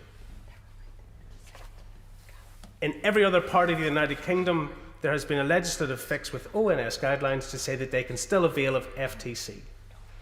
This fix should have been done a year ago. Should have been done by a Northern Ireland Assembly, and yet it hasn't. And the actual outworkings of it is that affordable housing and the support that we have for people that want to get on the property ladder doesn't exist. It will go. So can he commit that he will include provisions that will amend that issue for co-ownership housing? The legislation that we're discussing tonight, Madam Deputy Speaker, says that the Secretary of State is mandated to bring forward proposals as to how he's going to deal with welfare mitigation. Welfare mitigation was agreed by the Northern Ireland Assembly 3 years ago to remove the worst vestiges of welfare reform in Northern Ireland, recognising that we don't have a housing stock that would allow for the bedroom tax. We simply don't have 1 and 2 bedroom properties for those in larger homes to move into. We have an impending welfare crisis in Northern Ireland. The Secretary of State is mandated by this legislation to bring forward a report on the 6th of December. But yet the Secretary of State and his 2 junior ministers voted today for an election. When are we going to have clarity around welfare mitigation? Because the Secretary of State needs to know there are 34,000 households in Northern Ireland that are going to be directly impacted by a failure to extend mitigation. £12.50 a week, Madam Deputy Speaker, or £50 per month. 1,500 people in Northern Ireland are going to lose their protective cap for benefits. 1,500 people. Families that on average are going to lose £47 per week and up to £100 per week if there isn't a fix for welfare reform. The additional resource that's there for advice services will go as well.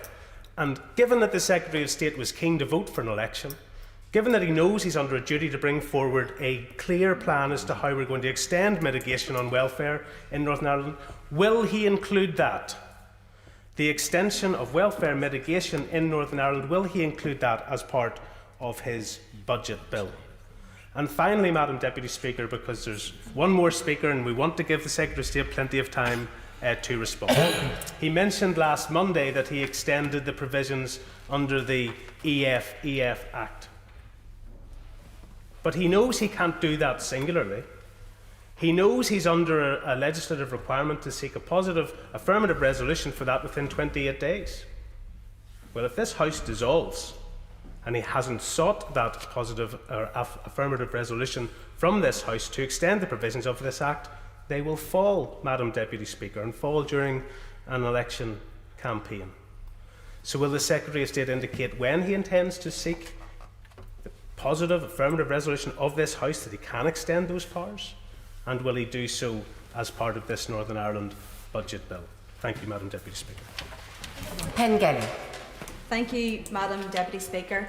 And can I first of all add my support to the many issues that have already been debated and discussed here today by my colleagues. In particular, I want to focus in my short remarks in relation to a number of policy issues that should have been dealt with by the Northern Ireland Executive, but sadly are not. There are, of course, many very, very important issues within this overall report, and we've heard some of the detailed discussions around those. In the previous debates thus far, I have gone into some of the detail in relation to those. So I do want to focus tonight, particularly in relation to paragraph 3.1, which is executive formation. And in particular, Madam Deputy Speaker, I do want to spend a little bit of time just outlining the impact of the lack of executive formation, and particularly in relation to my constituency, but also across Northern Ireland. My party leader here at Westminster outlined and articulated in his remarks earlier on the very many issues which are suffering in Northern Ireland due to a lack of a Northern Ireland Assembly, due to the lack of the Northern Ireland government being reformed. And I know in this report it's a very short section in relation to the update, because of course since the last time we considered these reports there is still no Northern Ireland Executive.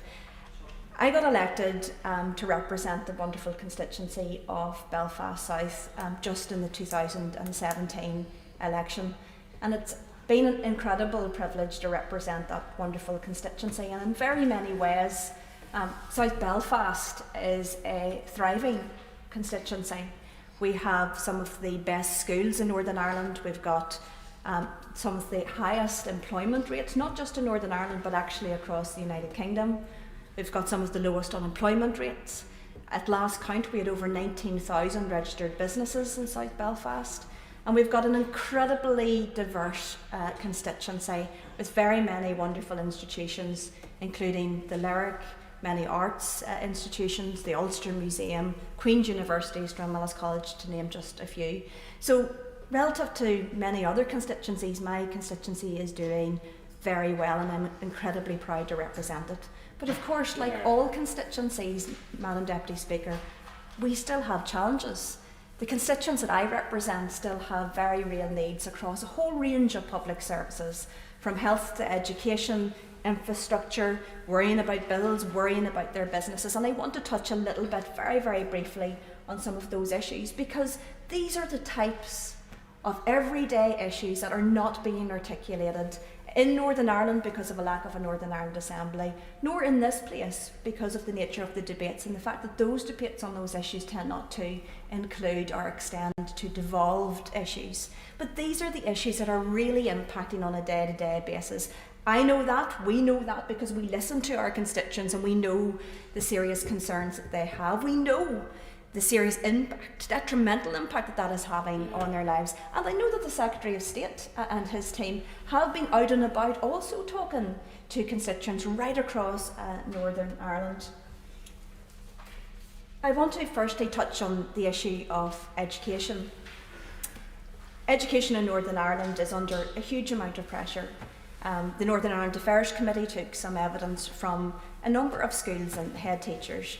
I know that I have went out and talked to schools, nursery schools, primary schools, post-primary schools across my constituency, and they are doing an incredible job at a very difficult time, because we know that their budgets are under huge pressure. And that's why the Democratic Unionist Party in the Confidence and Supply arrangement secured additional money for education, because we wanted to make sure that those were additional funds going to much needed public services, not for one part of the community, Madam Deputy Speaker, but for people right across the community. We knew that schools would be under pressure, we knew that there were further projected cuts for schools, and we wanted to do everything that we could to help every child in Northern Ireland succeed.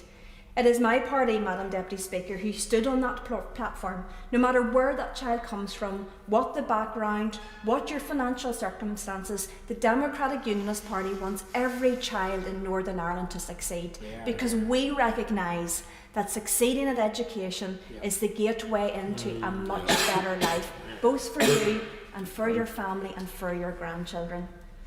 The other issue under huge pressure in Northern Ireland in education is special educational needs. And there have been a number of debates in this chamber around autism services and mental health needs, but yet for Northern Ireland we have been starved of that debate because of the inability to get the Northern Ireland Executive back up and going. Yet in Northern Ireland we've got some of the highest levels of mental health needs, and that is also the case within schools. I speak to parents day in and day out under huge pressure trying to get the much needed help and support for their child that they know that their child needs. Everything from getting a diagnosis, to getting a statement, to trying to get the educational support for that child. The Education Authority needs more resources, both financial and in terms of the professionals. Parents need more support in that fight to get what that child needs, and schools need more resources to provide that support. These are the types of issues that are not being talked about in Northern Ireland, and as the Democratic Unionist Party, who is committed to a fundamental review of special educational needs and ensuring that there are proper resources going in to special educational needs, again for every child across all communities in Northern Ireland. I'll give way to my friend. Give away, and just in the last few weeks, Clifton House Special School in my Honourable Lady's constituency of North Down, but which has 60% of the pupils who go to that school come from my constituency of Strangford. They tell me that it's not just the resources for the parents and for the pupils, it's also to have schools that are upgraded and able to cope with the new workload that they have, which is the disabled children, very complex needs, both with educational and health. And that's the predicament that schools have today. Clifton House School, Special School in Bangor, is one of those. And I thank my honourable friend for that intervention. And indeed, in South Belfast, my own constituency, we have a number of fantastic schools dealing absolutely on the front line of this, from Fleming Fulton to Glenfay School in Arberton. 3 fantastic schools in my constituency doing a huge amount of work. But I also know that other schools are also dealing with these complex needs as well, and I've reached out and I've spoken to them, and I understand the pressures they're under. I want to move on very quickly to the issue of health. In one respect, we have been quite fortunate in Northern Ireland that before Sinn Féin collapsed the Assembly, the Bingora report, which talked about transformation, was agreed. So we do have a policy framework there. But let me be absolutely clear. Again, these types of issues and the pressures are not being articulated because there's no forum in Northern Ireland.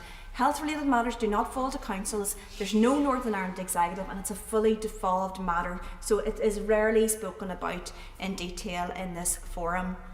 But we do need health transformation in Northern Ireland. We recognise that the current system is not fit for purpose, and as the Democratic Unionist Party that is absolutely committed to that transformation in a way that protects frontline services. We want to and we will stand up for healthcare workers to ensure that they are getting proper remuneration for the hard work that they do. It is incredible the work that nurses, doctors, the cleaners and other staff within hospitals, the administrative staff, the consultants, all of these people are working under a huge amount of pressure, and I want to pay a tribute to them here today and the incredible work that they are doing in a system which is no longer fit for purpose, that is putting huge pressure on them and preventing them from getting the remuneration that they really deserve and that people really want to give. But what we recognise is that as that transformation is being undertaken, we also need the additional resources to sort out things like waiting lists. Again, all of us on these benches know how many constituents come in who are sitting for waiting lists that are growing and growing and growing week by week, month by month. And what we want to do is to get that investment in parallel with that much needed transformation, so that the money's not just going for transformation and people on the front line are suffering. We need to reduce GP waiting times. We need to get more GPs into the practices to help and support the constituents across the constituency. Very briefly, I want to touch on the business community. Businesses are rightly concerned in terms of the proposal in relation to Brexit, but I don't want to talk about Brexit to any great detail in relation to my remarks today, because there will be plenty of other opportunities, and there have been, to do that. But I do want to say that many of the issues touching on the business community in Northern Ireland are the same issues that businesses are facing across the United Kingdom. In my constituency, I have really, really good commercial areas, absolutely fantastic. Everything from the Lisburn Road, Stramillis Road, Ormo Road, Finnicky, and many others across my constituency. Fantastic areas with many, many small businesses where the business owners and the staff are working incredibly hard under difficult circumstances. Our business rates are too high. Our businesses are struggling, and they need much needed reform, and I welcome the fact that there's a consultation out. But again, the Democratic Unionist Party want to do something really fundamental to support those businesses, those very, very many small businesses trying to make our economy work and make Northern Ireland thrive. Our high streets are suffering. There was an announcement where we have the High Street Fund across England and Wales. We don't have that in Northern Ireland. I have written to the head of the civil service asking him to use that money, because Northern Ireland got a Barnett consequential. Northern Ireland got money from that announcement. Is it going to our high streets? No. But the Democratic Unionist Party would absolutely prioritise supporting our high streets, supporting those businesses, and trying to make the very hearts of our communities, our towns, our villages and our city work. Well done. In relation to just as I conclude, I just want to very, very briefly mention the environment.